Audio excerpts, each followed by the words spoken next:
You can see for yourself at elkgrovehonda.com. Whether you purchase a brand new Honda or a like-new pre-owned Honda, your car buying experience will be the same. We have the right Honda at the right price. You'll find us in the Elk Grove Auto Mall, Highway 99 and Elk Grove Boulevard. I gotta get an Elk Grove Honda.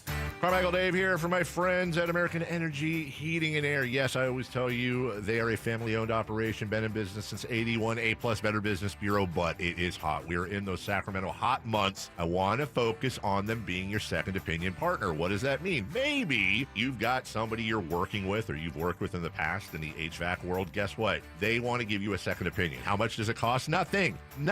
You call them up and say, hey, can I get a second opinion on this deal? They come out and they either say, wow, that's a great deal, you should feel better about that, or they say, we can beat that price, and usually they're going to beat it by a lot. Guess what? You just saved money and it didn't cost you anything to find out. It's a no-lose situation. Go with a trusted company. American Energy, 916-520-9990. That's 916-520-9990 or AmericanEnergyAir.com. Jingle Singers, take it away. Call 916-520-9990 now. Paid non-attorney spokesperson. Paid for by Action Matters. Attention former and present inmates of women's prisons in California. If you are currently or were an inmate of Central California Women's Facility in Chowchilla, also known as Chowchilla Women's Facility, Valley State Prison for Women in Chowchilla, Institute for Women in Chino, or Folsom Women's Facility in Represa, and were a victim of sexual abuse, now is the time to come forward, as you may be entitled to substantial financial compensation. If you were an inmate at any of these prisons at any time and were subjected to sexual abuse from staff members, you may be entitled to substantial cash compensation. Call our California Women's Prison Helpline now at 800-408-1240. The deadline to file a claim may be close. Call now to get the justice, closure, and the financial settlement you deserve. Even if it was long ago, call our law firm's Women's Prison Sexual Abuse Helpline right now at 800-408-1240. 800-408-1240. 800-408-1240. KHTK HD1 Sacramento, KYMX HD3 Sacramento. From the Power Business Technology Toshiba Studios. Sactown Sports, 1140. Feeding your passion for local sports in the afternoon. It's the Drive Guys with Kevin Gleason and Kyle Draper on your radio at 1140 a.m. Streaming audio at SactownSports.com and the Sactown Sports app. You can also watch the show on YouTube at Sactown Sports 1140. Here are the Drive Guys with Kevin Gleason and Kyle Draper. Well, no Kyle Draper today because he's hurting. He did overcome his dental discomfort to throw a strike last night, right, Jay? Ceremonial first pitch. Sutter Health Park. If that was Andre the Giant out there, that was a P. Dotted the I. I got to tell you, Jay, I'd never seen this before. I mentioned this in the crossover. Okay. It's first time in ceremonial first pitch history that the catcher called for a fair catch. I had never seen that before. Come on, dog. Well, I was going to be nice, but then you kind of opened the door. Well, so. I just said if that was you, well, you set me up. You're driving this show here. I gave you, there's two paths. You could have taken either one, but he did get the job done last night. He hit the catcher. How about that? He did. And I told you this. Didn't bounce it. I told him. Somebody on the text line says, well, he was in front of the mound last night. He was in front of the mound. Yeah, I mean, I knew that would happen, but that's okay. I'm with you, Jay. You respect the mound. You don't have to go up on the mound. He got the job done, overcame some hurdles. Jay, you remember the story, right, of Doc Ellis? You heard the story about Doc Ellis throwing a no-hitter on LSD? Yes. Yeah. That's nothing compared to Kyle Draper on hydrocodone throwing the ceremonial first pitch. I can see where you're going. Down the pipe. Yeah. Okay? Okay. Yeah. It probably was online just a bit high. Yeah. And I'll say this. He got it there, which is, I think, the 100% of people say, I just don't want to bounce it. Oh, of course, man. You don't want to throw it to the side, hit the backstop, hit anyone who might be ongoing or, has got the camera out. You weren't the only one. I sent it to you. I had literally hustled, parked. I running over, literally running because our guy said we don't support him. And so I'm literally hustling. I'm coming through the home gate entrance, and he's literally winding up. And I'm like, oh, man. So I get to see it, but I get to see it from a distance. Oh, okay. And then 2 or 3 people text me, shouts out to Ramsey, Who else? Somebody else sent me a video. I got one from you and Ramsey and Kyle Ledbetter. Yeah. So like 3-4 people sent me videos, and I'm like, okay, that's pretty cool. So shouts out to everybody that sent the videos, but I was in attendance. I did go support our guy. Nice. So we can't say anything. I didn't get to holler at him. I saw him in the distance. He was up there schmoozing and perusing in the NBC Sports suite. But yeah, hey, listen, I got 2 or 3 texts. One will be on the show on Friday. I'll just leave it at that. He's like, no way I'm letting that go on Friday when I talk to Drapes. Well, I think the way I see it, Jay, he's got a lot of ride on that fastball, and it works well. It plays well at the top of the zone. So I think that's what we have going on there. You know, he's got a little giddy up on that 4-seamer, and he likes to throw at the top of the zone. I think that's his strategy. I think it worked out. Just don't leave it hanging. Right. You leave it hanging, you might regret it. Mm-hmm. And the A's won again, which is kind of a big deal because, you know, Houston, if they don't make the playoffs, and they're on the outside looking in right now, just barely, but if they don't make the postseason, the A's could end up being a big reason why, because the A's have had their way with the Astros this year, Jay. Treat them like stepchildren? I like that. You know, after what Houston did to the A's and everybody else. Carlos Correa and Altuve were getting booed to the max, which I thought about it. I'm like, I wonder if people still boo them in every ballpark that they go to. You think so? I wouldn't be surprised. Wow. That's old news. Yeah, but you don't forget a thing like that. Yeah. But maybe it is just an A's thing. You know, I'm sure the Dodgers fans did. Right. I think they just played the Dodgers.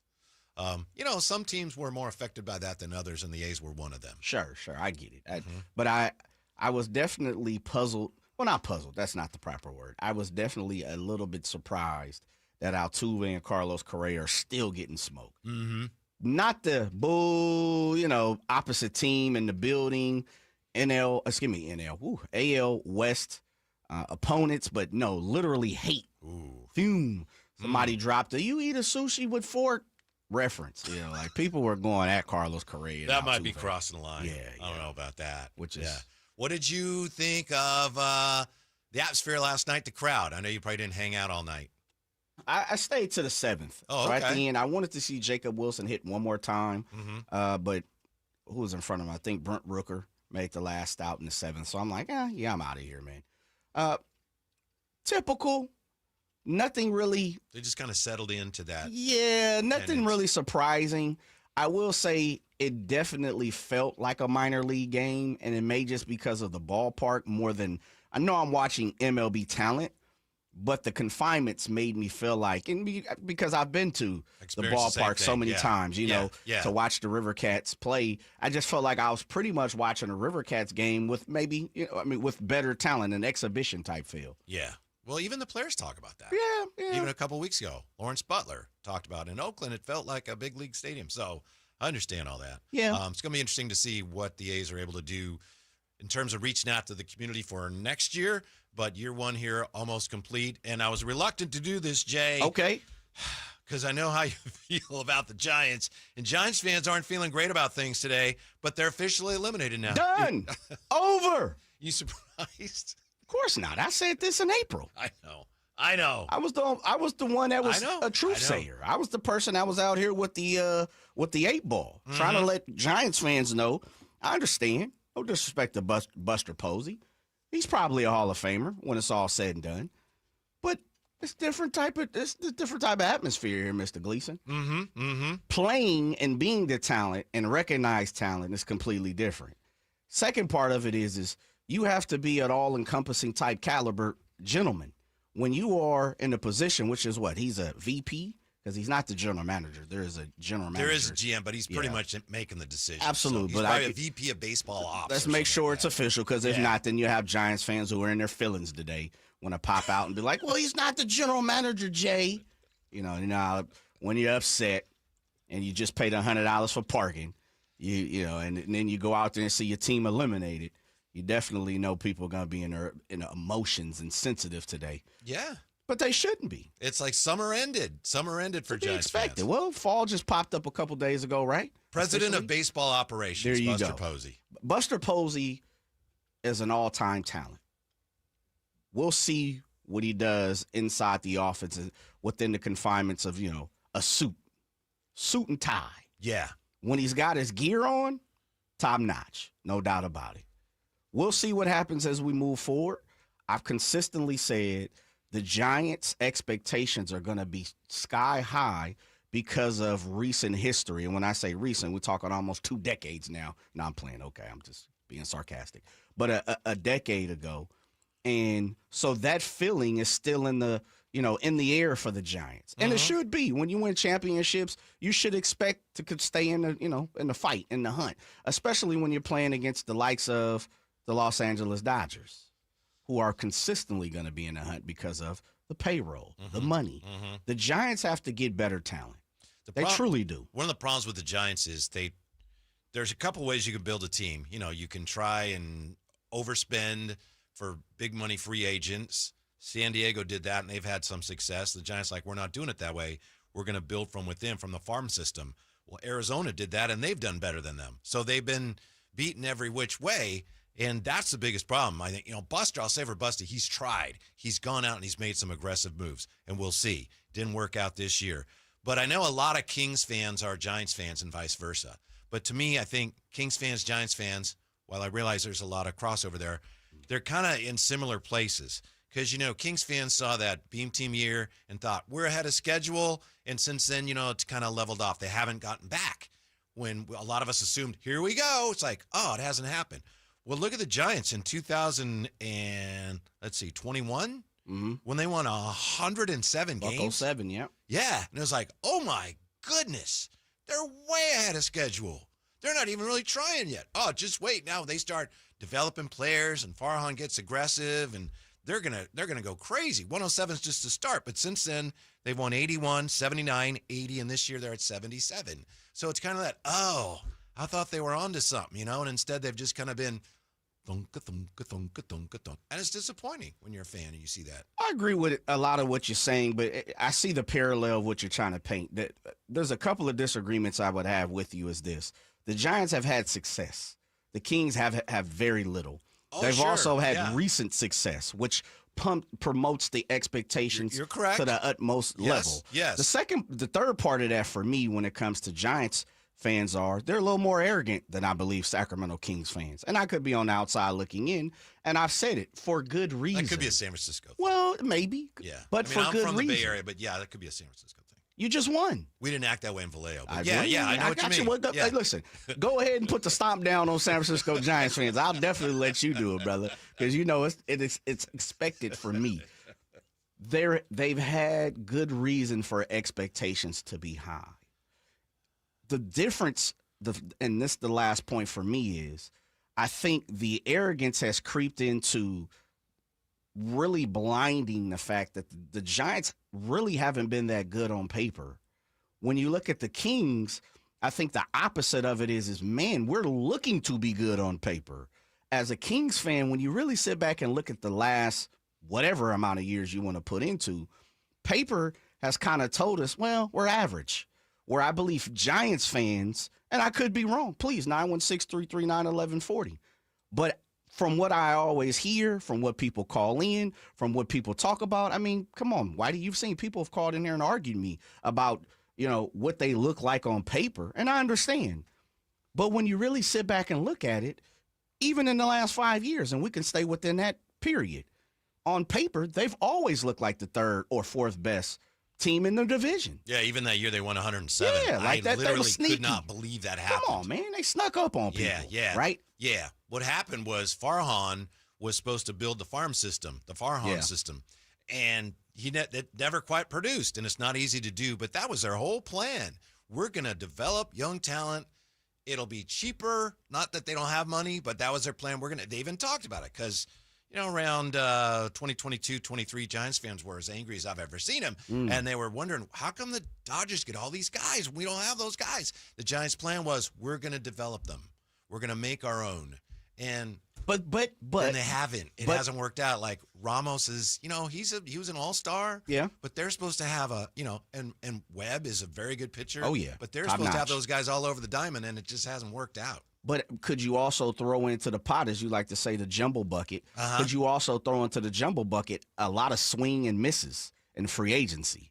I feel like they've hunted. They've always been in the conversation. When you listen to the J.P. Morosi's and the Keith Laws and, the Jeff Passons and everyone like that. Shohei Ohtani, Aaron Judge. Yes. Then you had the Correa thing. Come on. How many times do you continuously hear the Giants' names because they've, in the past, felt like the money is available or they're ready to spend it? Now, you could argue they've spent it in wrong places, but when you really sit down and think about it, the Giants are always in the mix of, well, they're going to talk to Aaron Judge. They're going to talk to Carlos Correa. They're going to talk to, the Rafael Devers, and they got him. But to me, that's where part of the arrogance for San Francisco Giants fans come.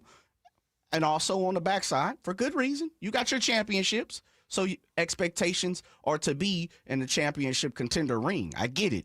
But you got to be realistic with yourself as a Giants fan. And, yeah, I kid around. I'm being serious right now. Coming into this season, point blank period, you had people literally call up here and argue me about how great they looked. When I said in reality, they got one good pitcher. One good pitcher. That's dominant. That's Logan Webb. No disrespect to Robbie Ray, Justin Verlander, and people like that. But you really only have one. After you get to Verlander, people like that. Trevor McDonald and company. Yeah. But even if you look at their roster, truly. Now, Devers is a Johnny-come-lately, came this way.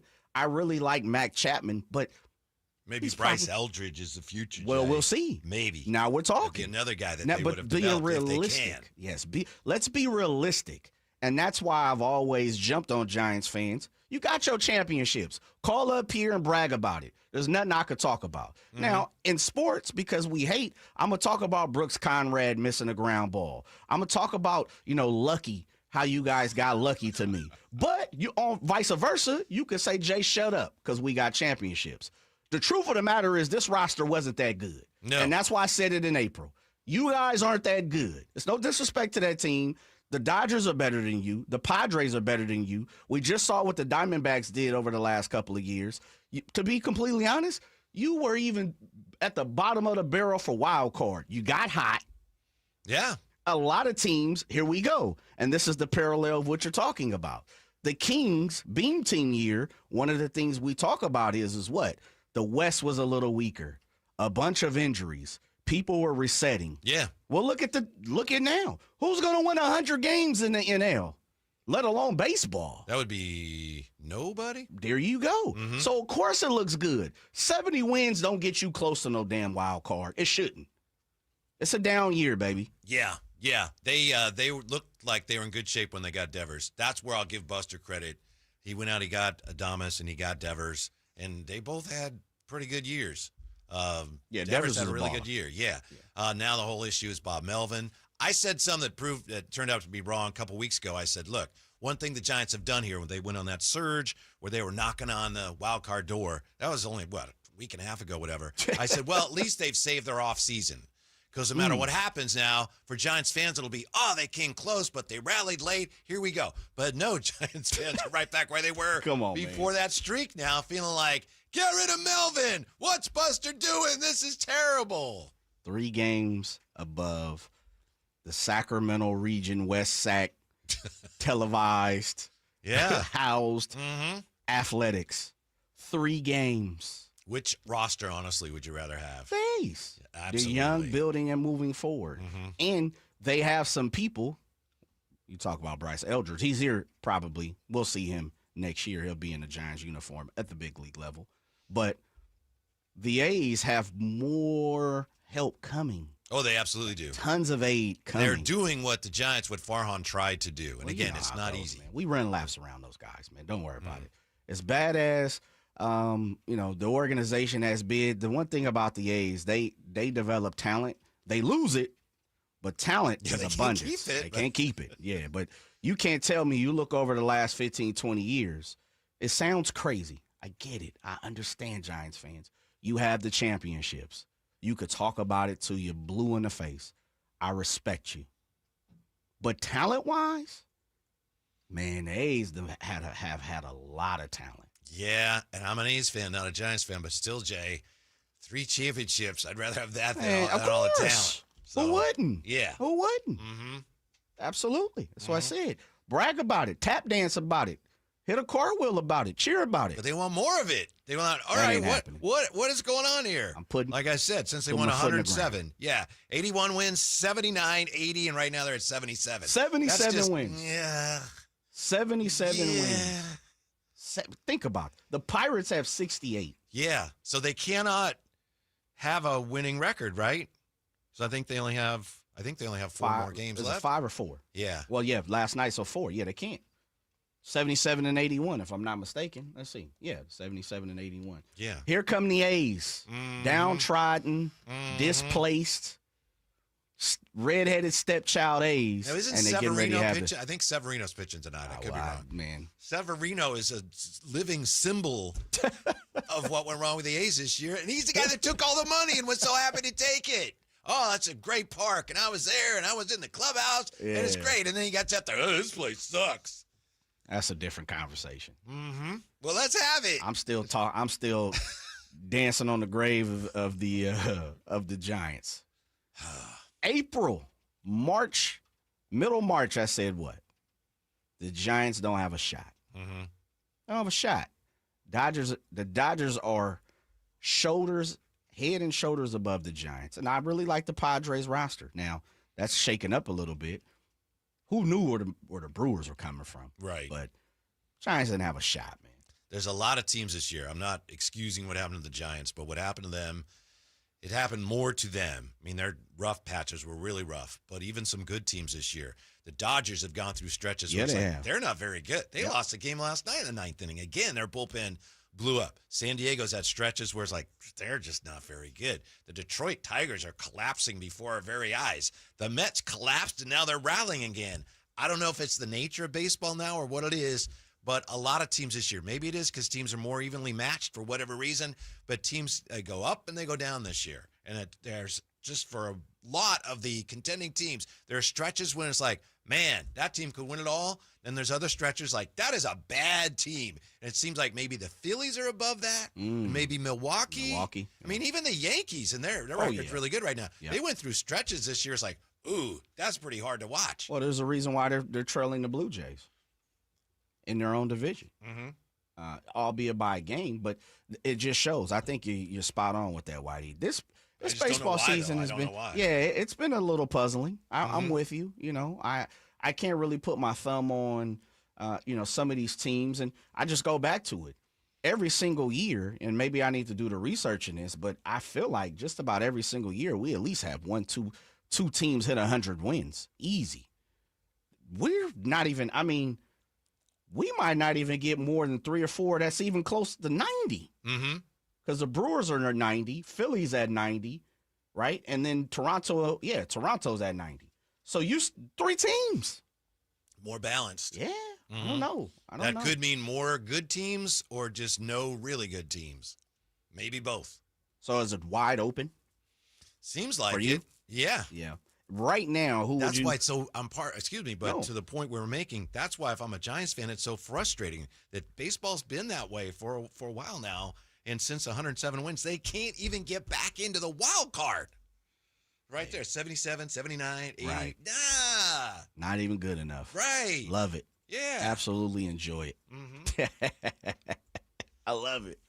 I love it, man. Yeah, if it stays like that, next year the A's might have a chance to be playing some meaningful games late in the year. Very true. Very true. You know, it's wishful thinking, but I think if they can put it together, and this is the ebbs and flows of what the A's do. They're good for 4, bad for 4. Good for 4, bad for 4.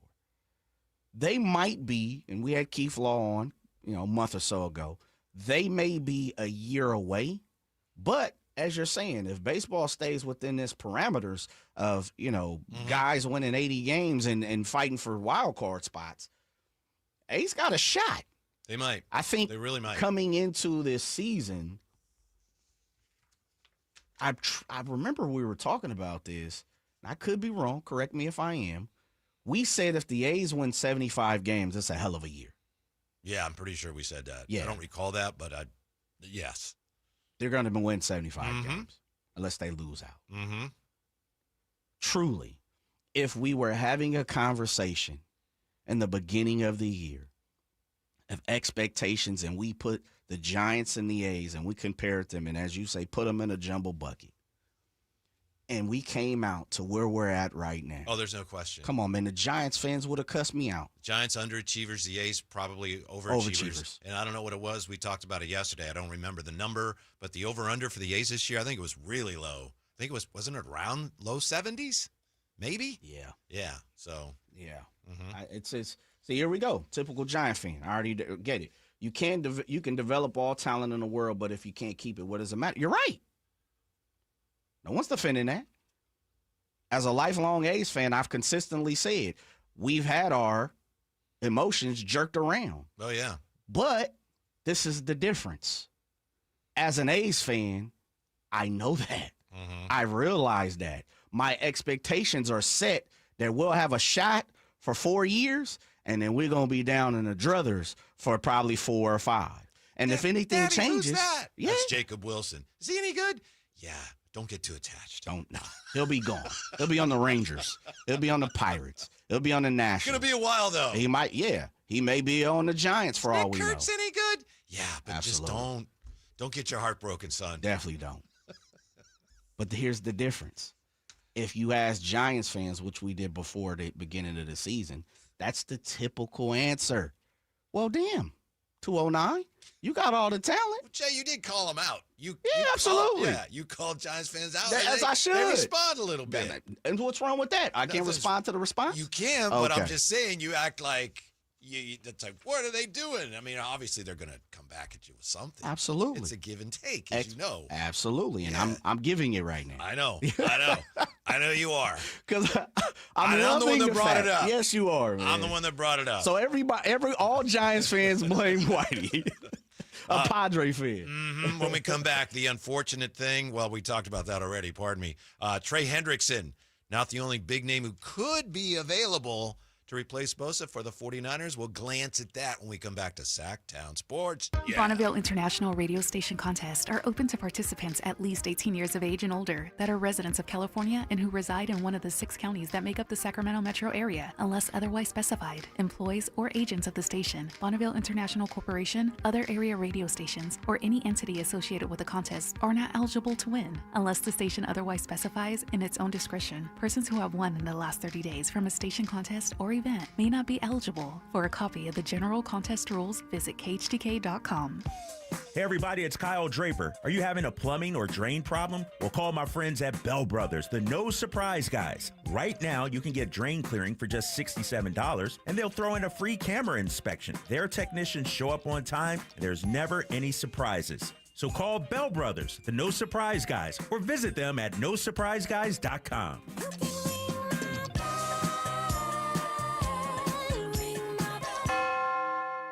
I'm Ed Evans, CEO of Consumer Cellular. We're dedicated to serving people 50 and up, like me. Our needs are different. Big Wireless wants us in an unlimited plan, but if you're not using all that data, you're probably getting used. At Consumer Cellular, we're focused on affordable, reliable plans, including data that suits your needs, not ours. Our plans start at just $20, and you'll get the best customer service in the business. Call 1-888-FREEDOM or visit consumercellular.com/facts. Plans include $5 credit for auto pay and e-billing. See site for additional facts.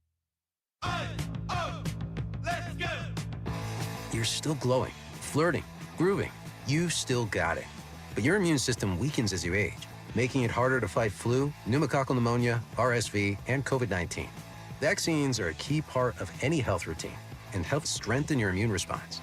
Ask your doctor or pharmacist which vaccines you need. Schedule in minutes at vaxassist.com. Sponsored by Pfizer.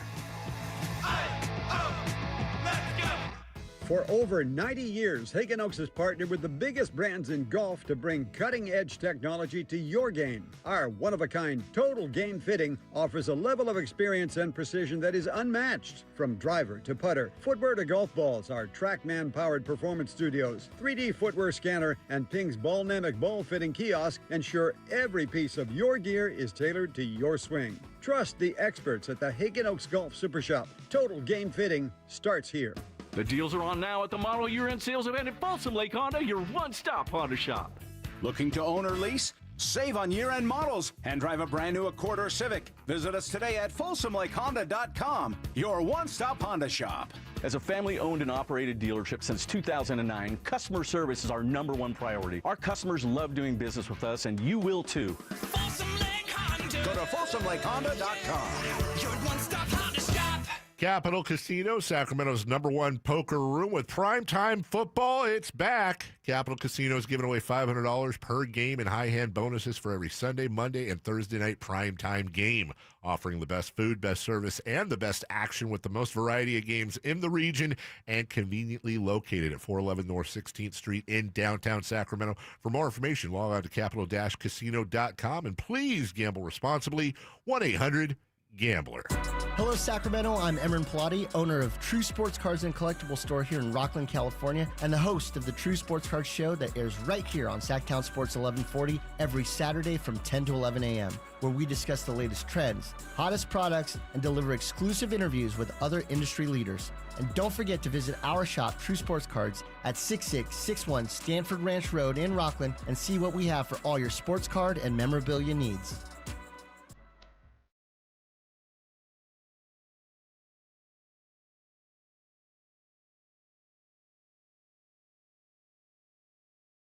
Live and local, it's the Drive Guys. Watch the show on youtube.com/Sactown Sports 1140. Or listen on the Sactown Sports app. Hey, happy birthday, Crumble Cookies. Crumble Cookies came in this morning, I believe, on the morning show, and I think they're celebrating their 8th birthday. Wow. And we still have some Crumble Cookies in here, Jeff. If you want some, yeah, I'll take a look, see what you got. They're going fast. I can't believe there are as many left as there are. No doubt. Salute to them. HBD to the crumble. Yeah, have a crumble. They're so good. Your taste buds wish you would. That's my jingle for them, and it's free. You can have it. No. Now, I'm going to turn into your agent. Ain't nothing for free here now, brother. Come on, man. You can have it for a reasonable price. There we go. There you go. Did you get one of those cookies? I have not. I'm just, I have some, my second cup of coffee. Well, actually, okay. It's not entirely true.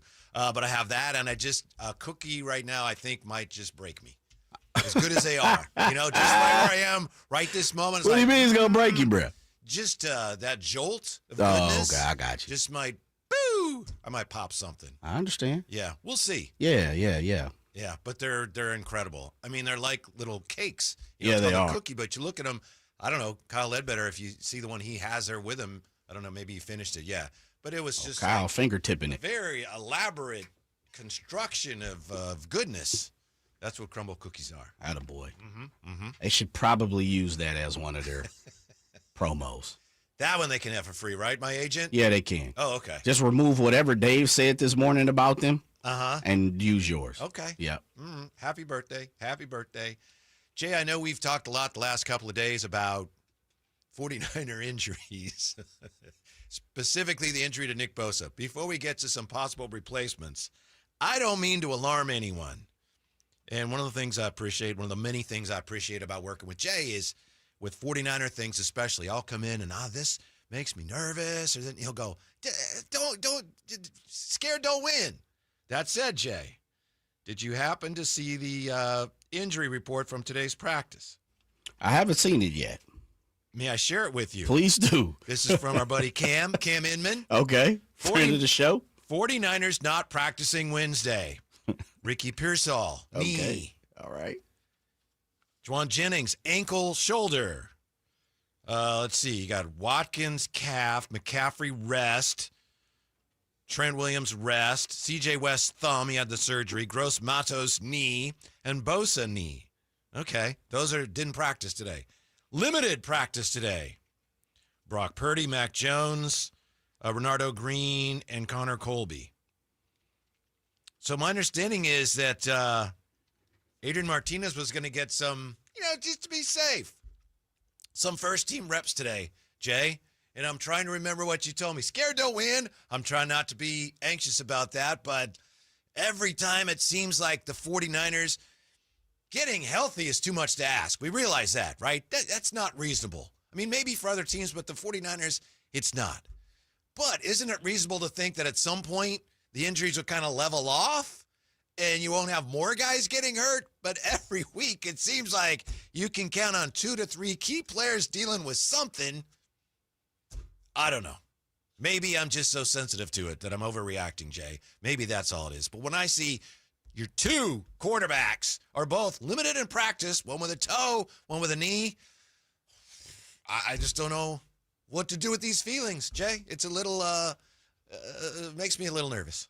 Yeah, most of the injuries that you are alerted me on, I'm not too worried because they've, kind of ongoing. Yeah. You're just kind of managing and pretty much. And yeah. And we know the league has definitely got on teams about making sure that you alert the league as far as injury-wise. Ricky Pearsall knee doesn't do anything for him? Nah, because we're getting to the point now where, some of these guys are just banged up, right? Yeah. They're going to continue.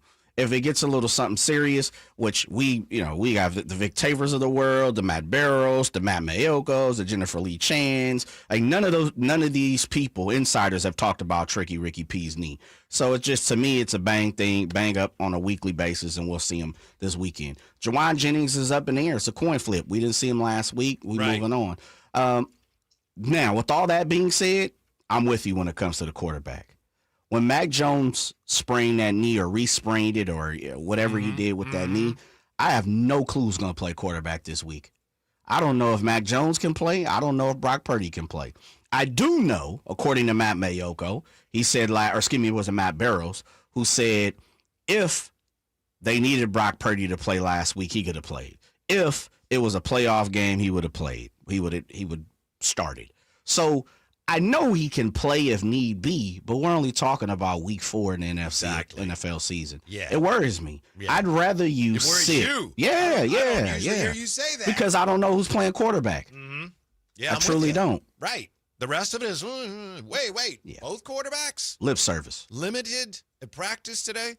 By the way, you mentioned Vic Tafur. Interesting piece he wrote today in The Athletic about Eddie Pinheiro. And I swear I saw this. I got to go back and check because I saw it and my brain goes, you didn't see that. He has video of Eddie Pinheiro in college, and he's on the practice field. And he's just kind of, no snap or anything, kicking field goals. 81 yards, Jay. I got to pull that up. Okay. Yeah.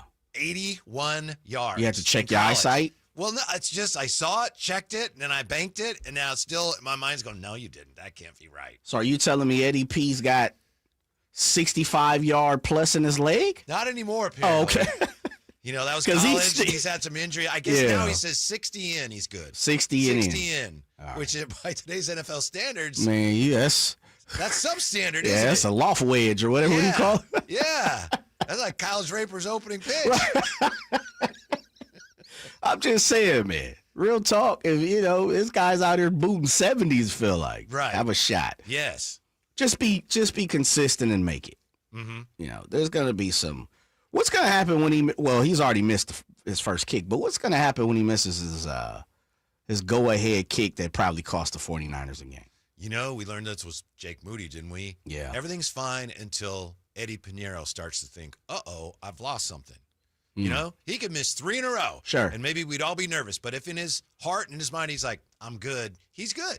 Mental. But if he starts thinking, I've got a problem, if he starts believing it, then he's probably on his way out. At least he knows that. He says, I got to make the kicks. If I don't, I'm done. Yeah. He seems confident, though. He does. He seems like the type of kicker you need on the squad. We'll see, though. Yeah. The story is to be unfolded and told. Yeah. I don't know who's going to play quarterback. Truly. As we move along here further down during the week, I'm guessing we'll get an answer. But at the moment, I'm not exactly sure who plays quarterback for the 49ers. It'll probably be fine. But I think so. Getting to the point where I feel like, look, 49er media, just don't even tell us about the injuries. We don't want to know until it's game day. And then if someone's not there, we'll deal with it then. It's been rough. 339-1140, 1-800-920-1140. Coach Savage has been on hold. What's up, Coach? How are you? Oh, I'm doing good. And, Jay, I think we're former alumni at Burbank High School. Oh, come on now, sir. You got that right? Yeah, of course, man. Now, wait a minute. Yeah. Can I ask you, Coach, what year did you graduate, sir? Well, I was there when James Donaldson was there. Oh, yeah. Okay. Absolutely. That's before you, I'm sure, right? Yes, sir. Yes, sir. Right. So that was like 77. Oh, By the way, I did just go to the Folsom High School game against Rockland. Mm-hmm. That was a really nice game. Rockland was actually ahead at halftime and scaring them a little bit. But it's like going to a college game, really. It was a lot of fun. Great atmosphere. But I was going to tell you about, I always play general manager. And so as soon as Bosa went down, I said, I can see a trade because the Cincinnati Bengals with Burrow going out, they're not going anywhere. Jake Browning, I mean, we root for him. He's from Folsom High School, but, he's probably not going to take him anywhere. And I said, we ought to trade for a defensive end from that team. And then the next day, a sports writer put out an article saying that it's the exact same thing, except he mentioned doing a second-round draft choice. Yeah. Or I believe his name is, Hutchinson, Hendrickson, that had 17 and a half sacks last year. Trey Hendrickson. Some people call him Hutchinson. Yeah, Trey Hendrickson, yeah. Right, and he's getting $30 million this year on a one-year contract and going to be a free agent. So he mentioned trading the second round, which I would be up for. But I said, you know what? They don't really have a quarterback. And, I mean, the Mac Jones thing is a little bit difficult to guide through that. But I thought if they could get Mac Jones and get a quarterback, they still maybe have a chance to be halfway decent. So instead of offering him the second-round pick, offer him Mac Jones. Or if they don't, give him the second-round pick. That's fine. And then the final point I'd like to make is I missed you guys talking about, was it Ron Adive wanting to build a baseball stadium here, or was it somebody else? We don't know. Yeah, thank you for the call, Coach. We'll address that. We'll come back and we'll look at that. Burbank Titan here, Whitey. Yeah, as far as I know, we don't know who would be building a stadium yet. We know that there are plans. People in Sacramento are planning to put forth a plan for a stadium maybe in 3 different sites. But how exactly that's getting done, who's paying for it, who's building it, to your question. Yeah. They may know, but we don't know yet. So we don't know yet. And maybe just to make sure, because he did mention yesterday, maybe Coach Savage, home of the gods, Burbank, 3500 Florence Road. Maybe he was talking about the new arena soccer arena as well, too. Just covering that part. That's in Rancho Cordova. Yeah, so we'll look at that. Trey Hendrickson, some other options for the 49ers, including another big name option, potentially, when we come back to Sactown Sports. Visit SactownSports.com and join the Sactown Sports 1140 newsletter. Staples presents That Was Easy. So my sandwich shop was opening in a week, and I needed signage. A week is plenty of time to panic. I went to Staples. They printed banners, posters, and flyers to promote my grand opening. All in time for your grand closing. Nope, I had it same day. I even got $125 off my order. Hold the onions. For all your business printing, Staples. That was easy. Now save up to $125 on custom print orders. In-store and online, same day if ordered by 12 p.m. Into 11/1. Exclusions apply. Visit staples.com/print for details. You're still glowing, flirting, grooving. You still got it. But your immune system weakens as you age, making it harder to fight flu, pneumococcal pneumonia, RSV, and COVID-19. Vaccines are a key part of any health routine and help strengthen your immune response. Ask your doctor or pharmacist which vaccines you need. Schedule in minutes at vaxassist.com. Sponsored by Pfizer. If you have unfiled taxes or are in debt to the IRS, this is important news. Did you know the IRS has programs specifically designed to help people struggling with tax debt? Powerful tax assistance programs that can save you thousands if you qualify. No one knows these programs better than the experts at Optima Tax Relief, America's most trusted tax resolution firm. A+ rated by the Better Business Bureau, their award-winning tax attorneys and licensed professionals have resolved over $1 billion of tax debt for their clients. One call to Optima can start the process, helping to put an end to your worries about wage garnishment, asset seizure, and other aggressive IRS actions. Find the best options to solve your tax problems. Call the experts at Optima Tax Relief today for a free consultation. Call 800-343-6460. 800-343-6460. 800-343-6460. Optima Tax Relief. Some restrictions apply. For complete details, please visit OptimaTaxRelief.com. Carmichael Dave here for my friends at American Energy Heating and Air. Yes, I always tell you they are a family-owned operation, been in business since 81, A-plus Better Business Bureau, but it is hot. We are in those Sacramento hot months. I want to focus on them being your second opinion partner. What does that mean? Maybe you've got somebody you're working with or you've worked with in the past in the HVAC world. Guess what? They want to give you a second opinion. How much does it cost? Nothing. Nothing. You call them up and say, hey, can I get a second opinion on this deal? They come out and they either say, wow, that's a great deal, you should feel better about that, or they say, we can beat that price, and usually they're going to beat it by a lot. Guess what? You just saved money, and it didn't cost you anything to find out. It's a no-lose situation. Go with a trusted company. American Energy, 916-520-9990. That's 916-520-9990, or AmericanEnergyAir.com. Jingle Singers, take it away. Call 916-520-9990 now. Wesley Financial Group is not a law firm. Hi, I'm Chuck McDowell, the timeshare cancellation guy. In 2011, I founded Wesley Financial Group with one goal in mind: to help honest folks out of their timeshares permanently. Today, I run Wesley with my two sons, a real family business, treating every client and every employee like we'd want our own family treated. That philosophy has helped us grow into the largest, most trusted timeshare cancellation company in the United States. Fortune magazine even recognized us as one of the best places to work. Why? Because we genuinely care. In fact, some of our former clients were so moved by their experience working with us, they joined our team so they could help others to timeshare freedom. If you're stuck in a timeshare, give us a call. Let our family help your family. Call Wesley now for your free timeshare exit kit. 800-384-3434. 800-384-3434. 800-384-3434. Listen to the 49er Rewind daily. Brought to you by Mountain Mike's Pizza, the official pizza of the 49ers. Mountain Mike's Pizza. Pizza the way it ought to be. I'm Ken Korak with your Green and Gold Report, brought to you by Xfinity. Introducing the 5-year price guarantee. One internet price, 5 years guaranteed. Well, as we close the book on the 25 campaign, there certainly will be optimism for the A's going into the offseason, and largely because of the offensive core. Guys like Butler, Kurtz, Rooker, Soderstrom, Langoliers, and Wilson. Now they're going to need some additions going into next year, but the foundation is certainly in place. Welcome to Dugout Radio, the undisputed home of Boomtown Baseball. The Wi-Fi is booming with Xfinity, baby. Our next caller is Stacy. How do you stay locked in on every pitch and play? We stream it all live on Xfinity Internet with low lag, 99.99% network reliability, and speeds faster than a base runner beating the throw to home plate. I stream on my TV, tablets, even my smart fridge. Smart fridge? With all those games, we gotta refuel. Stream live baseball with Wi-Fi built for the biggest moments. Xfinity. Restrictions apply. Actual speeds vary, not guaranteed.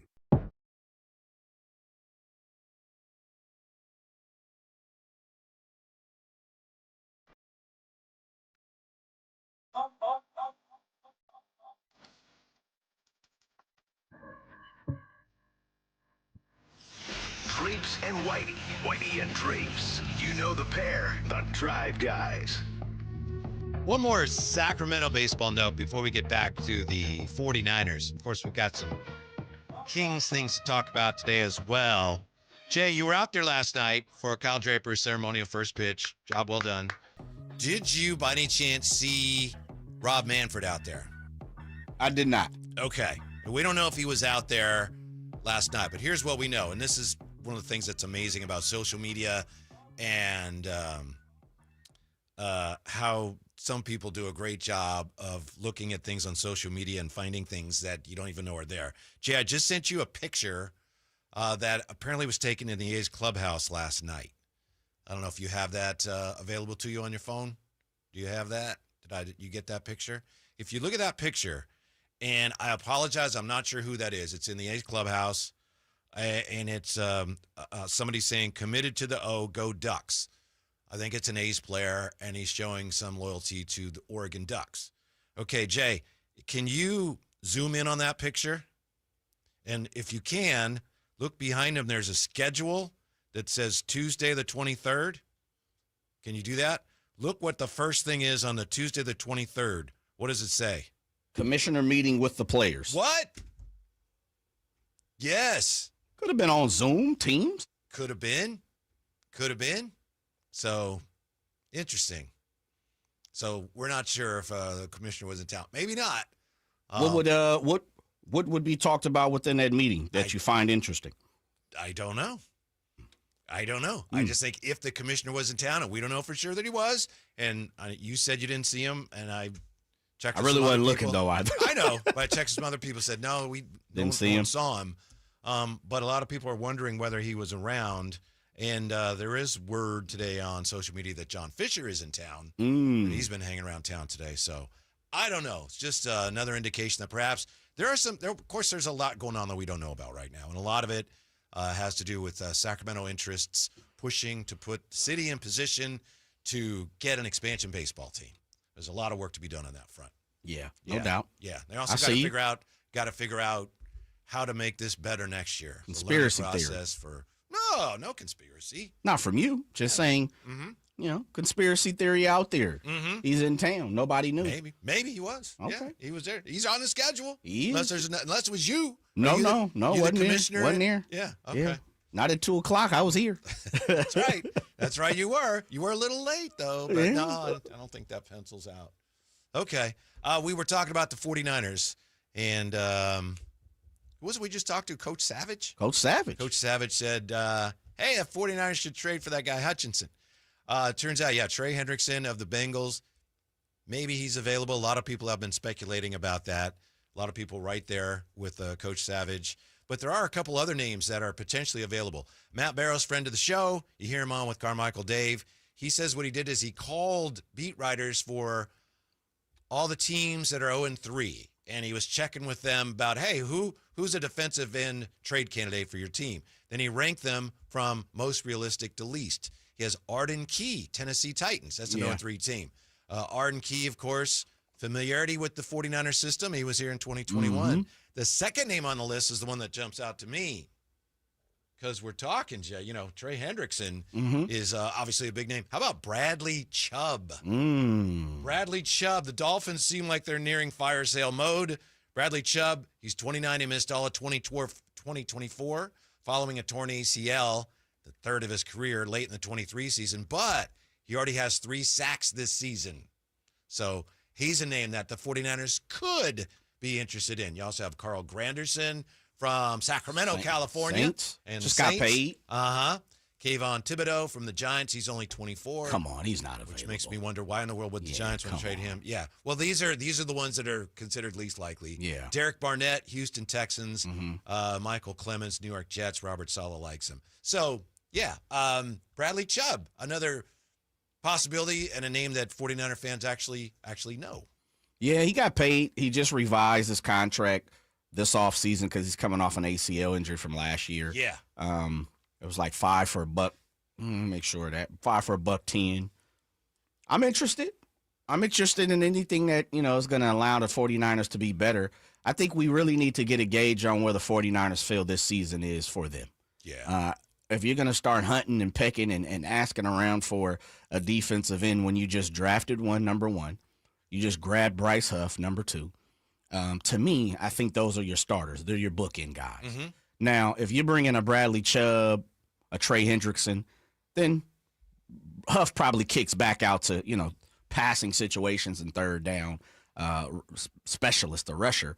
But we're talking about guys who are making a ton of money. I know the 49ers have a good open cap space. But I think if you go after Trey Hendrickson, you're probably interested in re-signing him, maybe a Bradley Chubb too, depending on what the move is. I think the 49ers are in a fragile state because they're going to have to not only make a decision on what's going on this year, but there's 2 or 3 veterans who continuously and consistently get hurt that they're going to have to start to have some conversation about next year as well. Yeah. Who's making a lot of money. Yeah. And obviously that's something that they wouldn't say publicly. But if they feel that way, they're going to wait because, okay, we lost Bosa. You don't replace Bosa. But we have bodies there where we're not hurting at the position. Maybe we could upgrade, but we're going to see if these guys can handle it.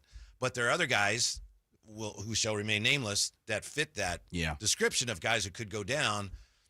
And there are guys that, wow, if that guy gets hurt, we don't have anybody who could even replace him. We're really thin at that position. So let's save our cap space until we get closer to the deadline and see if maybe we need that for something else. Hopefully we won't. In the meantime, we see if we can ride it out. Maybe this front line is better than we think. So, like you say, they're still figuring out what they are. That's a far cry from punting on the season, but it's probably the smart thing to do is just wait it out a little bit and see how things develop. Yeah, I think that's what they're going to do. The Rams game is probably a huge barometer. Maybe. We'll see. Mm-hmm. We'll see. I think you got to get Brock Purdy back. You need to get George Kittle back. We'll see what Ayuk does. DeMarcus Robinson coming back. There's a lot of players. Malik Mustafa. We haven't heard from him. Cowing, Watkins. Well, I think that's why I say I think they're in a fragile state. Some of these guys, they'll get back. Trade deadline's November what, Whitey? I think it's the 4th. November 4th. So everyone should have been returned by November 4th, even Ayuk. Mm-hmm. It'd be interesting to see what the 49ers do within the next month. They're in a fragile state, and I'm going to consistently say that. This thing could go either way. Yeah, it is November 4th. Okay, there you go. Yeah. There's also this from the Bengals side of it, in what Coach Savage said is something that a lot of us have been saying. But you look at it from the Bengals side of it. Oh, they lost their quarterback. They lost Joe Burrow. Mm-hmm. They're 2-1. Right. They're still in it. Yeah, and they like Jake Browning, and they know that he's not Joe Burrow.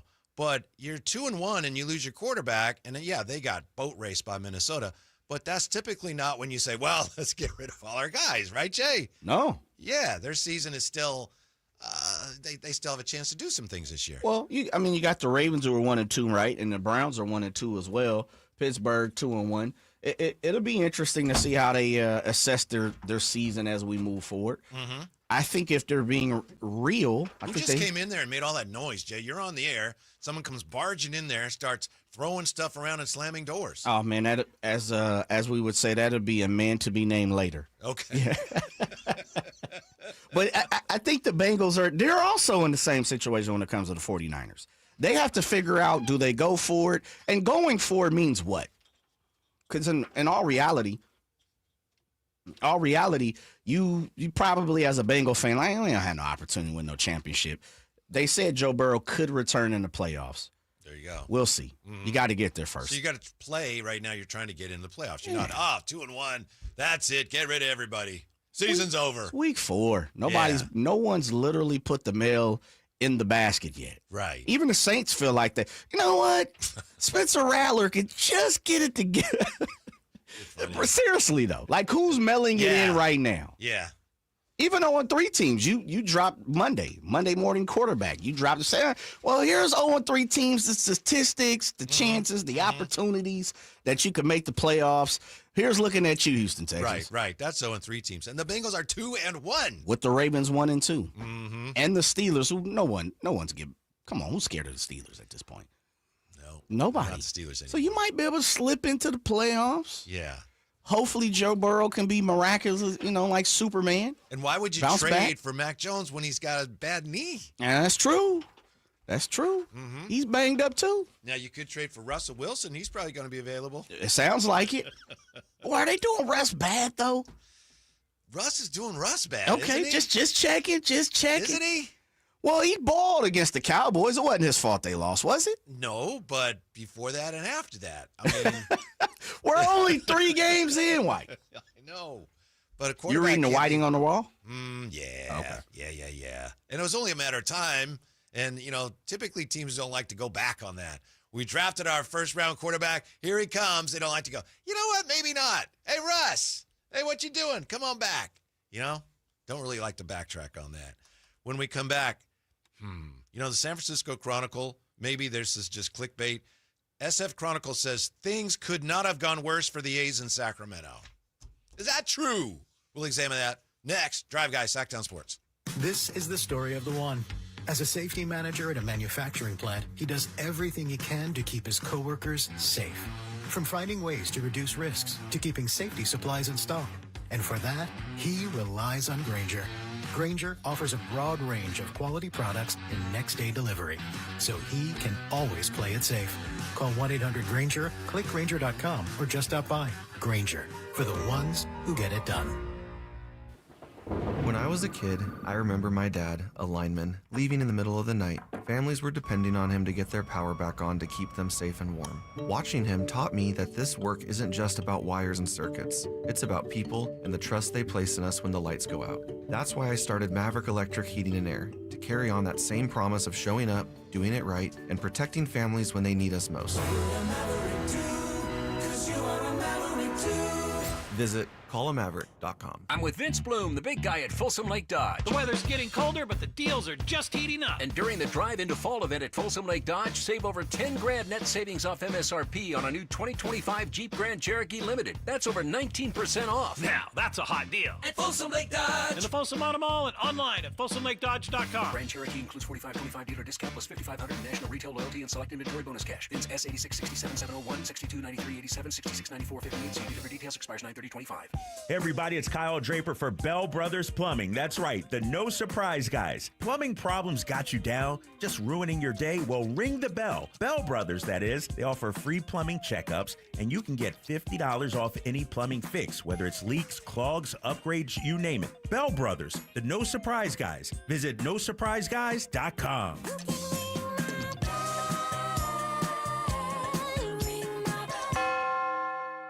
This is the story of the one. As a maintenance supervisor at a manufacturing facility, he knows keeping the line up and running is a top priority. That's why he chooses Grainger. Because when a drive belt gets damaged, Grainger makes it easy to find the exact specs for the replacement product he needs. And next day delivery helps ensure he'll have everything in place and running like clockwork. Call 1-800-GRAINGER, click Grainger.com, or just stop by. Grainger, for the ones who get it done.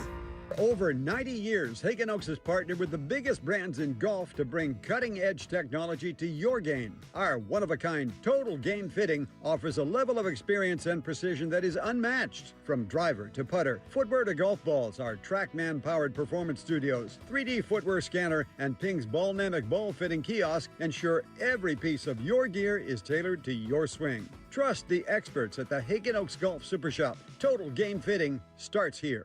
Your local sports leader in the 916. KHD1 Sacramento, KYMX HD3 Sacramento. From the Power Business Technology Toshiba Studios, Sactown Sports 1140.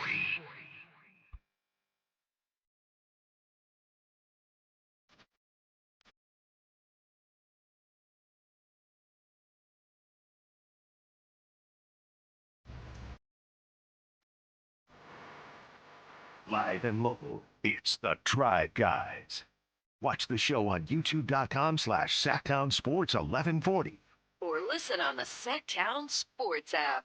Kyle Draper's not here today. He's really hurting from his all his procedures, but he did gut it out last night through 93-mile-an-hour cutter. Attaboy. For his ceremony Sweeper. first pitch. Like, yes, it was. As soon as I look down, Sweeper. my phone blows up with like 3 or 4 text messages. Yeah. Whitey's like, sweeper? Sweeper with a question mark. And then I get Rob Brooks. No doubt I'm talking about. Then I get another, Bonte. Like, all people texting me about Draper's first pitch. Rob's like, he's got a total rubber.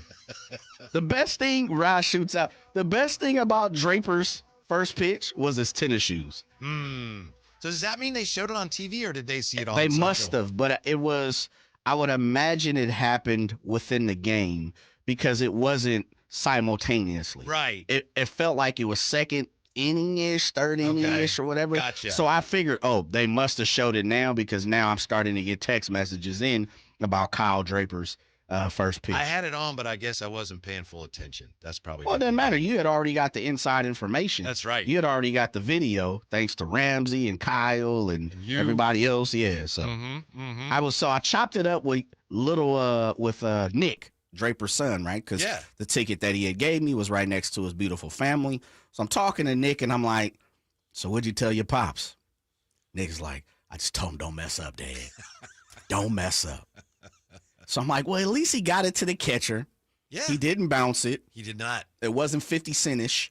He didn't throw it to the left or the right. It did look like a while since he's gone into that windup.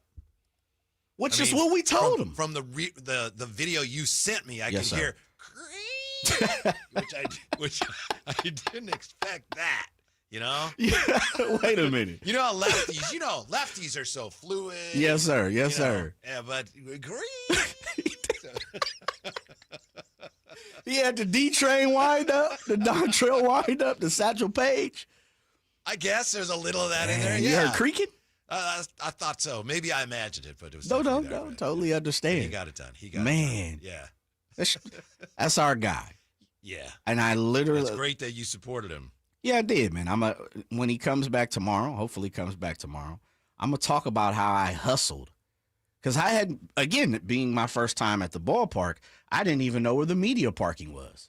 So I pull over. I'm like, hey, man, I'm Jay. Guys, oh, yeah. I'm like, Jay from Sports 1140. He's like, oh, yeah. I'm like, dude, I'm trying to hustle to get into the ballpark. I go into the actual visitor parking lot. And I'm like, hey, where's the media parking? She's like, oh, it's behind you. Like, so you got to go all the way out, go around. Like, all right, cool. I'll do it. Boom. Hit the media. I'm literally sprinting to the ballpark to make sure that I can say, I saw my boy throw out the pitch. So if he ever cries or complains or talks about we don't have his back or, Emron's bashing him and we ain't supporting him, like all these different angles, then he's a liar. Yeah. Well, that's nice. Telling the truth. That was nice, yeah. Yeah, I did, man. Yeah, and he got it done. So hopefully back tomorrow. Yeah, we'll see. see. Rod Brooks will be on with us tomorrow, too. So Friday. Today's Wednesday. Yeah, right. Friday. And Rod is fired up. He's ready to go. 2:30 Friday. He's like, can't wait. The first 5 minutes are going to be about Draper's first pitch, guaranteed. Because you already know both of them, they're going to be going back and forth. Bonte went after him last night, and I was on the text thread. And I just felt Drapes, I got the sense he was just kind of like, I don't really feel like engaging right now, So I kind of took it easy on him, but Bonte went after him. Did he? Yeah. What'd he say? Well, I believe he also pointed out everyone does, like, hey, you weren't on the mound. How come you weren't on the mound? Is that a huge thing? It is for some people. I mean, you couldn't step on the mound? And Drape says, no, man, I have more respect for the game than that. Bonte says, the game doesn't respect that pitch. So, yeah. Oh, it's real. Yeah. But then, Drape's like, I'm just taking it easy. And then right. Bonte's like, yeah, we're just having fun. Right, of course. Hey, listen, man, I'm off the medication right now. Yes. Yeah, people don't know what he's going through when it comes to the, dentist situation for him right now. He's suffering. Right. I spoke with him real quick, and he's like, dude, I am going through it. And he's literally been going through the same situation for easy 3 weeks, feels like. 2-3 weeks about. And even before you were gone. You were gone for a week, and he was here, and he was talking about it then. He was getting work done. Oh, that's the last time he's going to eat pretzels 2 days after oral surgery. You better learn. Yeah. You're going to, as Kevin Hart said, you're going to learn today. Yeah. Well, you mentioned Emron Pilati, right? And here he is, Emron Pilati. Well, I didn't turn Emron's mic on yet. Oh, but here he is. And technically, if you're watching on YouTube, you might see him. No, they can't see him either because I haven't put the camera on there yet. Okay. Well, that doesn't happen. All right. Technically, he can control his mic. Yeah. The appearance fee hasn't started yet. Hasn't kicked in. I charge by the minute. No, what's funny is I'm just sitting here laughing the entire time and I'm talking, but nobody can hear me. This is the most. Yeah, I'm a professional. I know what I'm doing. Here. This is funny. I was just thinking about Draper's pitch, and you guys brought it up. Is amazing. That lefty pitch. Yeah. Yeah, it's the way that it looked, and there was multiple angles on Instagram where it's like, let's see how it would look like. Like if you'd injured your hand. Jay, you had an injury on your hand a couple of weeks ago or a couple of months ago, right? Yeah, you couldn't do much with it. Yep. So then you're forced to throw with your other hand. That's how it looked like. I didn't know you can shot put. Come on, man. You am I wrong? He's just, throwing that get it over little. Get it over. That's slider. A good way to describe it. Yeah. And then he put his hands up like, come on, let's go, guys. Right before he gets out there like he's about to, here we go, guys. Here we go. Yup. He accomplished the main objective, which is get it there. He did that. That's the main thing. You know in slow pitch softball, when people throw slow pitch, I hate and they're like, can you throw a little faster? That's kind of the pitch that he threw. Well, also he was hurt. He was banged up last night. But he answered the bell, and he made his start. There's something to be said for that. Sure. I got to ask you about this A's thing. Speaking of the A's, there is a piece today in the Chronicle. You go out. You've been to a handful of A's games this year. I have. And you had a good time out there. Very lucky. Yep. Brought little baby Beckett out there and had a good time. There's a piece in the Chronicle today, or at sfgate.com, I should say, and I can look up who wrote it. Maybe I will, maybe I won't. The article says, and it's kind of like an editorial, things could not have gone worse for the A's in Sacramento this year. And, I have not been entirely behind this thing, the A's coming here, and I've pointed out things that haven't gone right. But to say things could not have gone worse, I don't think that's true. Because there have been some things about the A's in Sacramento this year that you've been out there. There have been some nice things about it. I love it. Yeah. As an A's fan growing up in the late 80s, early 90s, I had my Canseco and McGuire's and Carney Lansford years that I absolutely loved. And then I fell in love with the DH. I did not fall in love with the DH. I fell out of love with the DH. I thought it really messed up the strategy of the game. So as you get older, you're like, oh, I want to know what a pitcher would look like batting. And so I kind of gravitated towards the Giants and kind of let my A's go. But now with the A's so local, I've had such a great time. I have a really great friend by the name of Wes who sometimes can't make it to the games. So Sacramento, right? West Sacramento. Yeah, his name is Wes Sacramento. West T. Sacramento. Yeah. So he gives us our tickets, and I bring my little baby boy, Beckett, who's 3, and him and I will go out there, and we enjoy it. And his tickets include the Legacy Club, which is all you can eat. And trust me, they lose money when Beckett and I go. We definitely are all you can eating as we get there. And the seats are wonderful. It's not crowded, but I will tell you that as the experience goes, to be able to see Major League Baseball that close, that up front, it's wonderful. And to have it in our hometown. But again, the bite is that the A's just didn't embrace Sacramento in year one like maybe Sacramentans would want, including this one. Yeah, I think it's a double bite. I think there's that. And then there's also everything that happened with the ticket prices. And fans there's an interesting piece at ESPN.com today, too. Tim Cuny wrote it yesterday. I missed it yesterday. But he talked to a lot of A's fans, and fans here in Sacramento, that is. They're just really upset that they spent all this money on tickets, and then just a week or so into the season, they were finding out the same tickets they bought at a high price were being sold at a lot cheaper. A lot cheaper is about 1/4. Yes. Yeah. Yes. If you recall, standing room only against the Cubs on opening night, our friend Nate Littlefield was working that game, where the drone camera hits the wall and breaks. Right. The scoreboard wasn't working. Like, it was just a comedy of errors that first night. But standing room only tickets for the first game in Sacramento for the A's was, I think, almost $200 for that. And you have these season ticket holders who've bought in 1, 2, 3 years in a row of season tickets, and they're seeing secondary market sales go, a fraction of what they paid, and they're going, what just happened? So at least, for example, with the Kings, it's been longevity to where you can break even in most cases, if not make a little bit of bucks when you're reselling your tickets. But in the A's for first years, it's been tough. But hard to resell tickets when they're cheaper than so much cheaper. Listen, than I'm willing to sell you at X, but I know you could buy it at X minus right X times 4. Yeah, let me think about that. No thanks. No thanks. Pay triple what I can get it online for? No thanks. But again, this is an exciting core of players. If they keep this team together, and odds are that they will. When they were in Oakland, it was destruct the team as soon as you get a good player, stay cheap, count your pennies. But here, going into Vegas, they're going to want a strong team. And if you look at the team, Soderstrom, Kurtz, Jacob Wilson, Denzel Clark, Lawrence Butler, you've got an exciting group of players.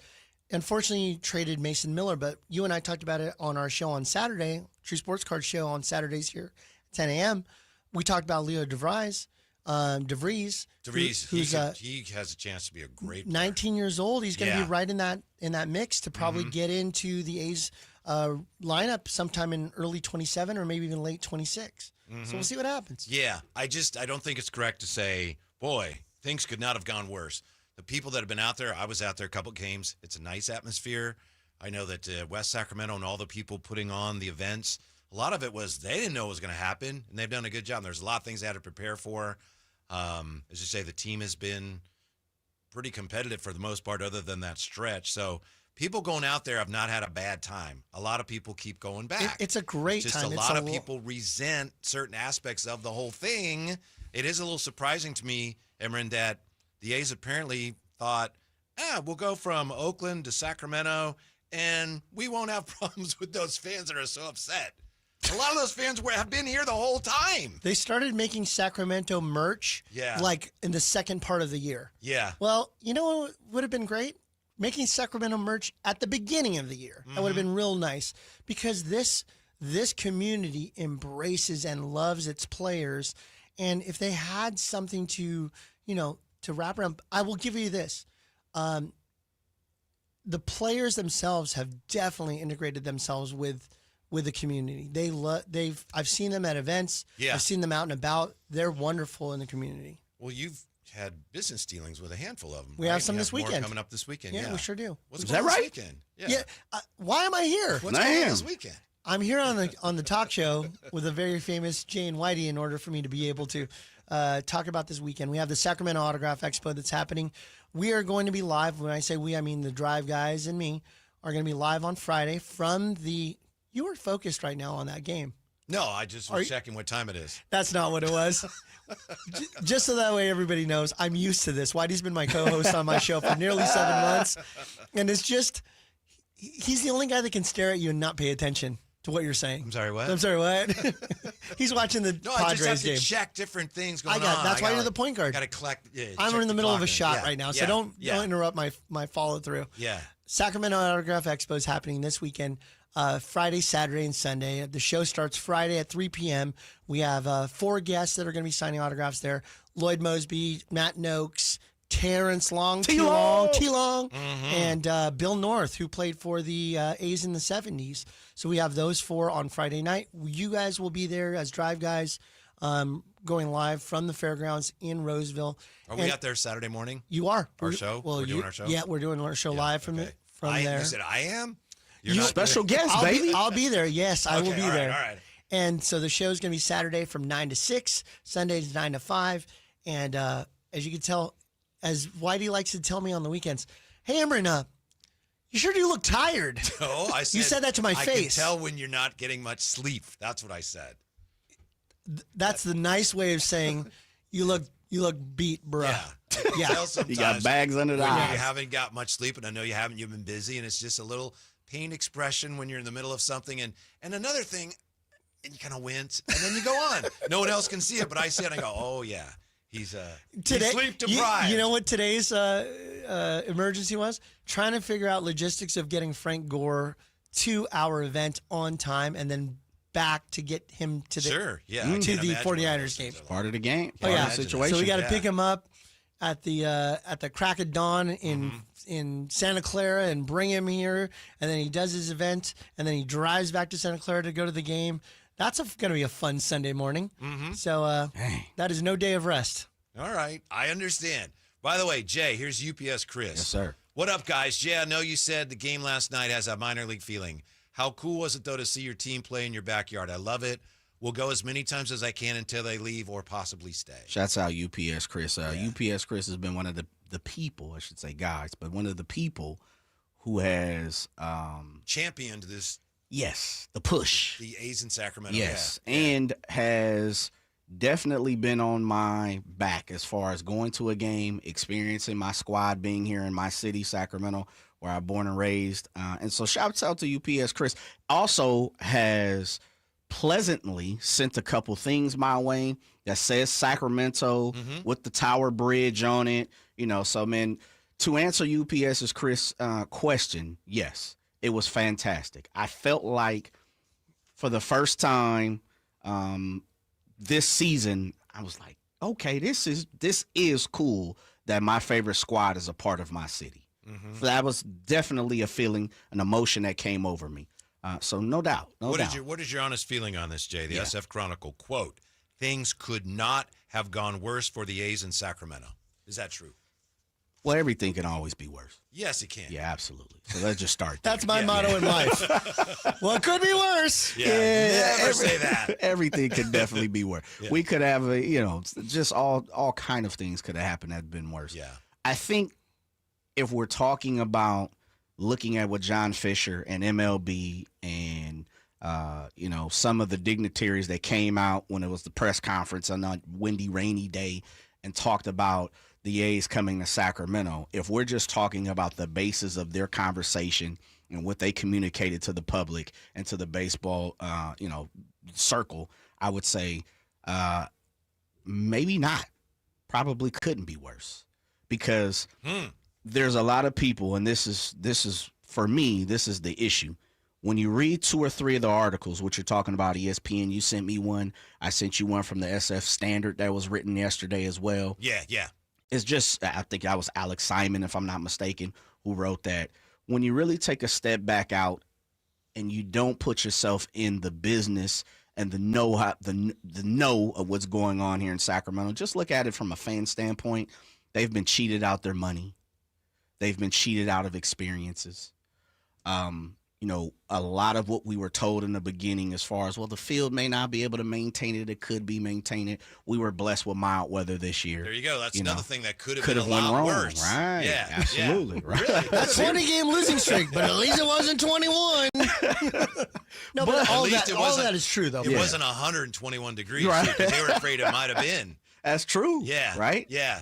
And this is the other thing is, one of the things we're getting back now is the numbers for the River Cats and their attendance. Down. Yeah, the worst in the league, meaning the difference. They're losing on average 22%, around 1,400 to 1,700, attendees to each game compared to what we've seen over the history of the River Cats. I went last Thursday to the River Cats That boy. game.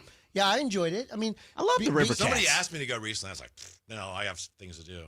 That was me. Oh, I couldn't make it. Hey, Whitey, I got some extra tickets. I got an extra ticket. It's just me and Beckett. Would you like to go? It's front now.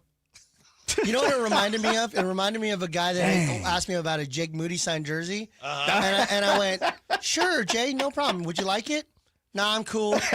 No charge. It's free. No, I'm good." And then come back a week later and go, "Hey, do you still have that Jake Moody jersey?" And I sure do. Did you still want it? No.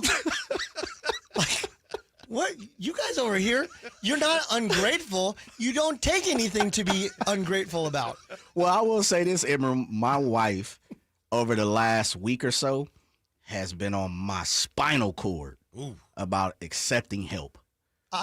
Is that what you call Jake Moody signed jersey? Help? Help me get rid of it. I'm just saying. I think that's one of my. You got to learn to delegate. I got it. Well, kind of, yeah. And at the same time, accept it. So I do a little coaching of business and real estate. And just stuff a little like bit. That. Just a little bit. I've done that.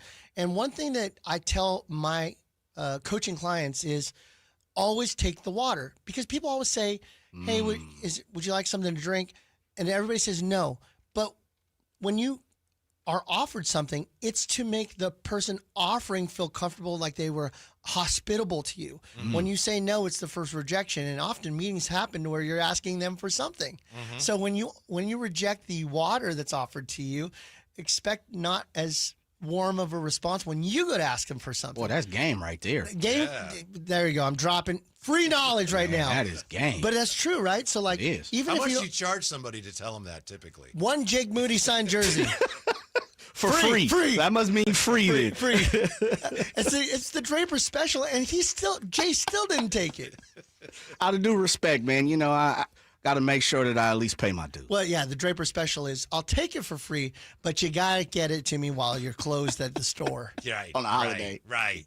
The one thing I don't understand about how the A's miscalculated on the ticket demand, and maybe they didn't have time, and I don't know that much about it, but I would assume there's ways you can check what's the demand going to be, right?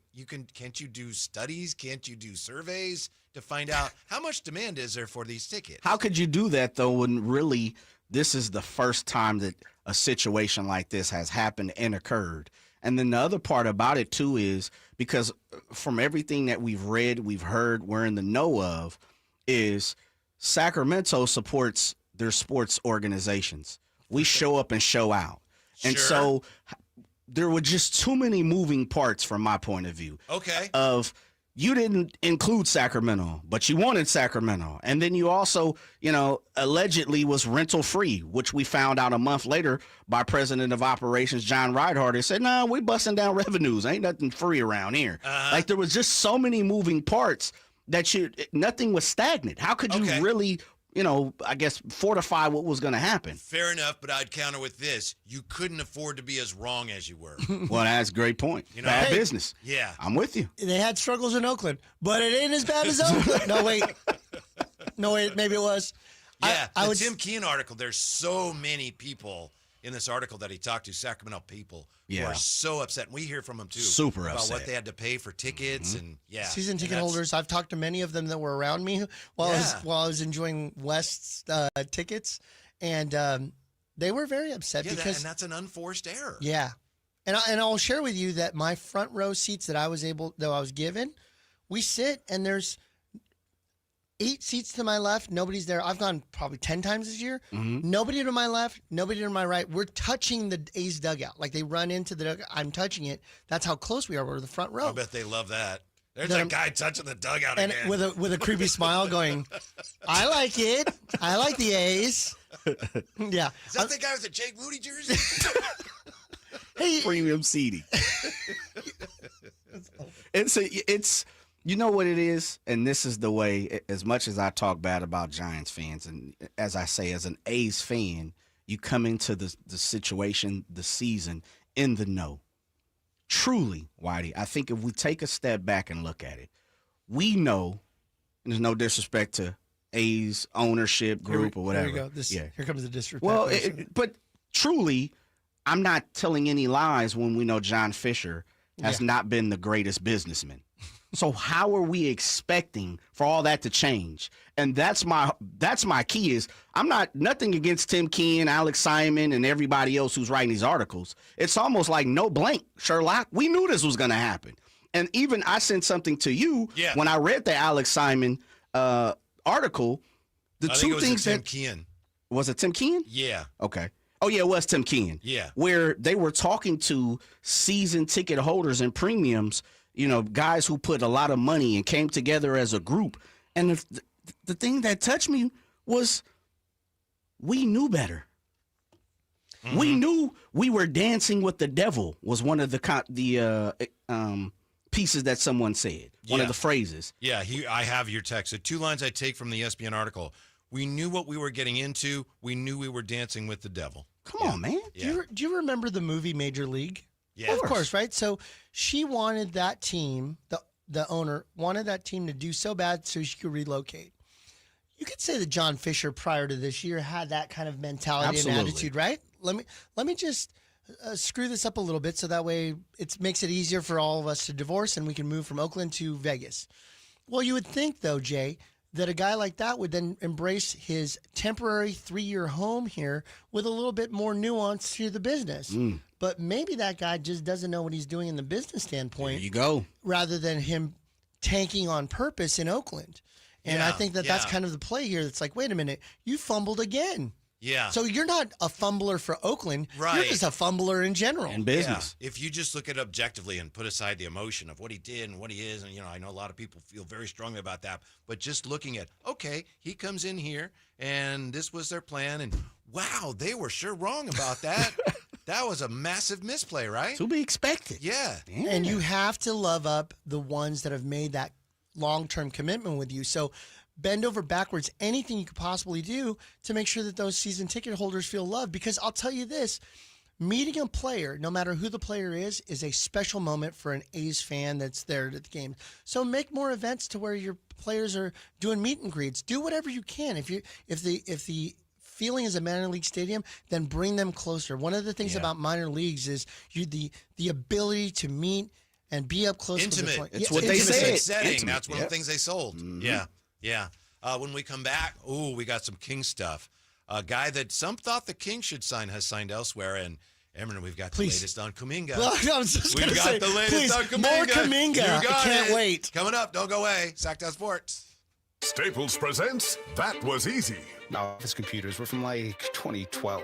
What? They had computers then? Yeah, I don't know much about new tech. Apparently. So I went to Staples and saved big on an AI-powered HP laptop and HP OfficeJet Pro printer, which also came with 3 months of free instant ink. And we're back in this century. During Staples HP Tech Event, save up to 35% on HP printers and up to 40% on AI-powered HP PCs. That was easy. In-store, online, and on the app. Into 11-1 select models only. Wesley Financial Group is not a law firm, and Chuck McDowell definitely not an attorney. This is Chuck. If someone talked you into buying something really silly and you want to get out of that silly little thing, my advice, get the facts. Call me and I'll send you our timeshare exit kit absolutely free. Inside, you'll learn how timeshare works and all your options for cancellation. Call Wesley now for your free exit info kit. 800-838-6767. That's 800-838-6767. Are you thinking about buying a new car? Well, maybe you're on the fence. Let me help you out. Kyle Draper here from Mercedes-Benz of Stockton. From the first time I stepped into the MP of Stockton showroom, I knew I made the right choice. I settled on the all-electric EQS SUV. It's comfortable, stylish, and most importantly, it's safe. Mercedes-Benz has the reputation of making the finest cars in the world. Now it's your turn to experience what I already know. Mercedes-Benz of Stockton is the best car buying experience you'll ever have. It's just a short drive down I-5 or anytime at mbofstockton.com. Go on a culinary adventure at one of Europe's biggest food events coming to the Americas, Terra Madre. Discover more flavors to savor, more ideas to chew on, more voices shaping the future of food. Join chefs Alice Waters, Sean Sherman, and Jeremiah Tower for tastings, pop-ups, food demos, and panels, all celebrating good, clean, and fair food for all. Terra Madre Americas, September 26th through 28th in Sacramento. Savor the journey. Visit TerraMadreUSA.com for more details. Terra Madre Americas is supported by Sacramento International Airport and brought to you by Slow Food and Visit Sacramento. Capital Casino, Sacramento's #1 poker room with primetime football. It's back. Capital Casino is giving away $500 per game in high hand bonuses for every Sunday, Monday, and Thursday night primetime game. Offering the best food, best service, and the best action with the most variety of games in the region and conveniently located at 411 North 16th Street in downtown Sacramento. For more information, log on to capital-casino.com and please gamble responsibly. 1-800-GAMBLER. When I was a kid, I remember my dad, a lineman, leaving in the middle of the night. Families were depending on him to get their power back on to keep them safe and warm. Watching him taught me that this work isn't just about wires and circuits. It's about people and the trust they place in us when the lights go out. That's why I started Maverick Electric Heating and Air, to carry on that same promise of showing up, doing it right, and protecting families when they need us most. Visit callamaverick.com. When I want to stretch out after a long day, my sofa needs to be comfortable, but it also needs to look attractive and inviting when guests come to visit. Hi, I'm Frank LaRosa with a word about Naturewood Home Furnishings.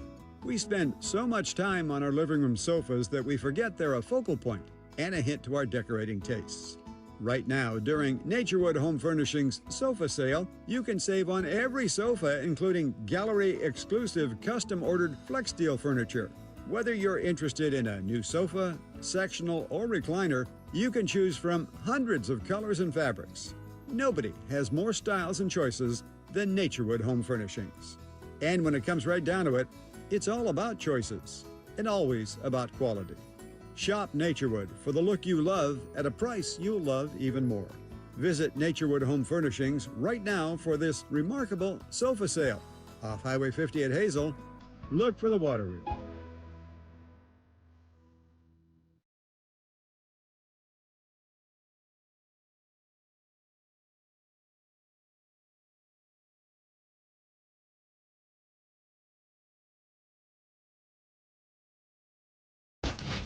Always more Kings talk to discuss. And we've got you covered. It's the Drive Guys. Evan Pilati is in. We've got Kyle Draper out today. He's got some issues with that, recovering from the dental surgery. Did throughout the first pitch last night. Splendidly. And everyone's all excited because it's got some autograph show or something. I don't know. He's got something going on this weekend. I know it's going to be crawling with, among other people, crawling with current and former athletics. Yeah. Correct. Yeah. We have one joining us a little bit later today. Lance Blankenship? That's correct. Rattle them off, Big M. Who's coming out there that represent the green and the gold?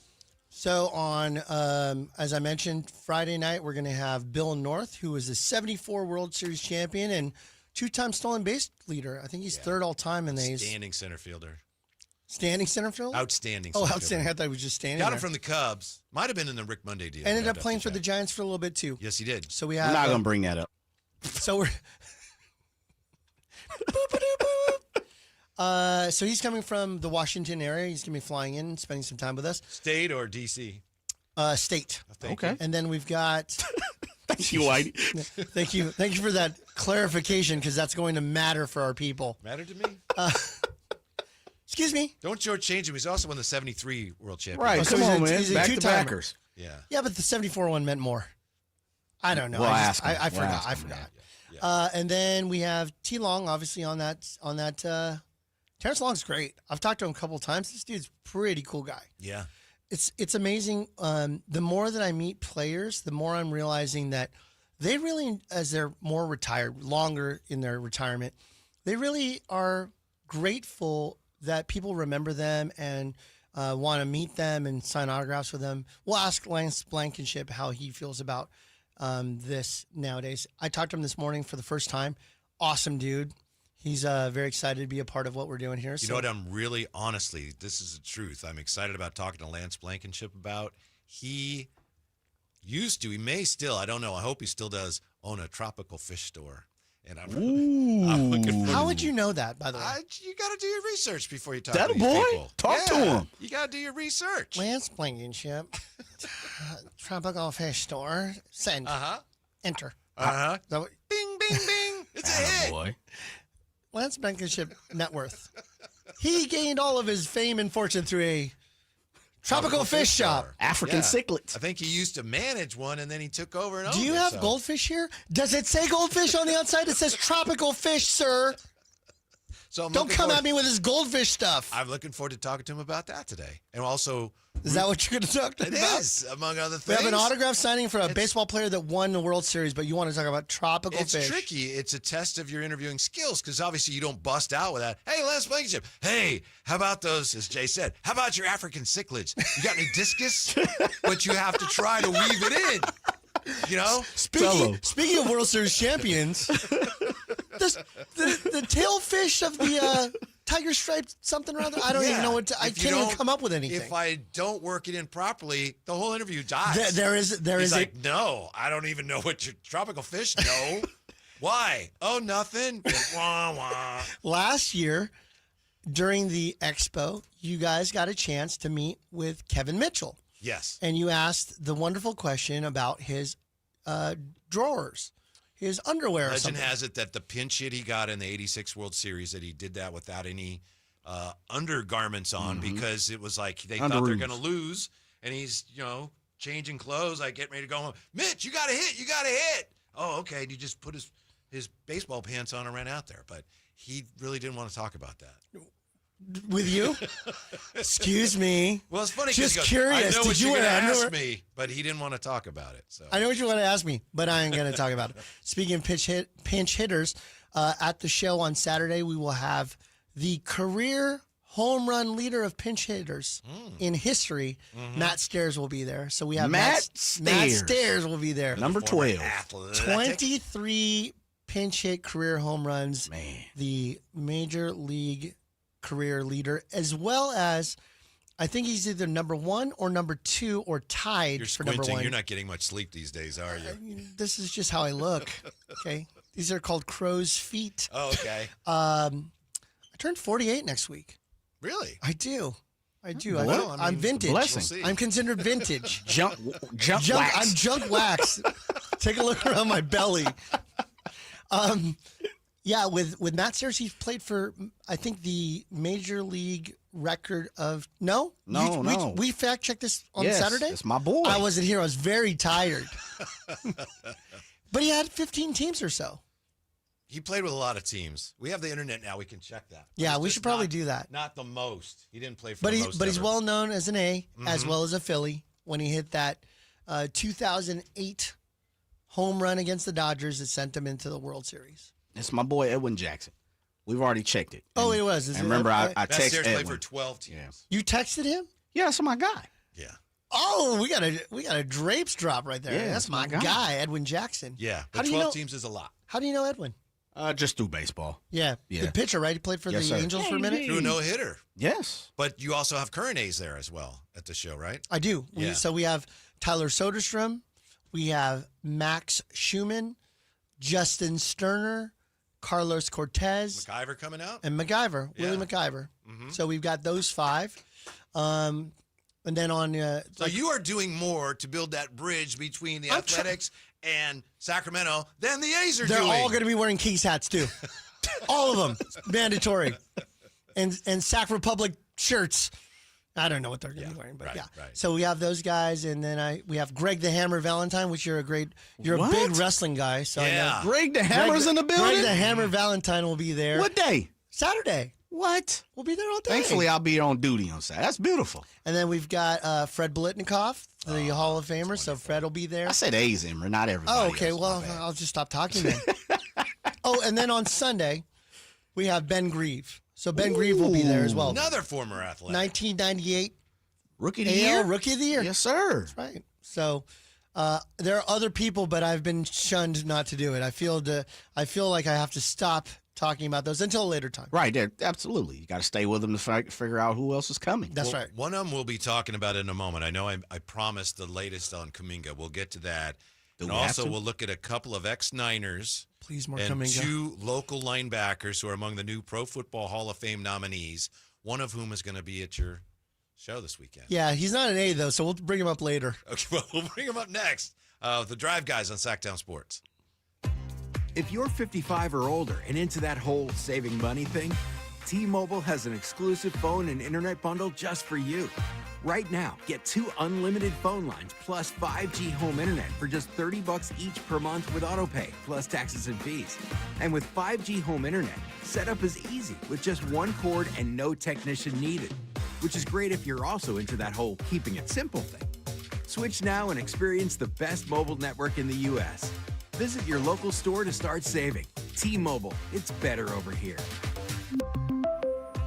Based on analysis by Ookla of speed test intelligence data Q4 2024 to Q1 2025. Ookla trademarks used under license. Unlimited on our network. Customers on voice plan may notice speeds lower than other customers and further reduction if using more than 50 gigs a month due to data prioritization. Video streams and SD on this plan. Home internet pricing after $20 and monthly bill credit plus $5 per line without autopay. Debit or bank account required. See 5G device coverage and access details at T-Mobile.com.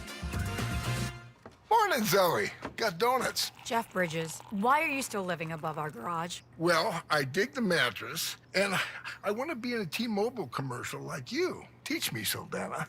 Oh, no, I'm not really prepared. I couldn't possibly. At T-Mobile, get the new iPhone 17 Pro. On them, it's designed to be the most powerful iPhone yet and has the ultimate pro camera system. Wow, impressive. Let me try. T-Mobile is the best place to get iPhone 17 Pro because they've got the best network. Nice, Jeffrey. You heard them. T-Mobile is the best place to get the new iPhone 17 Pro on us with eligible trade-in in any condition. So, what are we having for lunch? Dude, my work here is done.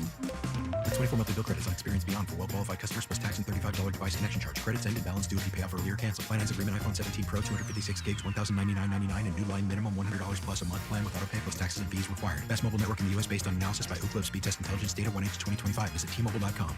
Morning, Zoe. Got donuts. Jeff Bridges, why are you still living above our garage? Well, I dig the mattress, and I want to be in a T-Mobile commercial like you. Teach me, Saldana.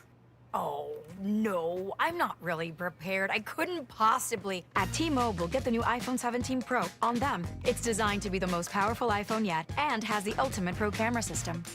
Wow, impressive. Let me try. T-Mobile is the best place to get iPhone 17 Pro because they've got the best network. Nice, Jeffrey. You heard them. T-Mobile is the best place to get the new iPhone 17 Pro on us with eligible trade-in in any condition.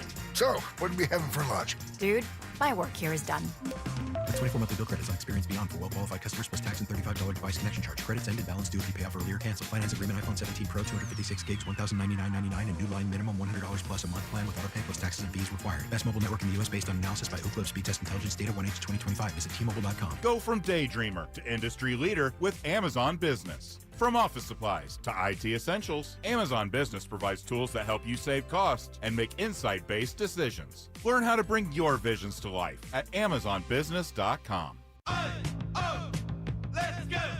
You still got it, but your immune system weakens as you age, making it harder to fight flu, pneumococcal pneumonia, RSV, and COVID-19. Ask your doctor or pharmacist which vaccines you need. Sponsored by Pfizer. This is the story of the one. As a custodial supervisor at a high school, he knows that during cold and flu season, germs spread fast.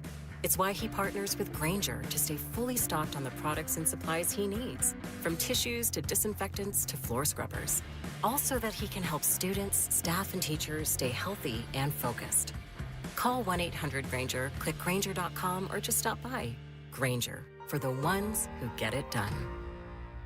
Paid non-attorney spokesperson. Paid for by Action Matters. Attention former and present inmates of women's prisons in California. If you are currently or were an inmate of Central California Women's Facility in Chowchilla, also known as Chowchilla Women's Facility, Valley State Prison for Women in Chowchilla, Institute for Women in Chino, or Folsom Women's Facility in Represa, and were a victim of sexual abuse, now is the time to come forward, as you may be entitled to substantial financial compensation. If you were an inmate at any of these prisons at any time and were subjected to sexual abuse from staff members, you may be entitled to substantial cash compensation. Call our California Women's Prison Helpline now at 800-408-1240. The deadline to file a claim may be close. Call now to get the justice, closure, and the financial settlement you deserve. Even if it was long ago, call our law firm's Women's Prison Sexual Abuse Helpline right now at 800-408-1240. 800-408-1240. 800-408-1240.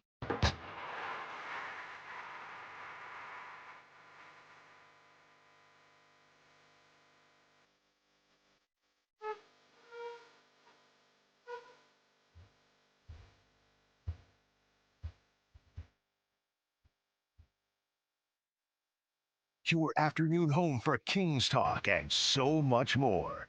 The Drive Guys on Sactown Sports. The Cleveland Browns have had 35 different starting quarterbacks since 1999. Hey, it's Whitey here, and Jay, and Emerald Pilati.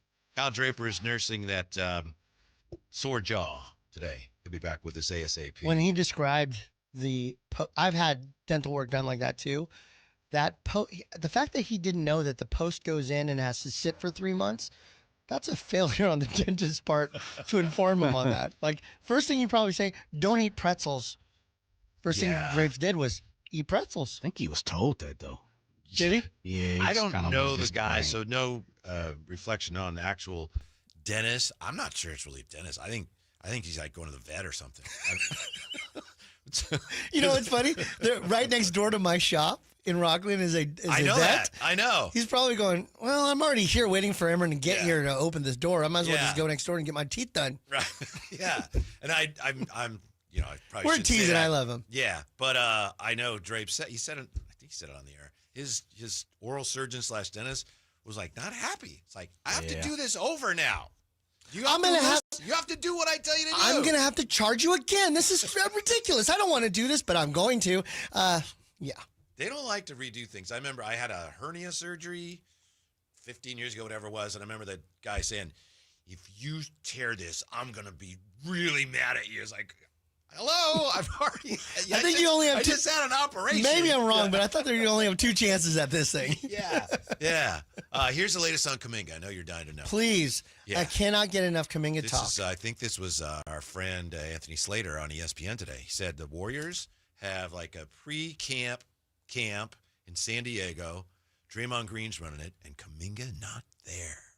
Woo! Of course, if you're Kuminga and you don't have a contract, that's the last thing you're going to do is work out, and get hurt. So it doesn't necessarily mean anything, but Warriors with their pre-camp, Kuminga's not It probably didn't come up in conversation here in Sacramento, but Fred Van Vliet recently tore his ACL working out for the Rockets. The Rockets.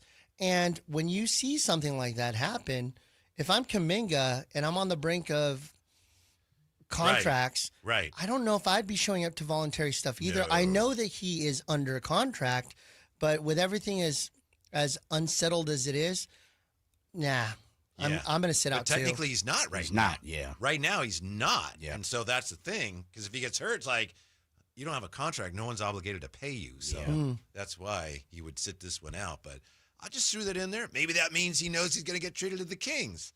It doesn't, but you know. I like how you're shaking your head no while you're saying that. And real quick, Jay, Precious Achua signing with the Heat. Mm-hmm. And a lot of people thought, oh, he'd be a nice fit here, but Precious was drafted by the Heat. yeah, that's And then right, he you're went right. and then he went to the Knicks, I believe. Yeah, it's true. And Precious and few are the moments we two can share. And then he played for Toronto for a bit. Yeah. So, The yeah. Knicks, he's a big bruiser. It's possible he had no interest in coming here. It's possible the Kings had no interest in him. I don't know. Did look like maybe a fit, but it's not to be. You know, you called him a big bruiser. Yeah. Compared to us, yes. But that guy's pretty thin. He's not Bobo thin, but he's pretty thin. Achua? Precious Achua? He's a power forward. Oh, wow. Okay. Yeah. Maybe I'm thinking of somebody different. Maybe, I don't know. I was going to compare him to Beef Tank stew. Thompson. Like beef stew. Yeah. Like Tank Thompson. That's a good comparison. Yeah, I know Tank's supposed to be with us today, so I Yes. got to check their particulars. But first, this guy is going to be at your show this weekend, and he is among those who have been nominated today for the Pro Football Hall of Fame 2026. First year of eligibility. So now you got 10 quarterbacks, 21 running backs. There's a lot. 18 receivers, 6 tight ends, 22 offensive linemen, 13 defensive linemen, 14 linebackers, 15 DBs, 7 punters, kickers, 2 special teamers. So most of these guys are not going to get anywhere near And it all of them at my show. Yeah, there you go. First of all, among the linebackers, Jay, how about it? Teddy Bruschi. Teddy B. And Lance Briggs. Lance Briggs. Yeah. Elk Grove and Roseville, right? Yes, sir. Yeah. Roseville and Right. Elk Grove. So which one is going to be at your show? Neither one. Neither one. Shouts out to Lance Briggs, man. When he was right in front of my era in high school, but growing up, cousins, friends, playing against him. Lance and the Thundering Herd, man, they were Rick Cotton Gym, just ballers out there. Yeah, for Elk Grove. And I know he's done camps and things. Oh yeah. Lance Briggs still in Arizona, back and forth here and there. We got to get him on the show. We got Yes, to. yes. Among the running backs nominated for the Hall of Fame, official Hall of Fame nominees: Sean Alexander, Mike Allstott, Tiki Barber, Larry Centers, Jamal Charles, Corey Dillon, Warwick Dunn, Arian Foster, Eddie George, Priest Holmes, Steven Jackson, Chris Johnson, Thomas Jones, Jamal Lewis, Marshawn Lynch, LaShawn McCoy, Eric Metcalf, Lorenzo Neal, our friend, Fred Taylor, Ricky Waters, and going to be at Emran's event Frankie? this weekend, Franco! Frankie G! Hall of Fame nominee. Frank, get up. It's 5 a.m. We got to drive all the way to Roseville. Frankie G! Frank Gore, number 3 all time in rushing yards with 16,000 on the dot.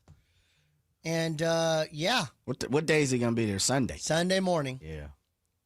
Man, get ready Sunday for morning. the 49ers and the Jags by hanging out with Frank Gore. Yep, so we gotta get going, sign some autographs, meet some fans, shake some hands, kiss some babies, and head back to the game. So he's gonna be physically back in Santa Clara for the start of the game. So we gotta get going. You got early. a helicopter for him?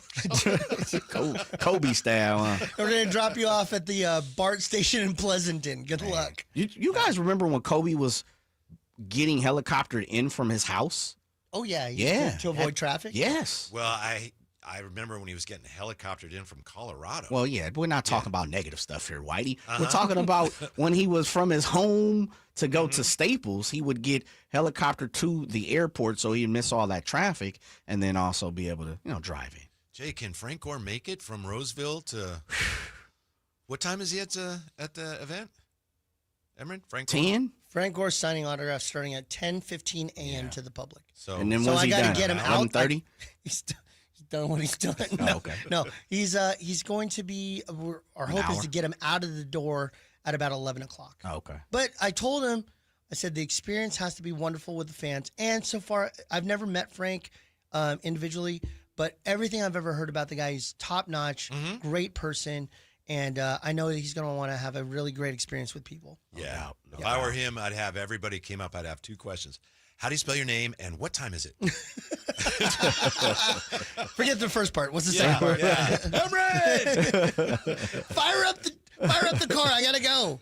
No, Man. so yeah, but that's a tight schedule and we made it happen. And, one of the most important things for me as a community business owner and in love with the 916, even though I'm from the 209. Now this is my home. Is I want to create experiences where fans can meet players here in their town. Last year, we brought some people to the event.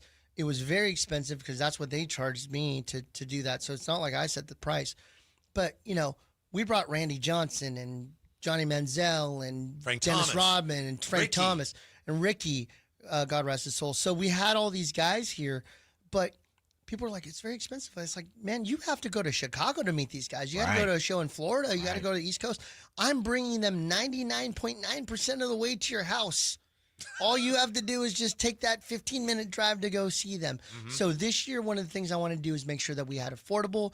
We wanted to make it a great event.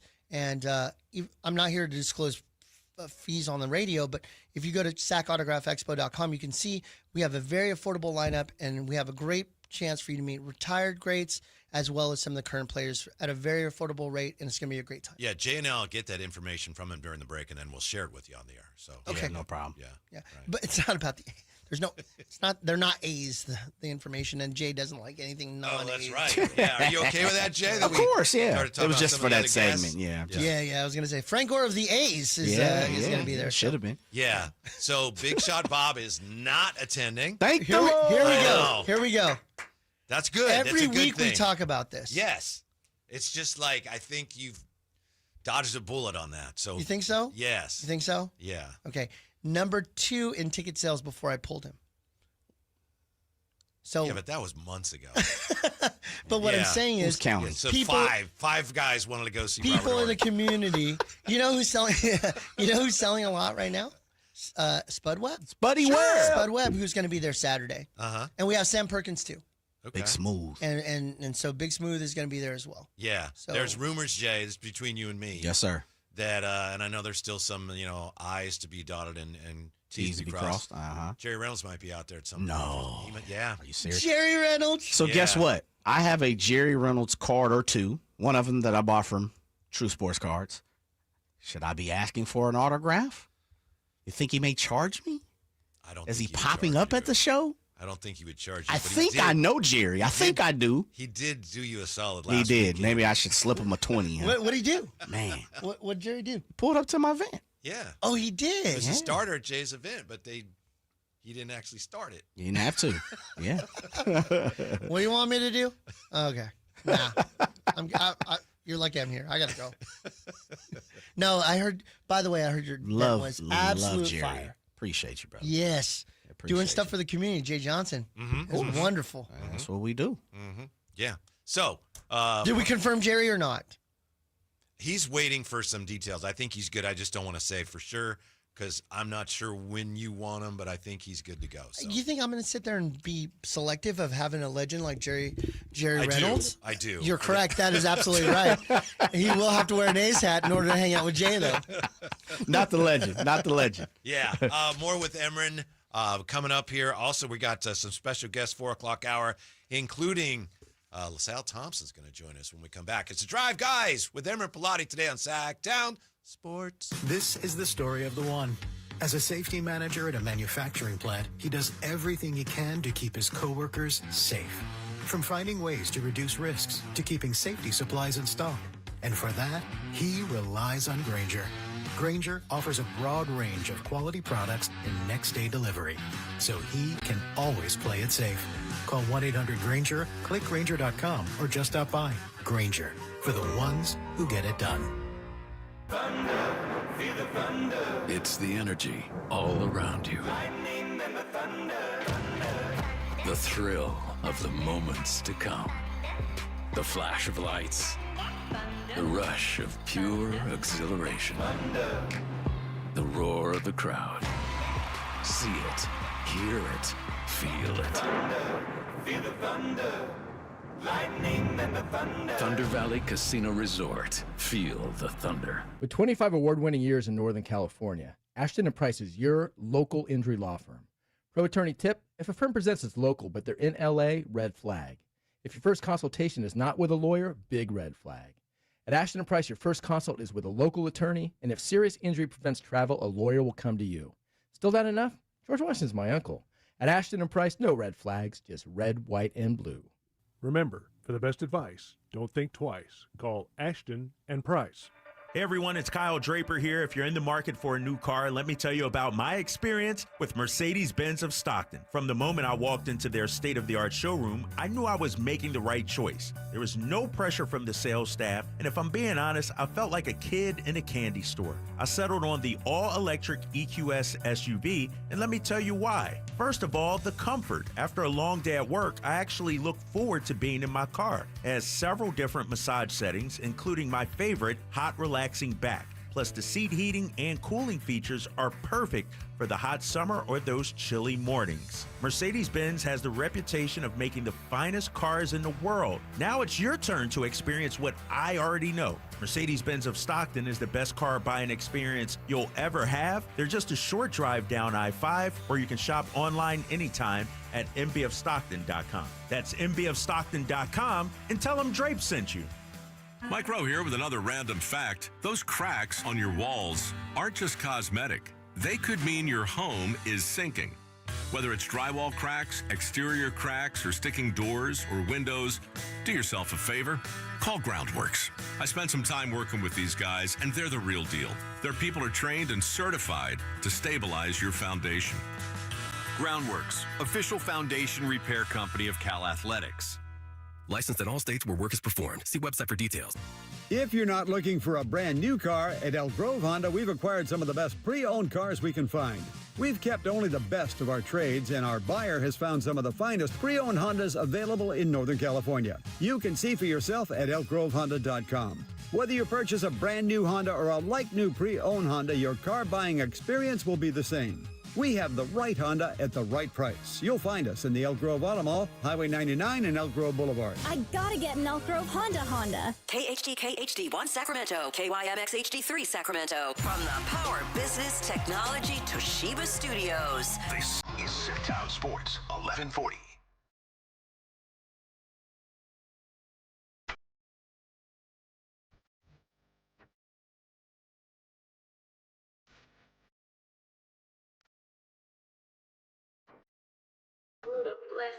Live and local, it's the Drive Guys. Watch the show on youtube.com/Sactown Sports 1140. Or listen on the Sactown Sports app. Welcome to a 4 o'clock hour. I think it'll be a 4 o'clock hour. We're all going to remember. Emerin Pilati is here. Drapes has a day off nursing that oral surgery deal after throwing out the first pitch last night. People are still talking about that. Like, hey, man, that thing went way up high in the air. It's still in the air. Is there helium in that? I'm kidding. He's taking a lot of grief from a lot of corners because he did not go up on the mound.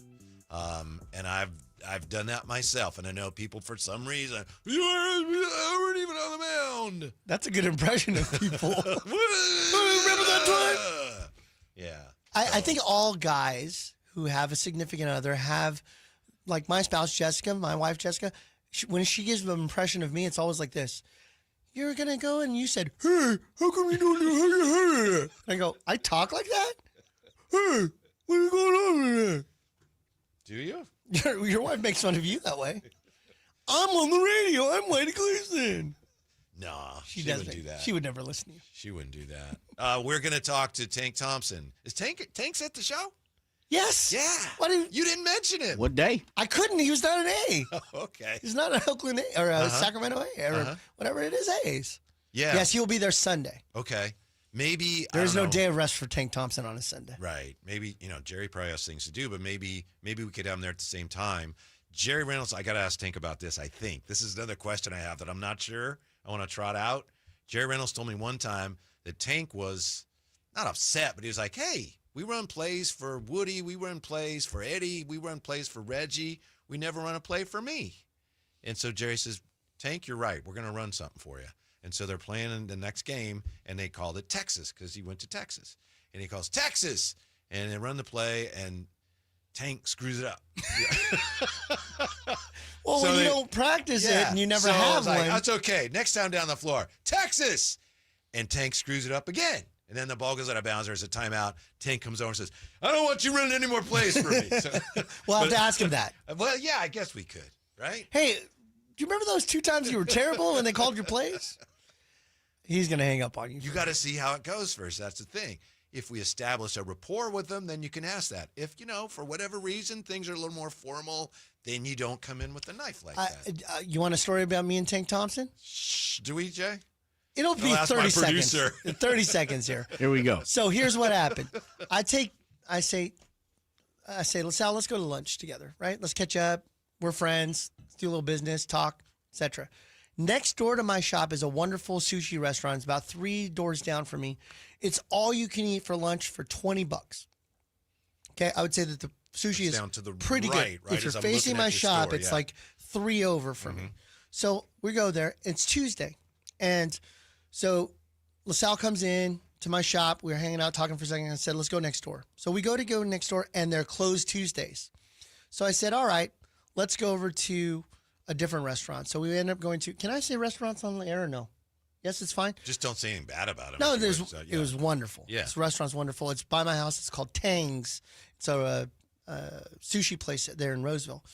But what happened was, in Tank Thompson's brain, even though I said I was buying lunch at the $20 all-you-can-eat sushi. He didn't register that we now went to the non-all-you-can-eat place. I'm with him. You said you're buying. Bruh. I looked at what he was ordering. He's like, I'm going to take 7 of these, 11 of those, 12 of these, and then when you come back, I'll order them. I was like, what is... And I'm looking at... I was thinking, they didn't put dollar signs in front of the things, and I was like... it just had the number. So I was like, I'll take the number 21. And they're like, no, that's how much it is. I go, well, do you have a number 4 anywhere? Tank was ordering all the numbers starting at the top. And so so we had to fire sell some stuff at the shop to afford that. Jake Moody included? Yeah. I had to charge for the Jake Moody in order to make. I don't know. What do you think, Jay? I mean, Emron did say he's buying. I'm not joking. I mean, Tank is what, 6'9", 6'10", maybe pushing 300. Big dude. And I watched that dude put down at least 15 rolls. I'm not playing. That's pretty easy to do. Is it? Sushi is I mean, it's like you have to eat a lot of it before you feel it. It's really good, but I could see, especially a big guy like that. And I went to him, are you feeling it yet? And he was like, feeling what? As he puts more in his mouth. Right. I love him, though. It was well worth it. Yeah, I love LaSalle. His stories are unbelievable. If you get him and Jerry in a room, I could imagine the two of them would just give you 4 hours of... You should do it. 4 hours of just... Yeah. Talking about plays that he can't make. You should do it before he joins us here in about 10 minutes. Jay, yesterday we were talking about ESPN's list, the projected list of the top 100 players for this year in the NBA. So we had, we had DeMar at 80. DeMar at 80, and Zach LaVine at 72. 72. Yes, we have 50 through 10, I think, today. Let's see. Okay. Let's see Zach is 72? Yes. Yeah. Just so I know, who's 71 and who's 73? I have to double check. Okay. That. I'm sorry I don't have it, but That's it's a okay. good question. Yeah. I'm just curious who they feel is a little bit better or a little bit worse. Yeah, and again, it's weird, Emron. It's a projection. So they're saying this year this will be the way it is. So 50 is Porzingis, 49 Gobert, 48 Mikal Bridges, 47 Joel Embiid. We're looking for Sabonis, of course. Jamal Murray, 46. Jared Allen, 45. Jalen Johnson, 44. Markkanen, Julius Randle, Anunoby, 41. Aaron Gordon, 40. Desmond Bane, Darius Garland, Amen Thompson, Zubac at 36. De'Aaron Fox, 35. Domantas Sabonis at 34. We got him. He's better than Fox. Yes. We did it right. His rank last year was 29. So we have a top 35 player in the NBA this year. Just so this is not a fantasy. This is like, I don't mean fantasy. I understand. Fantasy basketball. It's not fantasy basketball rankings. This is like player ratings, best player versus. Yeah, it does have fantasy projections, but it's supposed to be, you can garner some things from this for fantasy, but it's not strictly a fantasy. So if you think about it, all pro is 5, a starting 5 times 3, right? So all 15 best players. So this says that that Sabonis is outside of that at the moment, right? Because all pro only recognizes the top 15 players. But in the league. you have second team and Right, Yeah, but so that's five, all five, league. and five. Yeah, Right, yeah, third yeah. team, so it's 15 total. Mhm. So he's outside of Yeah, that, is what yeah. they're saying. This is put together by ESPN's editors and writers and analysts. So Anthony Slater writes this, and he points out Sabonis' raw per-game production through the past half-decade puts him among the game's elite names. He's finished third, second, first, and first in the NBA in rebounds in the past 4 seasons. Among centers in 24-25, his 423 assists were behind only Jokic.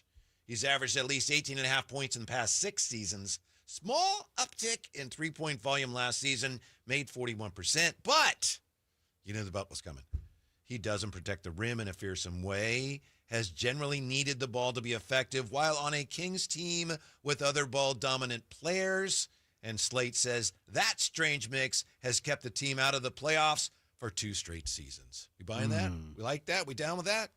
I think part of the projection is first of all, he was banged up quite a bit last year, right? He always is. The year before, as we talked about, projected to be in the 20s, low 20s. The year prior to that, same kind of situation, 21, 22, 23, if I remember correctly, that, top end of the 20s. I think if he is healthy, he will project a little bit better than his number. He's got to be on the court, though. Yeah. That's part of it. Mhm. But we know Slater. One thing about Slater is I will say, more times than not, he calls it pretty much as fair down the point, and he's right here. So it's not like he's not watching games. It's not like he's a part of, what's going on in our community.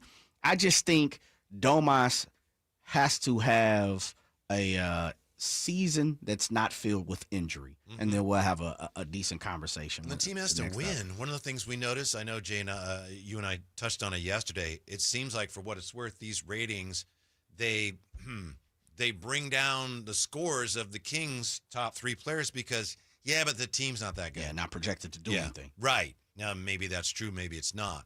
But it's like, this guy's good, but we got to knock him down a few pegs because the team has just kind of, a strange mix that has kept him out of the playoffs. You know what's interesting is that when you're leading the league in rebounding, that means that your team members are creating shots that are missing, right? Right. Yeah.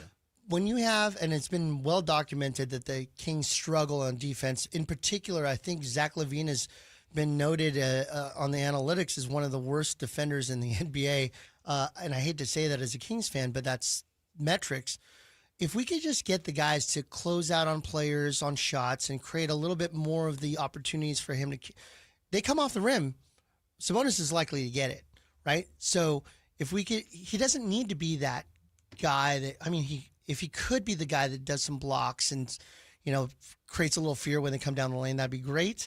But if we could just get some misses, we know that Sabonis is going to grab that rebound. So better play by the guys at the top of the key, maybe making it a little bit more difficult for those shots, would go a long way this year. I remember when I think we all 3 were out there. You got the seats from the station opening night last year against Minnesota. And remember, Julius Randle in particular was just lighting the Kings up from 3.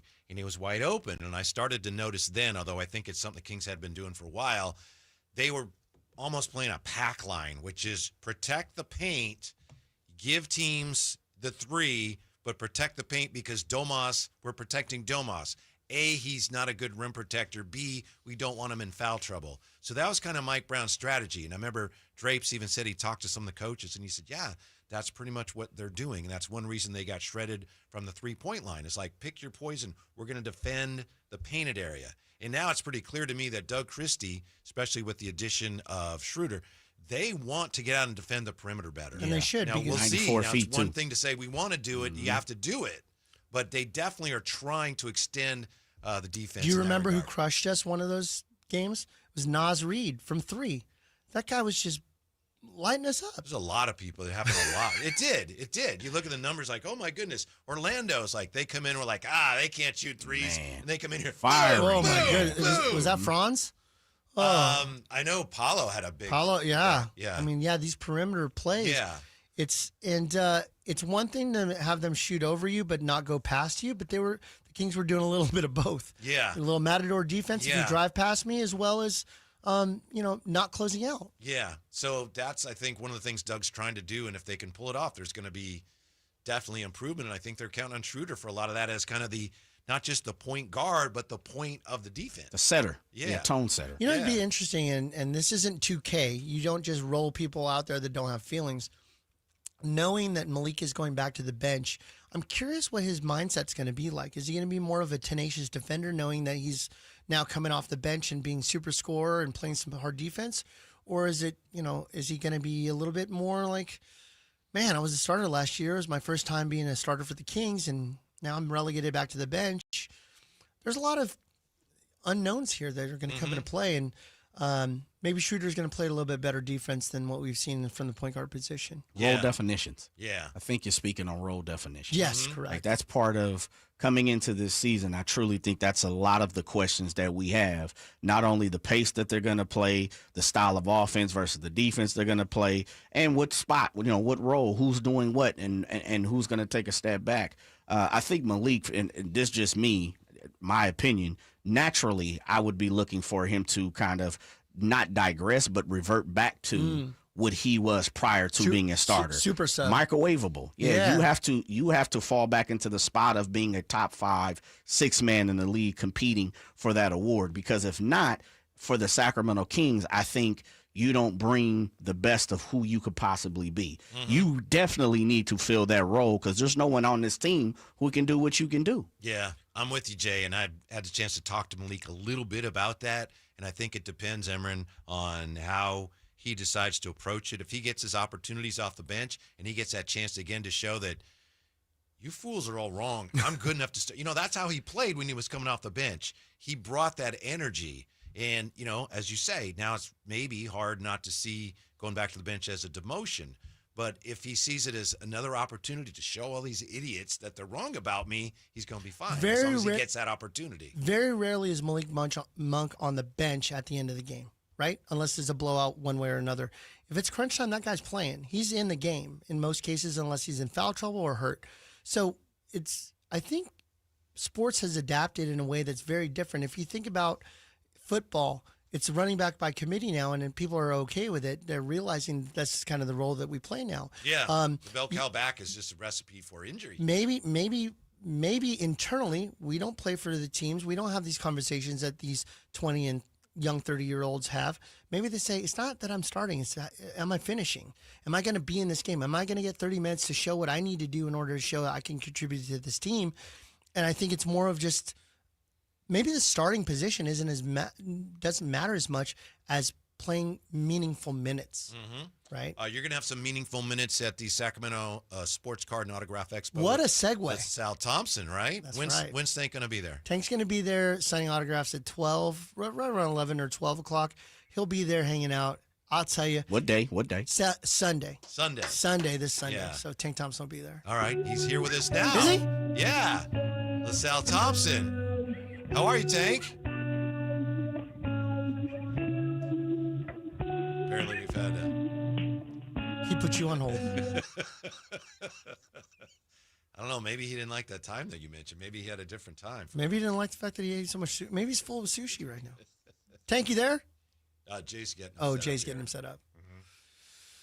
Oh man. He's like, is that his theme song? he's like, I'm not coming on until you play this exact song at this exact moment. By the way, what a diva. Yeah. Speaking of big power forwards, Precious Achiuwa and Isaiah Stewart are they're the same height and they're 2 pounds difference. Yeah. So Isaiah Stewart's 250 and Precious Achiuwa's 248. Sounds a lot like you and I. It does. We have very different makeup of body, though. How's the interest level in some of the Kings you're bringing back for the show? A lot better than the Lakers ones. Oh, really? There we go. Here he is, Are you LaSalle sure? Thompson. How are you, Tank? Hey, what's up, man? I'm here. Good. Yeah. Tank, we were just talking about you and your sushi experience with me. Man, that sushi was good. Yeah, you know what? Hey, what's the name of that place? Because you need to get them some pub. I've been there don't worry. times. That food is good. Don't worry. They got plenty of pub. The place is called Tang's Sushi in Roseville. And I know Tang, too. And nice guy. Yeah, Tank at Tang's is what we called it. And there you go, Tank it Tangs. and when you want to talk about something that was emptied, it was my wallet that day, Tank. When you had all that sushi, bro. Because next time I won't hit you that hard. No. I just had a couple of rolls next time. I was kind of. I hadn't eaten that day, so when you had me come in there, you like how you said that? He said I hadn't eaten that day. Well, if you recall, you and I were going to eat at the sushi restaurant by my house, by my store, and that was all you can eat. So I was like, oh, I cannot wait to watch these guys squirm as Tank Thompson's there eating all this sushi. And then it was closed that day, so we ended up going to Tang's. And that's how we did. Okay, that's right. And and it didn't click in your brain. This is not all you can eat. Maybe it did. Well, maybe it did. So that's why next time we'll go to your place. We'll go to the all you can eat place. Thanks, and you'll buy, right? Yeah, that's a good trade-off. You know what? Next time, I'll buy. Yeah, all you can eat, I'll buy. Oh, great! Okay. You'll get the You'll get the $20 all you can eat. Yeah. Thank you so much. Thank you so Tank, much. we're very excited about you coming out to the show on Sunday. Can you tell us a little bit about that year one Kings in Sacramento? I remember seeing you guys when you were from Kansas City and you played in Oakland the year before, and all the people from Sacramento went down to watch you. How good year one? How good was that team? You guys made the playoffs, then they broke it up. But how good was that first year team? I mean, we squeezed in the playoffs. We probably would have been better the next year, but they made a trade for Derek, and Derek's knee. He was coming off a knee injury, but they signed Derek to an offer sheet. They should have kept Mike Woodson. It would have just made us better, and it would have kind of softened the injury with Derek. We were basically kind of empty at that position, and it hurt us after that. So yeah. And speaking of Mike Woodson, he's back with the Kings now as an assistant coach. And you were one of his assistants, right? Yeah, he's that's one of my best friends, man. We like family. He broke me in the league. Him and Eddie Johnson kind of raised me. I mean, he only like 2 or 3 years older than me, but he raised me. Taught me how to carry myself, how to act, how to dress, all that good stuff. And so I've been hanging with him a lot since he's been back. And I told him to ask Doug if I can come to some practices and stuff, but I'll probably start being around a lot more and go to more games. But I'm excited about them. Does he like sushi? I like sushi. Woody does not. I don't think he eats sushi. Okay, cool. We'll take him to lunch then. Okay. I'll have water in the salad. You know what he loves? He loves going to the cigar bar, man. Oh, is that what he said? Oh, man. No, I know that he does. Because every time, look, since he's been by, we probably hung out about 15, 20 times. So let's say we hung out 20 times, 18 of them we ended up at the cigar bar. Okay. At the cigar lounge. So we go there on the regular. LaSalle, I don't smoke anything. I just sit there and talk. I was just going to say, my wife, Jessica, just texted me and she said, do you know how cheap you sound right now? Yeah. I was like, I am. No, you're married to me. You know I'm cheap. Man. You ain't cheap. No, you're not cheap. Tell your wife you're not cheap. Neither are you. Yeah. Neither are you. You just were a big eater that day, that's all.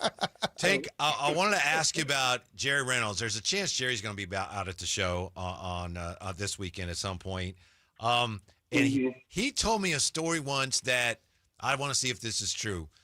He said that you said, hey, we run plays for Woody, for Eddie, for Reggie. We don't run any plays for me. And he said he put in a play for you called Texas, and he said that it didn't work because you didn't run it right. Is that anything close to the truth?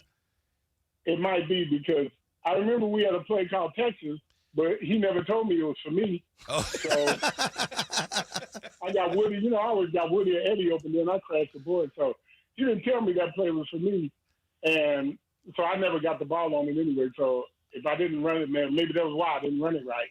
I didn't get the ball, but kind of need to know the play's called for you. Play called Texas, but I ran it correctly, to my knowledge. So, but maybe the first time I ran it incorrectly and didn't get it. And he's like, "Well, we're not going to go to him again." So, what kind of coach was he?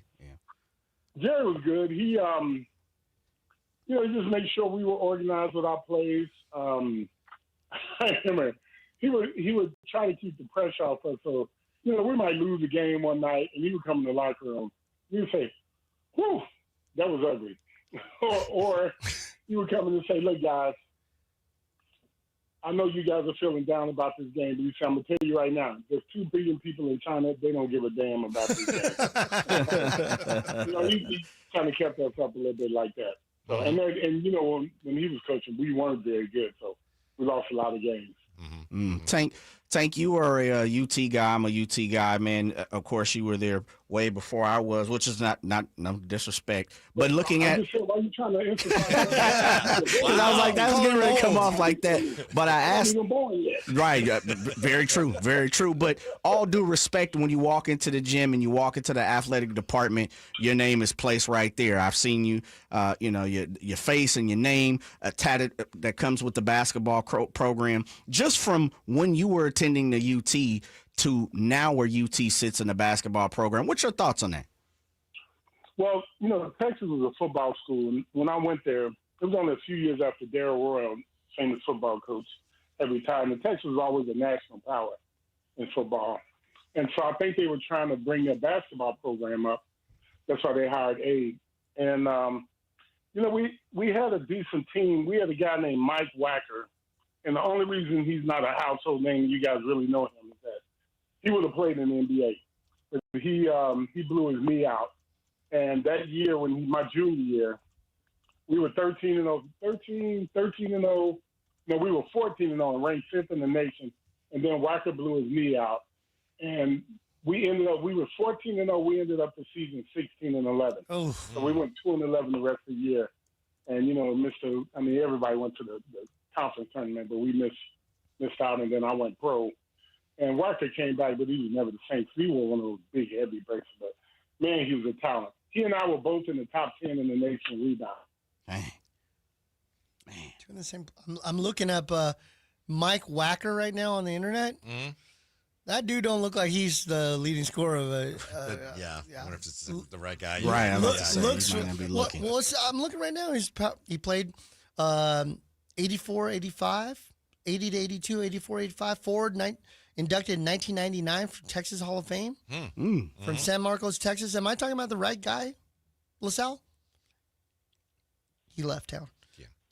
15 that points time a was game. definitely my phone. Okay, gotcha. Okay. We'll move on. Go ahead. Yeah. I wanted to ask you. You were an outstanding rebounder, of course. You had double-figure rebounds in your career. What do you think of the way Domantas Sabonis plays and what the team needs to do this year to get the best out of him? Domantas. Well, I think really with Domantas, really what you need to do, he really should be playing power forward. Mm-hmm. And so they should get a big center, and I think he'd be more effective, especially as well as he passes. He would, playing him a lot more at the high post, he would be much more effective. But he's a talent, man. He can rebound, he can score, he can pass. I call him Brad Miller Deluxe because he's very similar to Brad Miller, but a little better. Uh-huh. And I played against his daddy.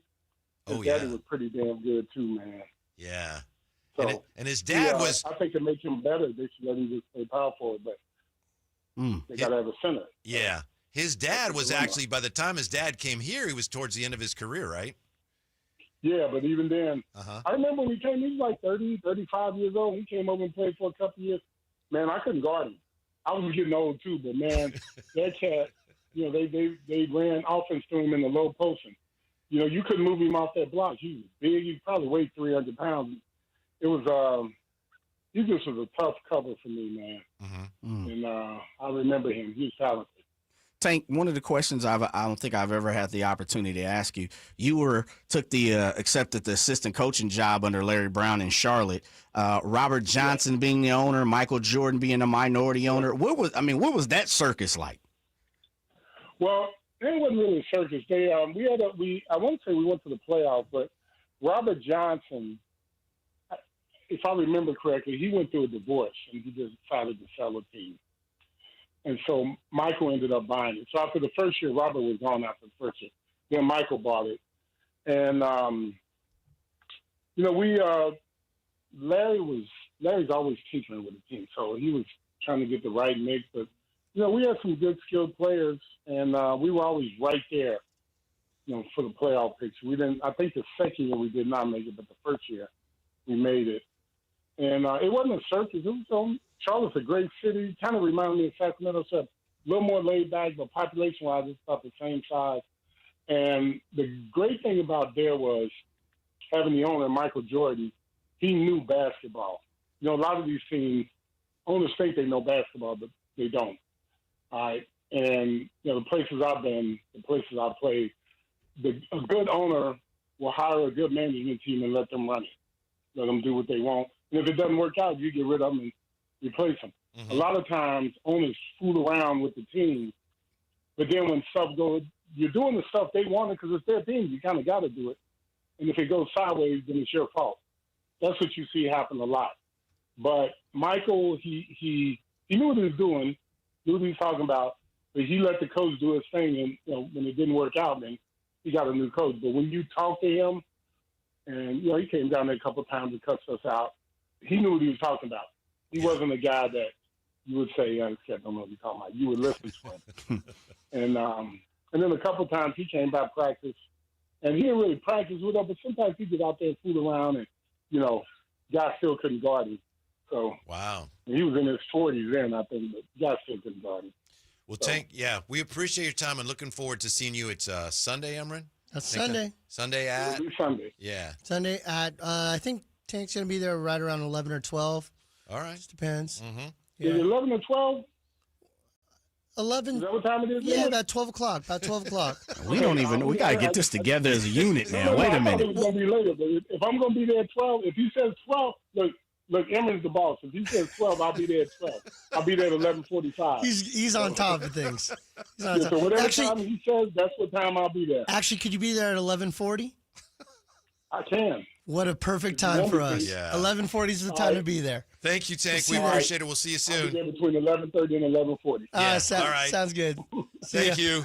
All right, man. Thanks for calling. I'll talk to you guys soon. All right. We look forward to it. Love that guy. Thompson. Love that guy. Yeah. We'll come back, look at the NFL's unbeatens, ranking them. Also, we got Ruthie Bolton coming up, too. Ruthie Bolton's coming up. Yeah. So, big hour rolls on next on Sactown Sports. The Alan Styles Show. Brock's bro, Chubba, he's on Nevada and wasn't great. Why didn't we ever hear about him? You answered your own question, Jeff, because he's not very good. Look, man, it's your 5th year at UNR. You are now Preston, not calling you Chubba. How old is he? He is 24 years old, a 6th-year starter, never won a college football game. We use your government name. You can listen to the Alan Styles Show Monday through Friday from 10 a.m. to 2 p.m. on 1140 a.m., YouTube, and the Sactown Sports app. Sacramento weather is brought to you by Elk Grove Honda. I'm Dirk Verdorn in the KCRA 3 Weather Center. Expect mostly cloudy skies through the night tonight with a chance for some more scattered showers and even some isolated thunderstorms as we go through late tonight and into early Thursday morning. Overnight temperatures will be ranging in the 60s. Get the latest forecasts on the KCRA 3 News and the KCRA 3 app. At Elk Grove Honda, we've acquired some of the best pre-owned cars we can find. Whether you purchase a new Honda or a like-new pre-owned Honda, Elk Grove Honda has the right Honda at the right price. In the Elk Grove Auto Mall, Highway 99 and Elk Grove Boulevard, or elkgrovehonda.com. I gotta get an Elk Grove Honda. Drivers who switch and save with Progressive could save hundreds. With that kind of money, you could go big time on a fancy water bottle with ultra titanium alloy metal. You're not sure why you need all that. I mean, it just holds water. But you're getting it anyway. Because if you're hiking near an active volcano and you accidentally drop the bottle into molten lava, your water will still be icy cold. Switch to Progressive and you could save big time. For water bottles. Progressive Casualty Insurance Company and affiliates, not available in all states. Potential savings will vary. Staples presents That Was Easy. So, I'm opening my own coffee shop. I smell a caffeinated catastrophe. And I needed menu boards and banners printed. What you really needed was a reality check. Staples really came through. They printed menus and signs, even flyers in time for my grand opening. And that's when the other shoe dropped. Not quite. I got $125 off my custom print order. Cha-ching! For your business printing, Staples. That was easy. Now save up to $125 on custom print orders. Valid in-store and online. Ends 11/1. Exclusions apply. Visit staples.com/print for details. When I was a kid, I remember my dad, a lineman, leaving in the middle of the night. Families were depending on him to get their power back on to keep them safe and warm. Watching him taught me that this work isn't just about wires and circuits. It's about people and the trust they place in us when the lights go out. That's why I started Maverick Electric Heating and Air, to carry on that same promise of showing up, doing it right, and protecting families when they need us most. Visit callamaverick.com. I'm with Vince Bloom, the big guy at Folsom Lake Dodge. The weather's getting colder, but the deals are just heating up. And during the Drive into Fall event at Folsom Lake Dodge, save over $6,500 net savings off MSRP on a new 2025 Jeep Wrangler 2-door Sport. That's over 17% off. And I've got 5 at this hot deal. At Folsom Lake Dodge. In the Folsom Auto Mall and online at folsomlakedodge.com. Wrangler includes $44.85 dealer discount plus $2,000 in national retail bonus cash. VIN SE 658348. See dealer for details. Expires 9/25. This National Recovery Month, start your recovery journey. Choose a proven addiction treatment option that's right for you at choosechangeca.org.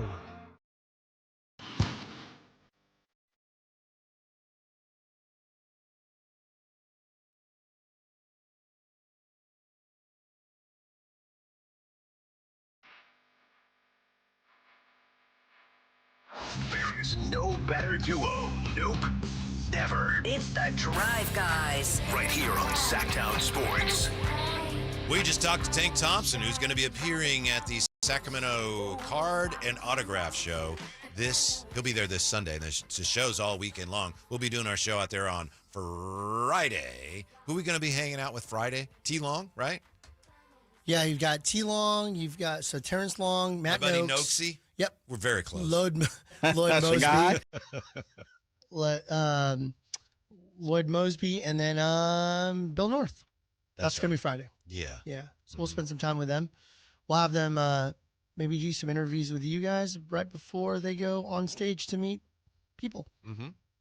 If you go to sacautograph.expo.com and pick up your ticket for the day, when you come to get your tickets at will call, we'll give you a choice of one of those 4 players for you to pick and get a free autograph from. So we'll include one of those in there for you, and you can always buy individual tickets as well. I want to give away tickets to this event while I'm here. Mm-hmm. I didn't come here and not. I'll take them. Open-handed. Open-handed. You're open-handed. Comes with a free Jake Moody signed jersey. Now, yeah, so if you guys want to, however you want to do it, I'd be happy to give away some of those tickets for sure. Now, what are these? Are these VIPs? Are these to Easy get now. you in? Or I'm trying to get a good Do understanding. they come with sushi too? I'll have the Tank Thompson package, please. Every direction you go in, I lose on this financially. And Drapes isn't even here today. I cannot wait till Friday. Well, I hope that he's better and that he's going to be able to make it out to the event because. Well, I know he always enjoys it a lot. Yeah, he does. Yeah, going out to your store. You know what's interesting about him though? He doesn't like being a celebrity in a room. It's really not him. And when I say that, I mean it with all sarcasm. Uh-huh. Because when he walked in last time, hello everybody, Kyle Draper here. He was wearing the Sacramento autograph shirt, for the event, and he was running around. And he's like, and I watched him wheeling and dealing at every sports card table. Don't forget, guys, not only will we have autographs, we'll have some of the best dealers in all of Northern California and Nevada coming in to sell, buy, and trade sports cards and memorabilia. So you'll have over 100 tables of that as well. And Drapes was walking around last year just kind of, hey, man, you know what? I really like that card over there. I don't know if you know who I am, but I'm a guy who likes to shot put a baseball from almost the mound. That was kind of a cheap shot there, Jay, wasn't it? Yeah, it's cold blood, man. His first pitch right now is getting torn apart. It truly is. I mean, from all different areas. And then you got your guy, Emron, on top of it, too. Yeah. And just think if it was actually bad, which it wasn't. Just think what people would be saying then. Okay. See, yeah.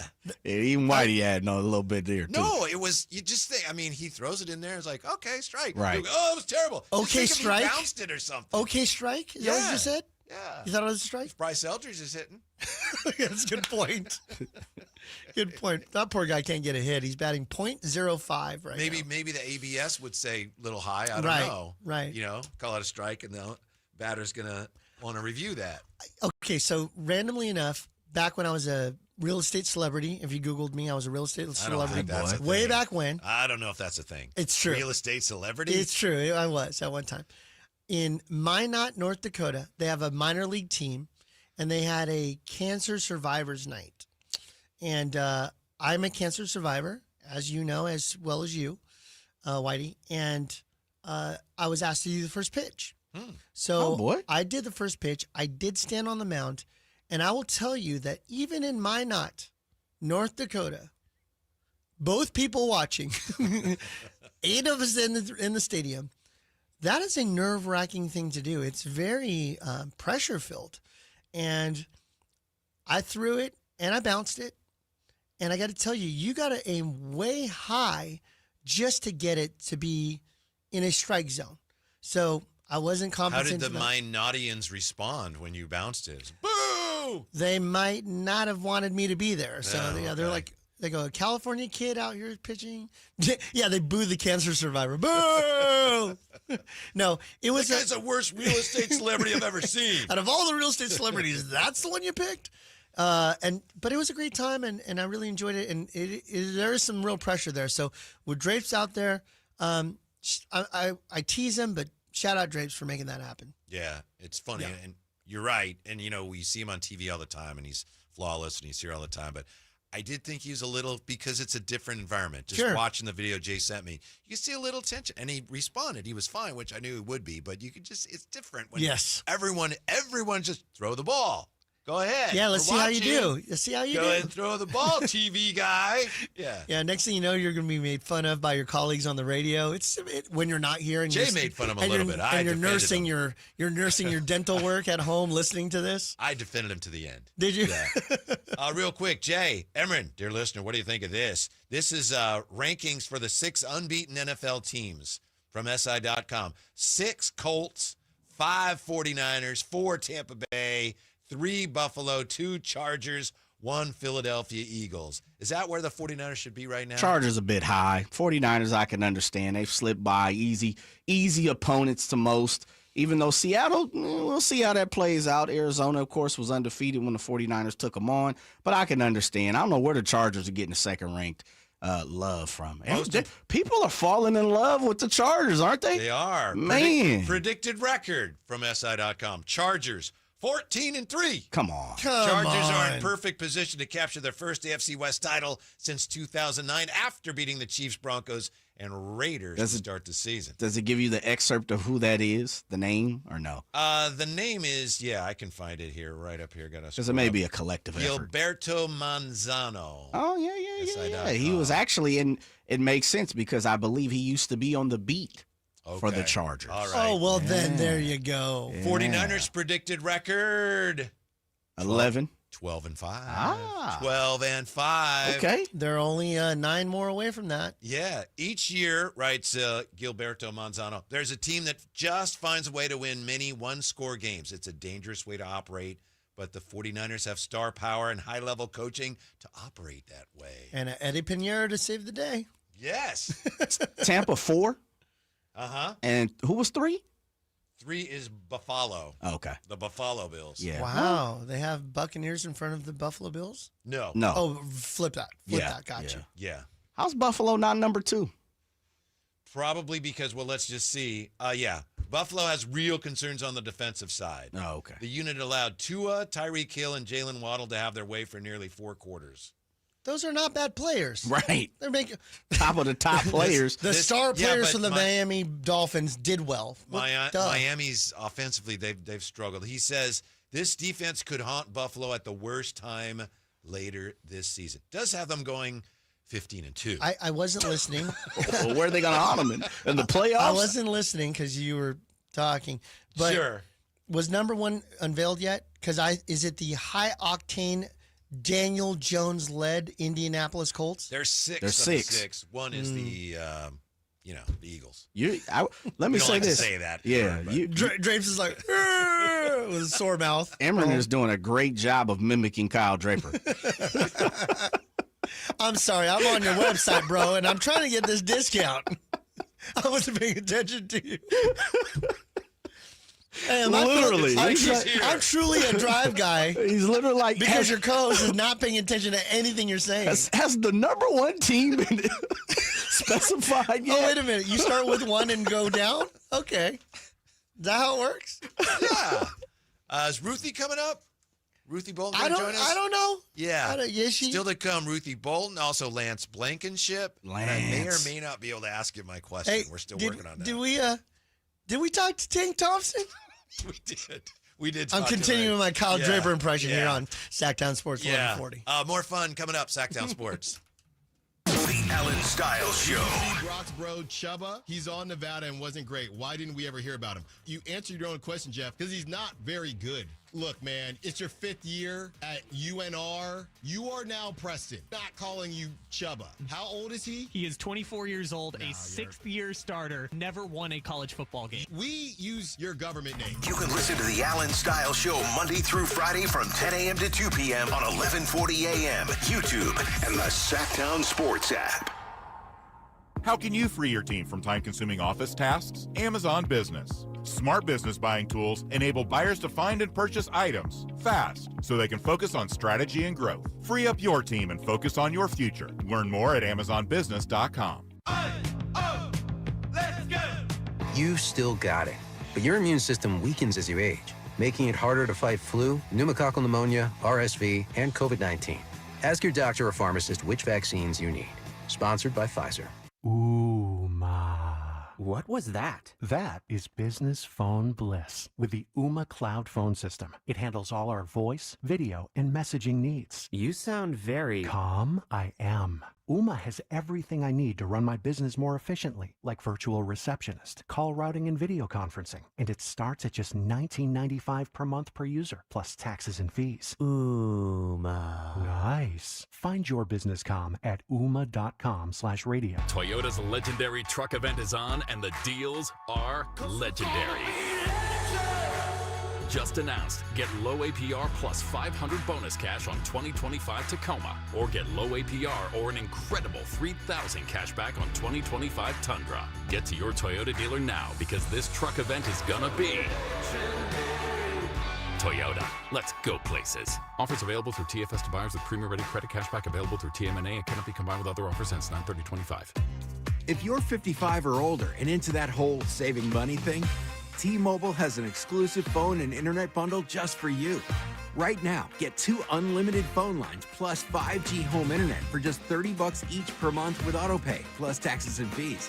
And with 5G home internet, setup is easy with just 1 cord and no technician needed, which is great if you're also into that whole keeping it simple thing.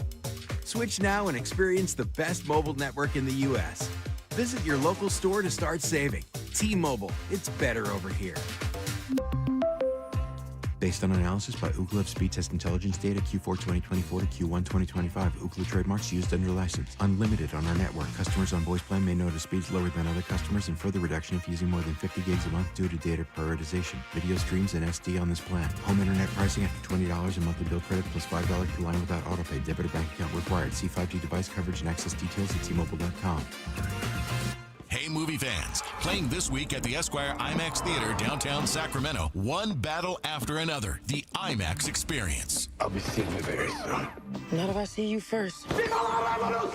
Leonardo DiCaprio and Sean Penn star in this action thriller as a group of ex-revolutionaries reunite to rescue the daughter of one of their own. The best theater to experience one battle after another is on the Esquire IMAX Theater 6-story screen. Grab your reserve seats today at IMAX.com/Sacramento.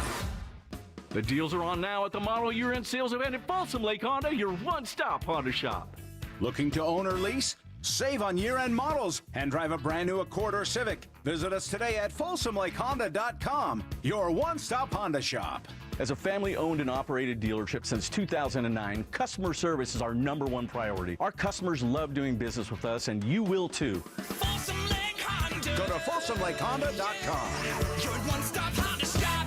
Hi, this is Greg Papa. Disasters hit every day. If your home, business, or building has suffered from any disaster, SunPoint Public Adjusters can help. SunPoint prepares, presents, and negotiates your claim with the insurance company, working only for you, making sure you get everything you're entitled to and letting your focus be on what's most important, your family or your business. Call SunPoint today at 888-247-7865 or contact us at sunpoint.us. SunPoint Public Adjusters, the gold standard in public adjusting. License number 2N14884.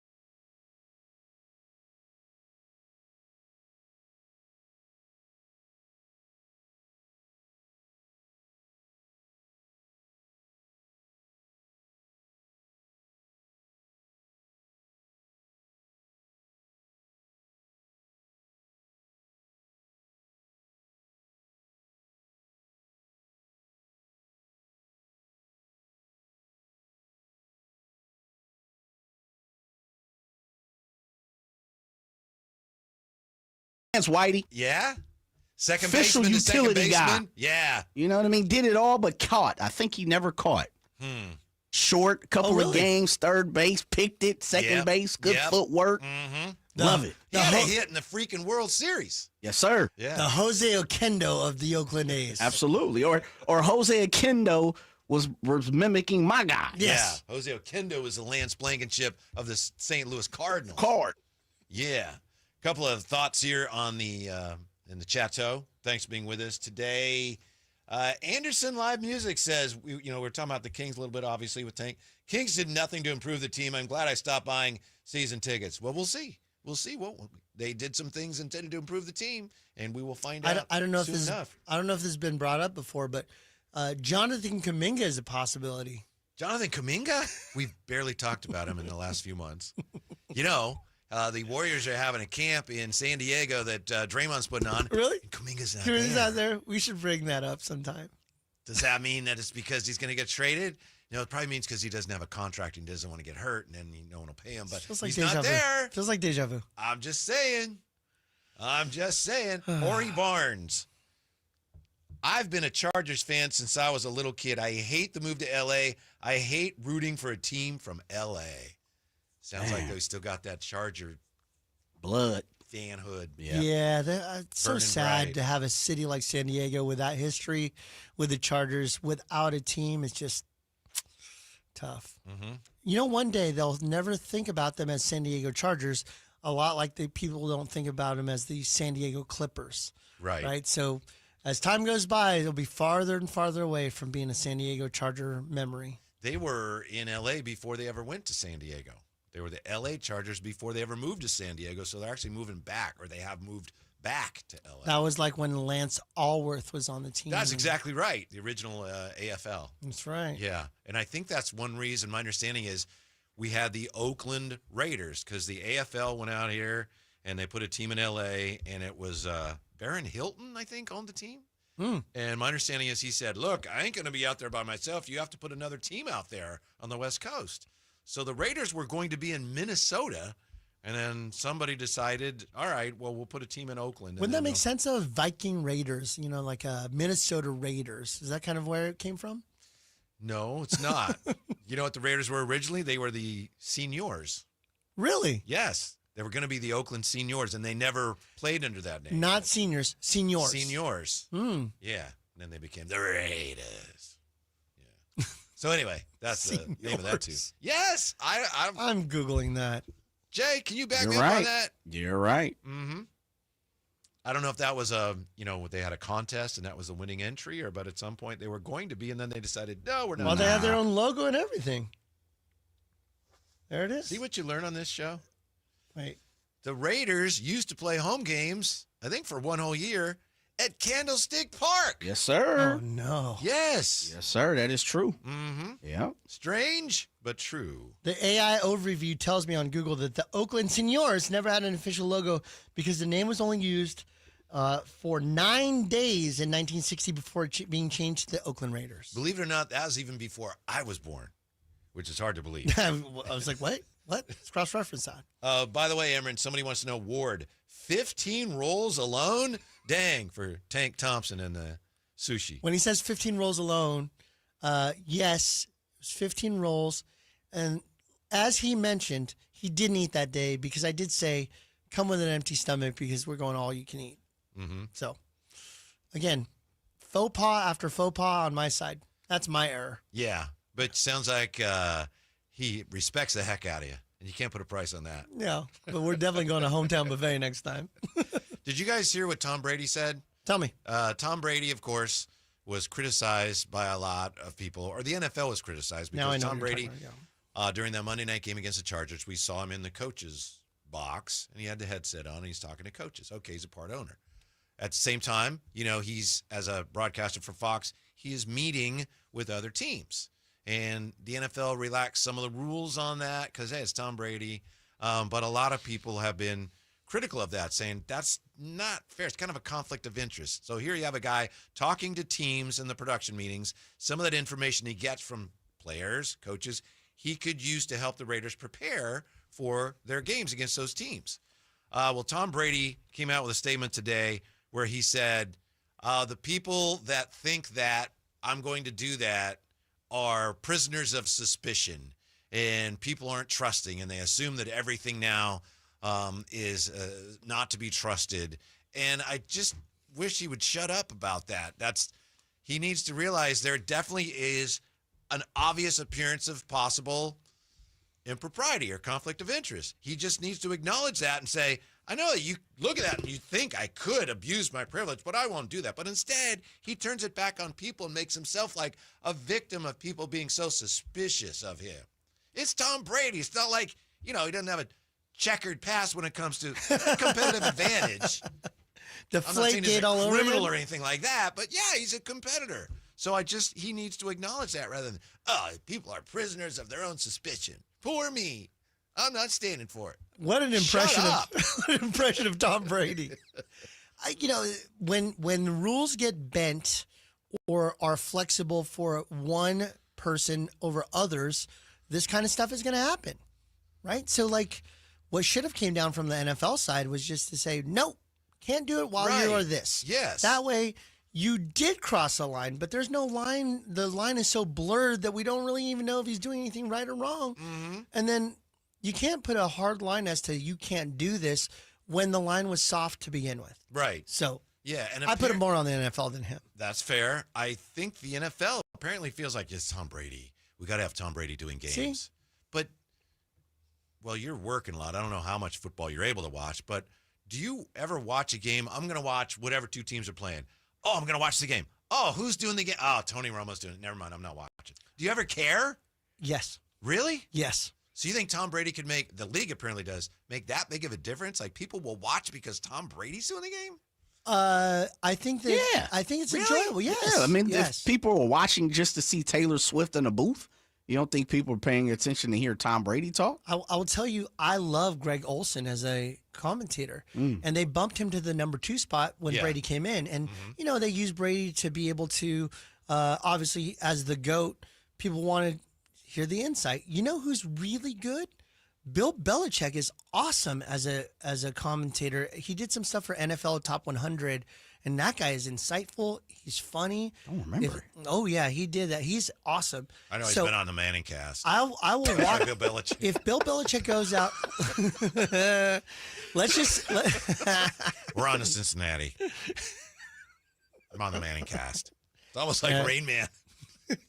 Tony Romo is enjoyable to listen to. I know some people don't have. Yeah. Some people don't like. Maybe I'm wrong, but I'm not wrong. It's just me, I should say. I've never watched the game and then, here we go. The 49ers, not the 49ers. Everyone would always watch the 49ers, but Vikings are playing the Bears, but who's doing the game?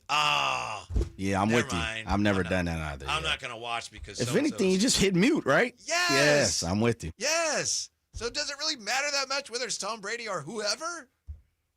I'm just nodding my head because I'm thinking my wife putting me on mute Saturdays at 10 a.m. here at Sactown Sports 1140. Oh, you're on mute as soon as you hit the porch, big time. Do we have someone coming up? Do we know? Yeah, Ruthie. Okay, yeah. Coming up next, Drive Guys. Also, Lance Blankenship is coming up. Sactown Sports. This is the story of the one. As a safety manager at a manufacturing plant, he does everything he can to keep his coworkers safe. From finding ways to reduce risks to keeping safety supplies in stock. And for that, he relies on Grainger. Grainger offers a broad range of quality products and next-day delivery, so he can always play it safe. Call 1-800-GRAINGER, click Grainger.com, or just stop by. Grainger, for the ones who get it done. Alan Stiles here with your Sactown Sports Injury Report, brought to you by Downtown LA Law Group. Joey Estes, out with that herniated disc in his lower back, is expected to return in 2026 after undergoing successful surgery in LA from Dr. Robert Watkins. Denzel Clark, out with that right adductor strain, expected to return in late September after going through a running and hitting progression in Arizona. That was your injury report, brought to you by DTLA Law Group. Hey, I'm Alan Stiles. Injured at work? Call downtown. DTLA Law Group. California's leading injury law firm. With over 40 lawyers throughout California, they have won over $500 million in settlements. DTLA Law Group will get you compensation for your work injury. You don't pay unless they win. That's right. You pay zero up front. Call downtown. Text injury help to 40222. That's injury help to 40222. Visit them at calldowntown.com. Text charges may apply. If you're 55 or older and into that whole saving money thing, T-Mobile has an exclusive phone and internet bundle just for you. Right now, get 2 unlimited phone lines plus 5G home internet for just $30 each per month with autopay, plus taxes and fees. And with 5G home internet, setup is easy with just one cord and no technician needed, which is great if you're also into that whole keeping it simple thing. Switch now and experience the best mobile network in the U.S. Visit your local store to start saving. T-Mobile, it's better over here. Based on analysis by Ookla of speed test intelligence data Q4 2024 to Q1 2025, Ookla trademarks used under license. Unlimited on our network. Customers on voice plan may notice speeds lower than other customers and further reduction if using more than 50 gigs a month due to data prioritization. Video streams and SD on this plan. Home internet pricing after $20 a monthly bill credit plus $5 per line without autopay. Debit or bank account required. See 5G device coverage and access details at T-Mobile.com.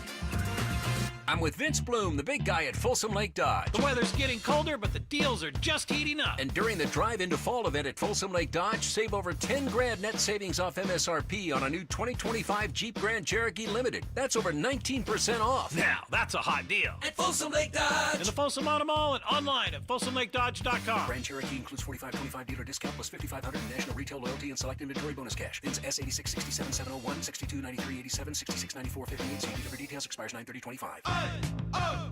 Let's go! You're still glowing, flirting, grooving.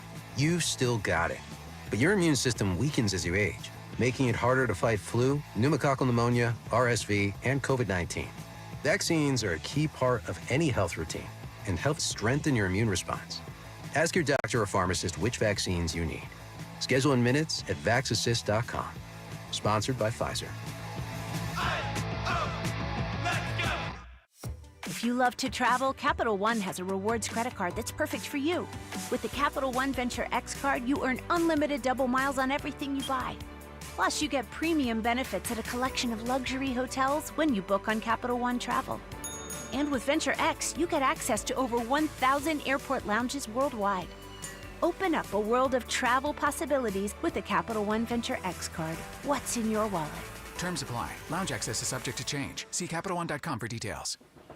When I was a kid, I remember my dad, a lineman, leaving in the middle of the night. Families were depending on him to get their power back on to keep them safe and warm. Watching him taught me that this work isn't just about wires and circuits. It's about people and the trust they place in us when the lights go out. That's why I started Maverick Electric Heating and Air, to carry on that same promise of showing up, doing it right, and protecting families when they need us most. Visit callamaverick.com. Paid non-attorney spokesperson. Paid for by Action Matters. Attention former and present inmates of women's prisons in California. If you are currently or were an inmate of Central California Women's Facility in Chowchilla, also known as Chowchilla Women's Facility, Valley State Prison for Women in Chowchilla, Institute for Women in Chino, or Folsom Women's Facility in Represa, and were a victim of sexual abuse, now is the time to come forward, as you may be entitled to substantial financial compensation. If you were an inmate at any of these prisons at any time and were subjected to sexual abuse from staff members, you may be entitled to substantial cash compensation. Call our California Women's Prison Helpline now at 800-408-1240. The deadline to file a claim may be close. Call now to get the justice, closure, and the financial settlement you deserve. Even if it was long ago, call our law firm's Women's Prison Sexual Abuse Helpline right now at 800-408-1240. 800-408-1240. 800-408-1240. KHD1 Sacramento, KYMX HD3 Sacramento. From the Power Business Technology Toshiba Studios. Sactown Sports, 1140.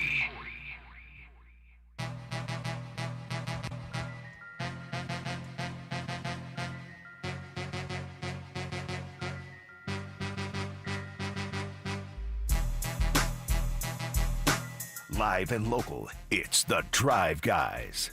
Watch the show on youtube.com/Sactown Sports 1140. Or listen on the Sactown Sports app. It's Whitey and Jay today, and Imran Pilati is helping us out. We're down Kyle Draper today. Hopefully he'll be back tomorrow. Drapes did not injure himself throwing out the first pitch last night, as far as we know. By the way, let's see, Campy says, Imran, you could never be Kyle Draper. Did you see his first pitch at the A's game yesterday? You could never throw the ball that high. So, Imran helping us out. Hopefully Drape's back with us tomorrow. We've been talking about your big Sacramento autograph and sports card show, and we have another guest coming up. When's our next guest going to be at your show? Sunday. Sunday? Good old Ruthie. We love Ruthie. Yes, absolutely. We welcome her back to Sactown Sports. 9 years as a Sacramento Monarch, 2-time Olympic gold medal winner, and that doesn't do justice to all she's accomplished. Ruthie Bolton, how are you today, Ruthie? I'm doing fabulous, man. I feel wonderful. Thank you for having me. Yeah, we appreciate it. Oh, also member of the Women's Basketball Hall of Fame. Can I ask you, Ruthie, you know, as the WNBA is becoming so popular now, and you were one of the brightest stars in the league when it started, was there ever any doubt when you guys started with it as to whether it would get this far, whether it would survive? You know, it's crazy. Let's go before the WNBA, the national team, the 9-16. Yeah. We knew when we were together for a whole year, the sacrifice, we had to put on a performance that's second to none. Just winning a medal wasn't good enough. We had to win the gold. And I feel like that started when we won the gold in 96.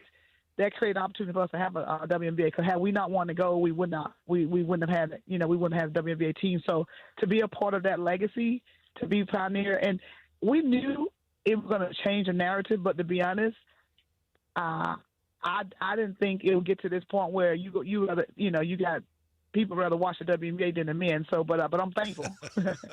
No doubt. Yeah, I was going to say, whenever you ever thought you'd see a sports center lead off with a WNBA game, and it's happening more and more often, and the players are more involved skills and everything. So, Ruthie, you were ahead of your time, that's for sure. With the Monarchs no longer being in Sacramento, you're still tied to the Sacramento community the way that you've been, even though you're from Mississippi and you have all of your travels all around the United States. Here in Sacramento, what's it been like to continue to stay part of the fabric of this community? You know, it's something about, I know I used to hear Chris Webber say it too. Sometimes something about Sacramento, can't quite put your hand on it, but I know exactly what it is. The community is consistency. To me, I feel even now, like I've been retired for years, and when people see me out and about, they pay so much, honor, and it's just almost like, no, you don't have to, but they just like, oh my God, I was a fan, you are my hero, you're a legend. It feels good, it's humbling, and but I love the love, and when I retired, it was a very sweet, it was a bittersweet, but I'm telling you, I hadn't got an ovation like that even when I played, and have the community still embrace me. Even when I wasn't a part of the team on the court, when I would be out and about, how they just love me. So it's just something awesome about Sacramento fans. They are the best around, and that's why Sacramento needs another women's team, because our fans are hungry for it. No doubt. Ruthie, you've been very open about this. You mentioned when you retired, and it's funny, as fans sometimes we see an athlete and we say, oh, they should just retire, but that's someone's livelihood. And I know that was difficult for you when you finally had to stop playing, right? Oh, man, of course it was tough. And not to go into details, but, yeah, I was sort of like, I would say, I didn't want to retire. It wasn't something, it was a lot of detail, but I wasn't ready to walk away. And it was tough, because when you've done something for 25 years and all of a sudden you just abruptly stop, and it's like, okay, what did I do now? Or I didn't really feel like I had the right closure to the game. It was. I feel like the closure wasn't right, so that was hard for me. I always had one leg in, one leg out. And so I was always, even at the retirement, I was still trying to figure out a way to get back in it. And it didn't happen. But, what helped me still transition, what helped me sort of heal through that agony moment really with the fans, with the community. And they still made me feel a part, of the team and a part of the legacy. And so I say thank you to the fans, the one that listening. Thank you all, for you all the one kept me. You all helped me heal in this transition, because it was hard to walk away or to not be a part of it. But seeing the fans and making me and embracing me, it really was I would say was a game changer in my transition. How did the support that you got with the Monarchs as you guys traveled around the league, how did the support you were getting in Sacramento compare to what other teams in the WNBA, what support they were getting? There's like even other players from other teams like, man, y'all Monarchs fans, y'all fans are crazy, man. They are just like nuts with them cowbells. And but they always just say the fans are just so committed, like they're not fair weather fans. They are just like all in, and that's what I appreciate. Even those games where you might not play so great, the result, they just make you feel like, hey, you know what? We're just happy to be a part of the family, be a part of the community, and so they've been great. And I'm serious. To me, they have so much endurance. Like even now seeing the fans, they still treat me like I'm still on the court. Like they are just, autograph this, or I appreciate this moment. They'll bring up memories, and those are really sweet moments. Those are moments because they care, and to me, it showed you that it wasn't short term. It wasn't something that they was a fan long as I was on the court. They're a fan for life, and they would say, we're a fan. I communicate with some social media when I see them out about. They say we're fan for life. We love you for life, and to me, that means a lot, and it's very humbling. When you have people that love you for life, one of the things that people do love you for is 2-time gold medal winning Ruthie Bolton. The first gold medal was won in '96 in Atlanta. All right, Ruthie, you're playing in your home country. You're representing the United States. You win your first gold medal. We got to talk a little bit about that. I'm getting a little chills just talking about that. Refresh us. What was that like? And that was when we had a tragedy happen during that same Olympics as well. So that was an emotional time for everybody. It was. That moment changed. It was crazy. There was so many things happening. The bombing was it was so much at stake, and like I said, every day we were told, hey, anything less than a goal, we fail. It's like vision without work is just an illusion. So we have to win gold, and she pounded it every day. She said, when the moment gold is not your number one priority, she said, let us know and we'll send you home, one way home.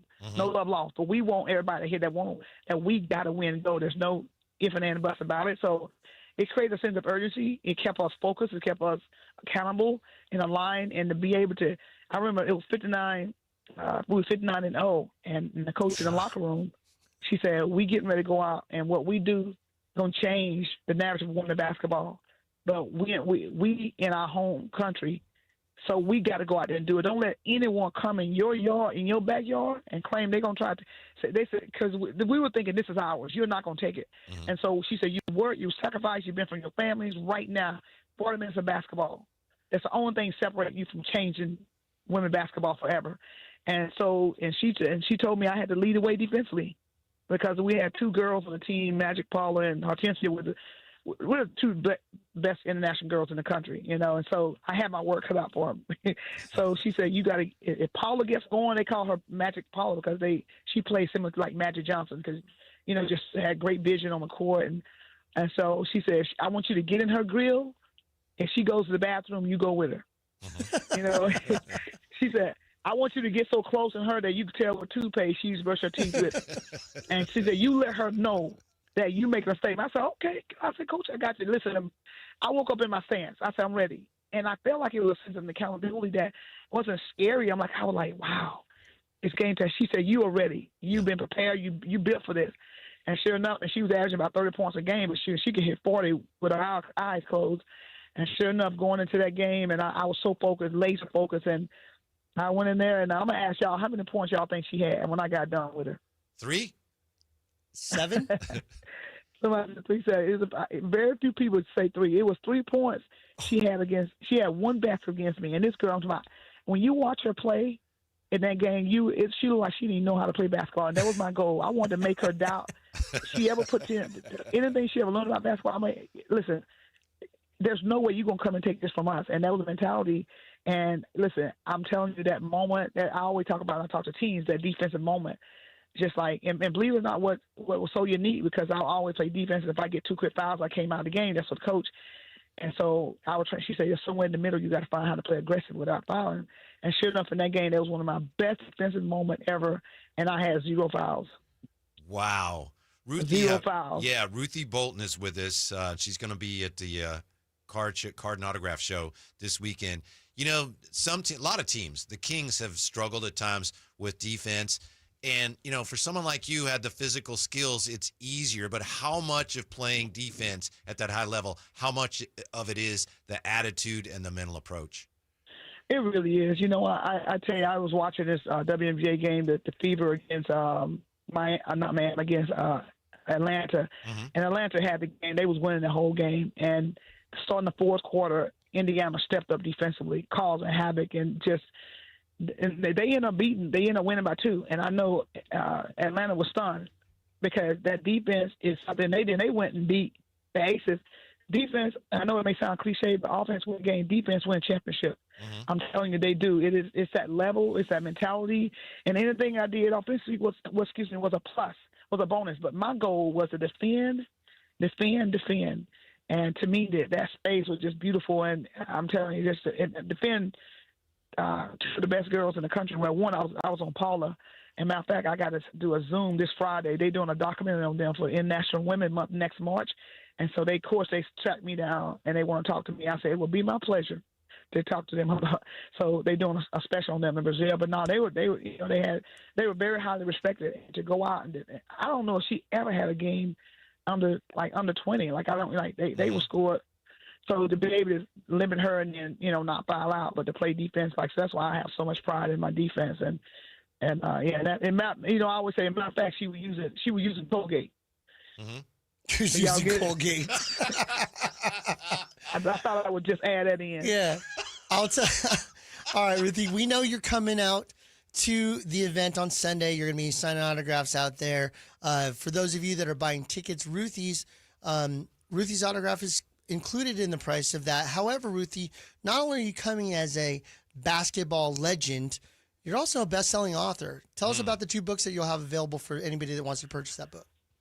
Well, I wish that I was going to have my sister's book available. That one we just finished up, but that'll be available in about a month. 12 Sisters, 12 Stories, 12 Challenges, but 12 Victory, that one. But I will have my book, The Ride of a Lifetime. It's a book that I've had for a minute, but it's, I sell a lot to youth. It still talk about my journey, embracing the ride, never giving up. And so that story would never be old. And so I have some of those. I'll have them Pain and Power.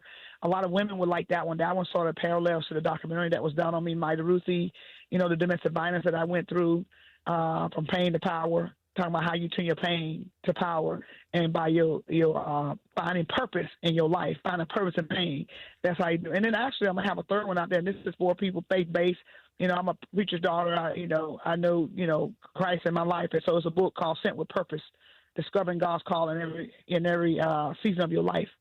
Your purpose, everybody has one. So it should be a book for everybody. Should be able to get a book that that they can feed into and that can help them move the needle in their life. Any chance that I could bribe you to bring one of your gold medals? Is that a possibility? You do 10 push-ups and I'll bring both of them. I don't think you can. What if I could do 4? Can you bring Can you bring the ribbon that the medal's attached to? Okay, yeah, I can do that. I got you. That'd be amazing. I don't think I've ever seen an Olympic medal in person. I don't think I've ever seen one. But you know what? They have started beat up a little bit, but it's a preacher took, and there was something about it. It's like one of my friends would give me a hard time, like maybe I don't value them enough. I just show them out to anybody and they beat up. But you know what? They apologize. They say, you know what? That was very wrong of me to judge you and say, that was bad. What you do, you can't. You earned it. You earned it. And you want to share it with the world. So what if it get beat up? The experience that you give people, the moment, it's like it's priceless. And that I said that's what we did in '96. We did it for these little kids that even weren't born. We did it for every young girl that has a dream and say I want to do this. So it was an experience. And so I said, of course. Hey, listen, we came to this world, nothing we leaving. But the legacy that I want to leave is that for if this to move the needle in someone's life, to take a picture, look back at that picture that says, don't quit, to look at that picture that says, you know what, you built for this.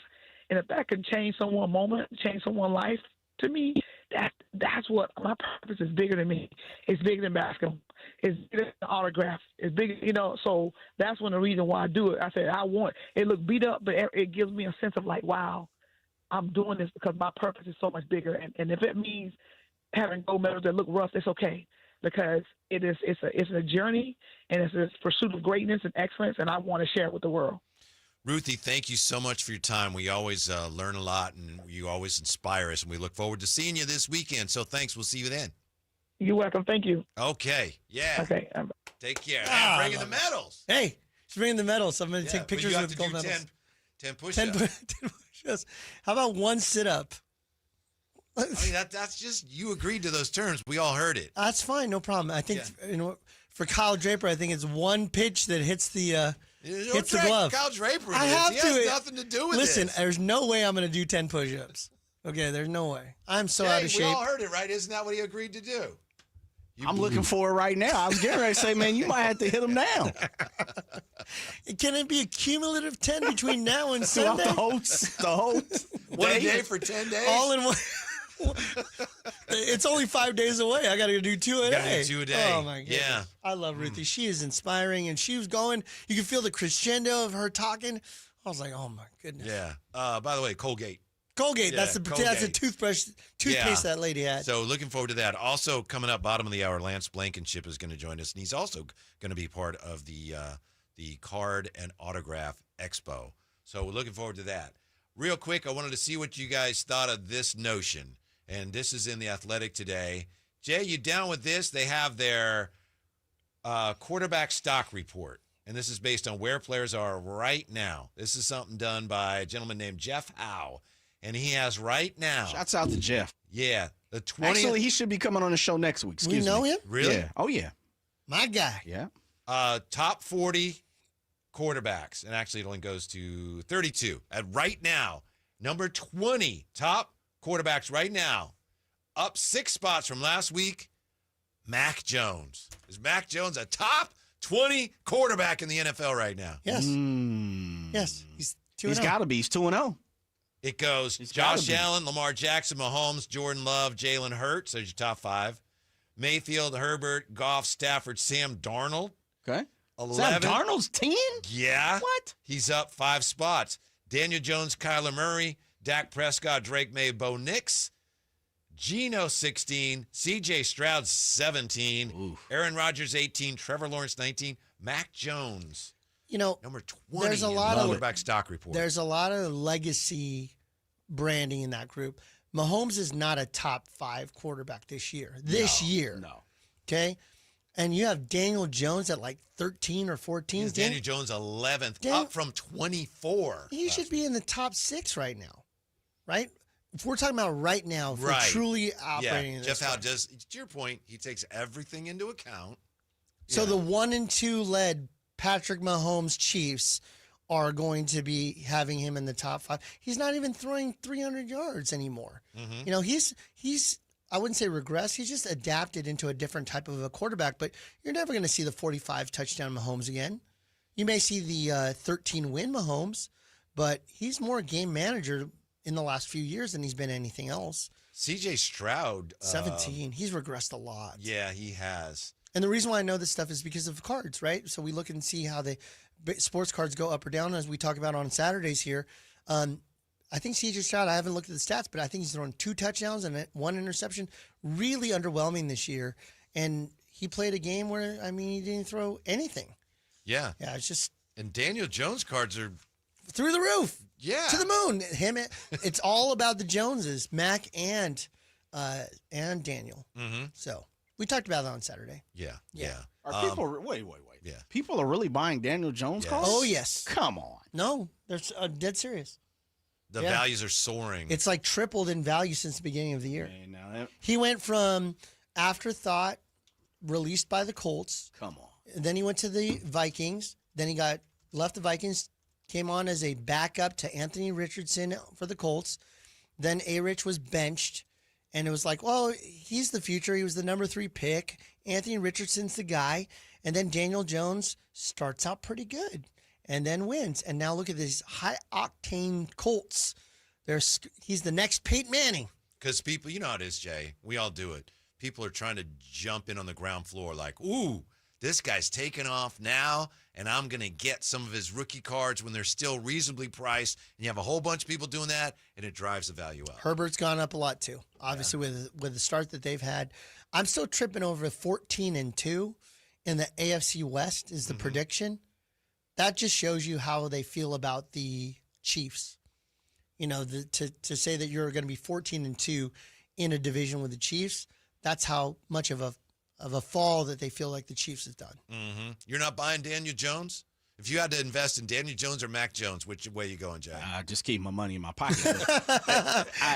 In all reality, I understand the movement and I understand what you're talking about, Whitey. But this is someone, and that has shown that he doesn't have the propensity of extending his career any longer in one place. But hey, listen. More power to him and more power to the Colts for doing what they need to do. He's been outstanding. They've been a pleasant surprise, as me and you have been on the bandwagon for a couple of years. But I just don't see myself in that's like the John Fisher of investing. I'm not investing into something or someone like Daniel Jones until I see, you got to prove it to me a little bit more. Sam Darnold's not having the year that Daniel Jones is, but he also resurrected his career after he got out of the Big Apple. Mm-hmm. Yeah. Maybe some about that, that pressure cooker. But remember, he was even more of a bounce around because he backed up the Niners. Yes. Right? So he showed that, look, I can still play. Yeah, I can still throw the ball. Yep, then really balled out. Yeah. And got paid a ton of money now in Seattle. Now, whether or not he earns that or not, I mean, that's what his starting quarterback's salary is. Somebody going to pay Daniel Jones this year, for sure. Think so? Yes. If he has a successful season, at Darnold. That's what you're saying. Darnold really fumbled at the end. Those last two games for the Minnesota Vikings, he really fumbled. However, he still got paid. Mm-hmm. So you could say the same thing with Geno Smith. If Daniel Jones has a year that's anything like the first 3 weeks, the Colts have to keep him. You got to keep him. Yeah. And you know who's a great example of giving up on the guy, but then the guy has said, you know what? I've got some tenacity. I've got some grit.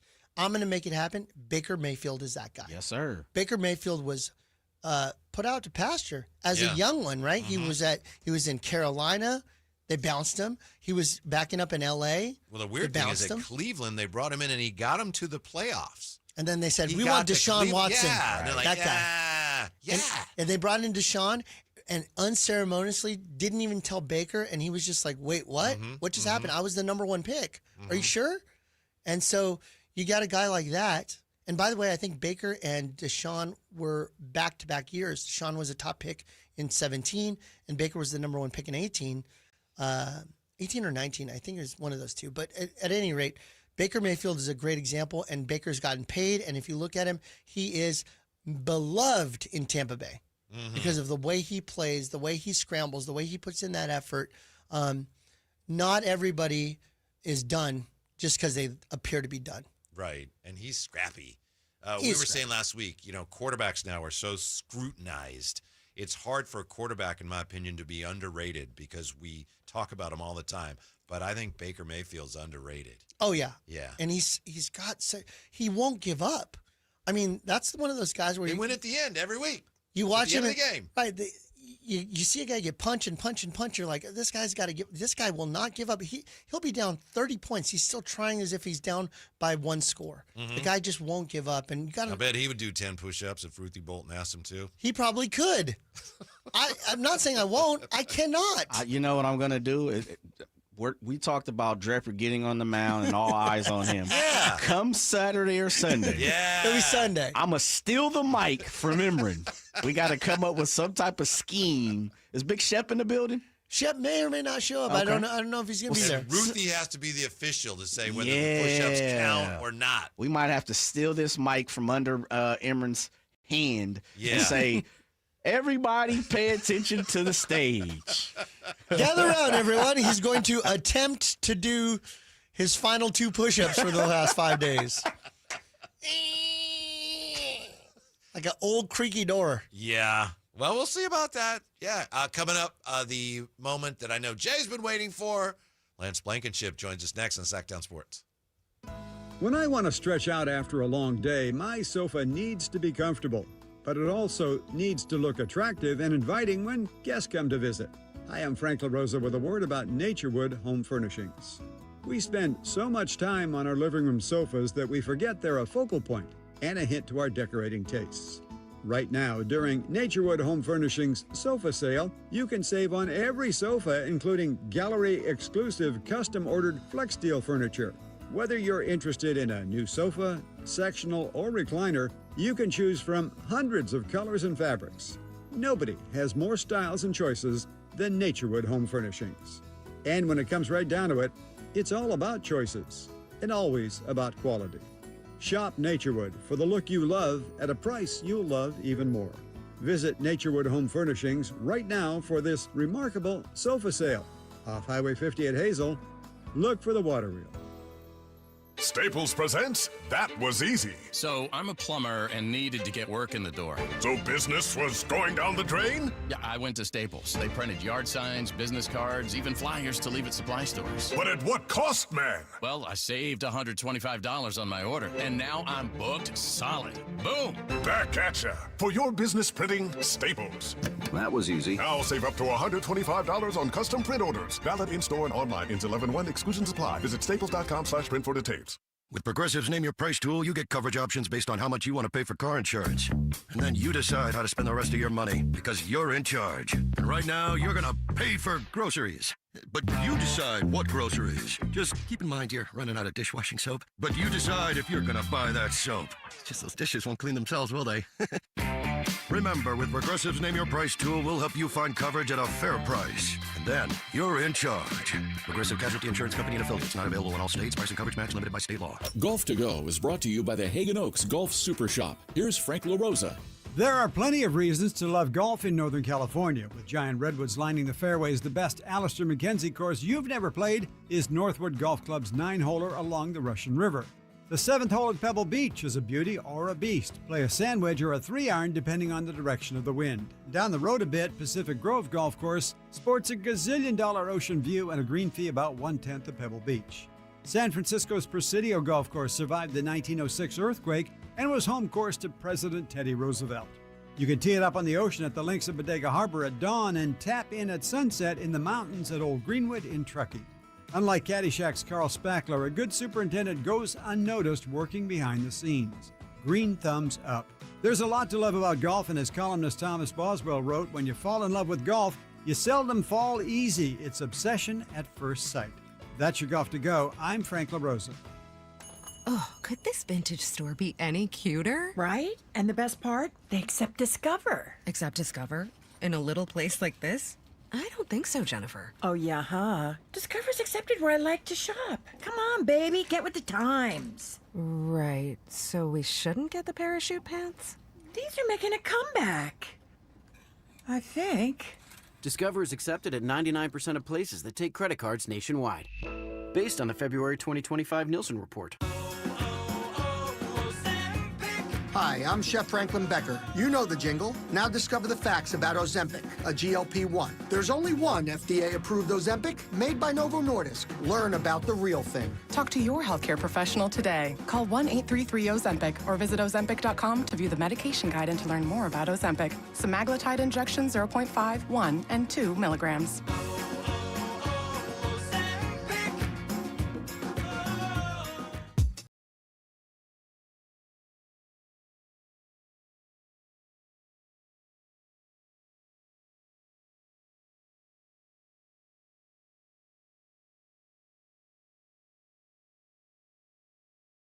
Your afternoon home for Kings Talk and so much more.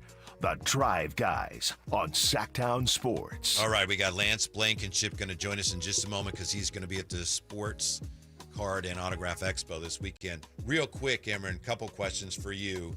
209, I know they're not sports cards. I have some Elvis cards. Are they worth anything? Absolutely. Truly. Elvis passed away August of 77. I was born October of 77. So, you know, we lost a king, we gained a king, I guess you could say. Maybe not. Didn't think he'd go there. Elvis, still to this day, gets so much interest and publicity. Yeah. So it really depends on what years these cards were made. But you figure that the late 70s or when these cards were made, and they do have some value. Graded versions really have value, but as far as just like them sitting around, $2, $3, $4. Oh, okay. When is our next guest going to be at your show? So we have the wonderful Lance Blankenship, who will be joining us here in just a second. Yeah, he's ready to go. Oh, is he? Okay, Yeah. so he'll be joining us Saturday morning. We got Lance bright and early, 10:30 a.m. there at the fairgrounds there in Roseville. All right. Just Jay's autographexpo.com. Uh-huh. Jay cannot wait to talk baseball. If Lance can hear me, get ready, Lance. Jay is just going to lose his mind talking Oakland A's, technical baseball. 88-93, played in 2 World Series, had a hit in 89 World Series. Lance Blankenship. How are you today, Lance? I'm doing really good. How are you guys doing? We're doing fine. We're excited about seeing you, and we appreciate your time very much here. I just want to start here. How cool was it for you to play for the A's with your Bay Area ties, high school, and I think Concord and Cal? What was it like to play for the Oakland A's? Yeah, that was a dream come true. You know, I grew up an A's fan, watching them in 72, 73, 74, and to be drafted by them out of Cal, I mean, that was a dream come true. So I was very blessed. Lance, sorry, Jay. Go ahead. It's Emron again. Yeah. Sorry, I got to jump in here. Lance, just to let you know, the night prior, and he will be around when you are there at the Autograph Expo this weekend, Bill North, who played for the 74 A's, is part of our show. So if you guys get to run into each other, it'd be a great conversation between 2 great A's back and forth. I saw that. I saw the lineup, and I'm looking forward to seeing some of these guys on Saturday. Yeah. Huge fan of, a lot of the current players, and I follow the team closely, and I'm looking forward to meeting some guys. Well, here you go. I'm going to sit down because Jay Johnson's about to ask 100 questions about baseball. Go ahead, Jay. Super excited. I know, Jay. Lance, man, you, as I got to speak to you real briefly prior to you jumping on, you were one of my guys as a middle infielder, as an infielder, growing up, watching you. Emron doesn't know this. Whitey, I don't think I've said this. I had the 1989 score with the yellow banner across the top, Lance Blankenship rookie card. Oh, okay. And I remember man, this is super cool, my guy. And, of course, playing all the positions. How did you do it? How did you play all the positions? Dang, it was a process. It probably started when I was at Cal because I was playing. Well, I grew up, high school. I was playing shortstop and pitching, but when I went to Cal, I switched over to third base, and then Bob Milano, the late great Bob Milano, he recently passed. Favorite coach ever, got me to start playing some outfield at Cal, and because of that kind of transition to playing with the A's and playing all the different positions. And Tony La Russa trusted me to play.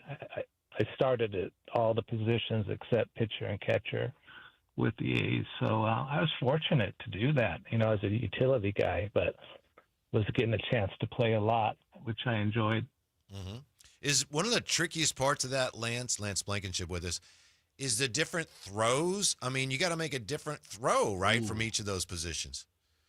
Yeah, it can be. It's more, I used to take batting practice real serious as far as on defense. That's where I got good in the outfield. I would read balls off the bat. And, I grew up playing as an infielder. I had to learn how to play outfield. And I would take shagging balls during batting practice. I would get good reads and work on things. But my throws were basically the same. I had to be a little bit shorter at second, but I played a lot of third too with the A's, and that's a long throw. Yeah. So I just kind of adapted to it. Lance, you had the opportunity to play with guys like Walt Weiss, Mike Gallego, Glenn Hubbard, guys like that. Is there a favorite tandem of all the positions that you've played? I'm just speaking on infield because I get giddy off of this. Is there someone who you love turning double plays with, or is there someone that you just had the chemistry with? Yeah, there actually two. Was Walt Weiss and Mike Bordick. I played a lot with Mike Bordick. Which I talk to through text and stay in touch with him. He's doing well. But yeah, we worked a lot together. You know, a lot of ground balls. You know, batting practice, working on our footwork, working on turning double plays. Mike Gallego kind of took me under his wing. We would take ground balls, and I was a bigger guy than him, of course, and he would point to the dirt in front, and he would say, "Hey, Lance, look what you're doing to the dirt out here." So he taught me how to be light on my feet and more athletic at second base. You know, quit tearing up the dirt. You know, so I saw Gags. I saw him about 2 months ago at a signing, and we were laughing about that. But he kind of mentored me because they converted me to a second baseman, and he helped me a lot. Him, Tony Phillips, TP. Oh yeah. A lot of love for Tony and Glenn Hubbard. Yeah, I was lucky to play with a lot of very, very good players, Hall of Fame players. Lance Blankenship with us. It's different now. They've changed the rules, so the game has changed in this regard. But how difficult was it playing second base and having guys barreling down on you, trying to break up the double play? Yeah, it's different now. Back then, it was just you just had to be light on your feet. You couldn't. It was just a lot of footwork, and you couldn't keep your feet locked down because back then you could get taken out. I got quite a few baseball cards showing myself getting taken out at second base. Yeah, sure, Imran knows. Yeah, that. if you just Google photos of him, almost half of the photos are him either getting the spikes up against him as he's trying to turn the double play, or he's falling down from the. Yeah, there's a lot of Lance Blankenship completing the throw to first while a guy's barreling down on him photos. Lance, was there anybody in particular when he's on first and you're thinking, man, if it's hit to short, I got to turn this thing in a hurry? Not really. But there was, back when I was playing, a lot of old school players, so they grew up, that you take the guy out. And so I always like to turn it getting on the inside of the lane. I'd go left foot on the base and then step right foot wherever the ball was, and I'd stay inside and try to stay out of contact. That's a good point because they're sliding with they're usually going to slide with their right foot up. Jay and I were just talking about we were that talking about this yesterday, literally. If you come on the inside, they literally have to cross their body to try to spike you versus if you stayed on the outside. Yeah. Great point. Yeah, I was always inside, especially coming from third, left foot on the base, step across and stay way inside and try to use the bag as protection. But back then, the guys were coming after you. Yeah. Lance, I grew up when you were playing for the A's. I was 11, 12 years old. It's a good thing. I mean, I'm saying that respectfully with love. I grew up watching that team. I was a big, big fan. I could recite the starting lineup with my eyes closed. Ricky Henderson batted first. Carney Lansford batted second. Canseco was third. McGuire fourth. Hendu was fifth. Dave Parker sixth. Seventh was Steinbach. Eighth was Walt Weiss. And then you had some mix of you or Hubbard or Gallego or Phillips, some infielder there. Stan Javier was on the team. There was a bunch of guys there. Yeah. Point of why I'm bringing that up is the first time, and as a sports card business owner and a memorabilia guy and as a promoter, I've been involved in sports cards and autographs for most of my life.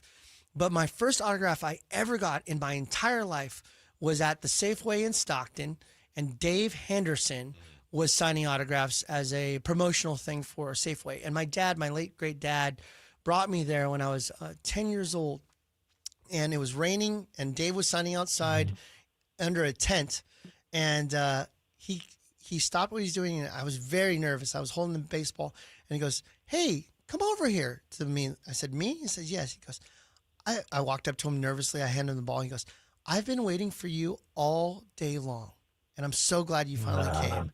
I'm emotional about it now because obviously what a great guy.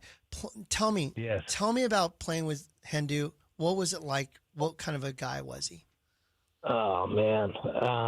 That brings back good memories. What a treat. Hendu and I were locker mates my whole career. So we hung out a lot and just talked. And we were right next to each other, dressed and after the game. And he was very special person. His smile, his personality, the gap in his teeth. Yeah. Yeah, you knew he was in the room when you were there, but always positive. He was the glue. We had many glue players those years, but he was one of the glue guys for us, and it was awesome. Yeah. Joined by Lance Blankenship. Lance, one of the things that I try to hang my hat on here as an athletics lover and a Giants hater is our championship in 1989, and you growing up an A's fan and becoming a world champ on the squad that you rooted for as a kid. I know we're talking about Dave Henderson and guys like that, and Mike Bordick and Walt Weiss. Can you express the feeling that you had winning that championship, and to also look over and see, it was against the hated Giants? No, you hated the Giants. Well, yeah, that's true. That's true, too. Yeah, that was special. That year was strange. Well, that year we played the Giants, including spring training. I think we played them in the Bay Bridge series probably like 15 times. I think we beat them like 13 or 14 times. And then we matched up against them in the World Series. And, of course, that was the Earthquake series. So it was different. It was a different World Series, but from the get-go, we knew we were going to get those guys because we had played them so much during spring training, and but we played games 1 and 2, did well. Earthquake hit, which was tragic, and it was about 10 days before we played Game 3, and then. Took care of business games 3 and 4, but we didn't celebrate a whole lot because of everything that happened in the Bay Area. So it was interesting. It brings back a lot of memories, good and bad, but a different year. And that was my first full year. So to be a rookie and to be involved in that was special to me. Yeah, that was obviously incredible. Can't imagine what it was like for you, but any of us who were at those games or covering those games, we'll never forget it. Nor will we ever forget, the great Ricky Henderson, but he was your teammate. Lance, can you share with us what it was like playing with the great Ricky Henderson every day? Dang. Ricky and I, he was probably my favorite. He was a mentor to me. A lot of times I would be hitting and he'd be on the on-deck circle and he'd be talking to me. He called me B. He'd be talking to me, B, stay back. And he'd be like talking to me, coaching me through my at-bat. And he helped me a lot with base running too. I think he appreciated my style of game was get on base, get to second, get to third. He saw that. So he helped me a lot with base running, stealing bases, and kind of mentored me a lot through my career. And one of my favorites, hang out with him on the road and had a really good time, and love Ricky. I have a question, Lance. So we have a show here on Saturdays, and I talked to you earlier today. You said that you have listened to our show before, which is amazing. That's better than my wife does. But the point of what I'm getting at is that we talked about this past week about the lack of batting average. It's so much so lower now. low. If you look at some of the top people, I think Trey Turner is leading the National League in hitting at 305 or something, something like that. Whereas you played with the Bretts and the Gwynns and the guys that were hitting in the mid 300 Boggs, hitting the mid 300s. How do you think it's your game was a contact hitter?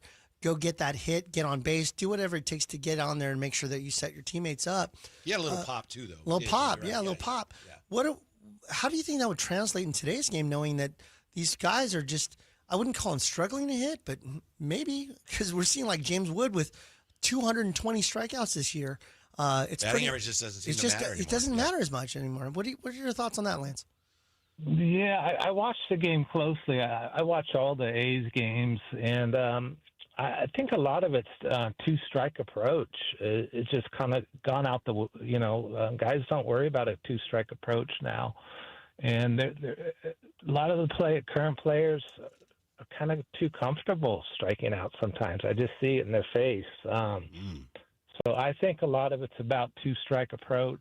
You see some guys doing it now, where they spread out and shorten up a little bit, choke up a little bit. But a lot of guys, there's no two-strike approach. They have their same approach through the whole at-bat, whether they're hitting 3-1 or 2-2, same approach. And back when I was playing, that was a big part of my game, was getting on base. So I actually saw the ball better with two strikes.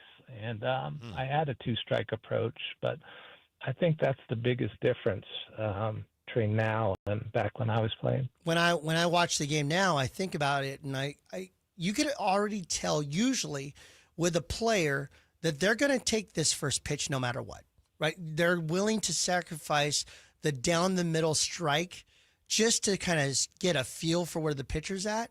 So when you're already 0-1 to start your at bat before you're even ready to actually hit, you're already behind. So it could be one of those situations where maybe the players need to be more aggressive in the sense of, you know what, I'm likely to see a first pitch strike.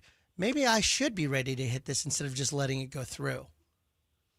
Yeah, that too. Like I said, when I took a lot of first pitch strikes, and for me it allowed me to see. I'd always work my timing, even if I took the pitch, but it allowed me to, when I got through the at bat, pitch 4, pitch 5 of the at bat, I started really seeing the ball better. I was comfortable hitting with two strikes. So I guess it all depends on the hitter, but a lot of guys are going right from the get-go. They're ready to go. First pitch, I think it depends. If you sit fastball, you're going to be all right for the most part. If you watch at bats, even the best players, if they're just sitting fastball and ready to hit the fastball and on time, you're going to get one every at bat. Lance, we appreciate it very, very much. Thanks so much for your time and your insight and your stories. We look forward to more of that when you join us this weekend. And again, when is he going to be here? He's bright and early. He's going to be starting about 10:30 a.m., meeting the public, spending time with those.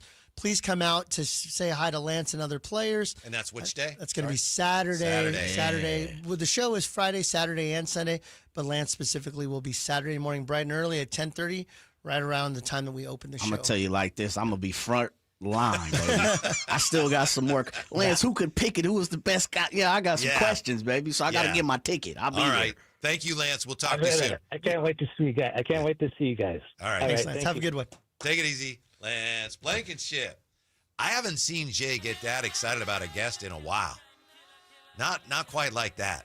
Love Lance, man. Yeah. He was one of my guys growing up. I didn't know that. I didn't realize that. Yeah, definitely. He was one of my guys growing up as a infielder. I wanted to be Lance Blankenship. I wanted to be TP, Mike Gallego, Mike Bordy, Walt Weiss, guys like that. That was all me, man. Mm-hmm. Yeah.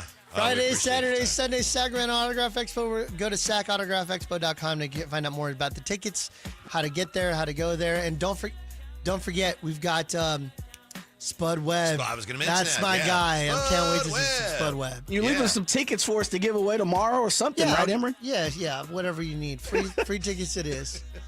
Hey, guys, thanks for letting me sit in for Drapes today. I really appreciate it. Yeah, thank you for coming in. We're looking forward to this weekend. Looking forward to being out at your show on Friday. Stick around. Of course, we're back with you tomorrow, getting you ready for Thursday Night Football. And Golf to Go is next. 4 left. Sorry, I meant right. Look out. Next on Sactown Sports.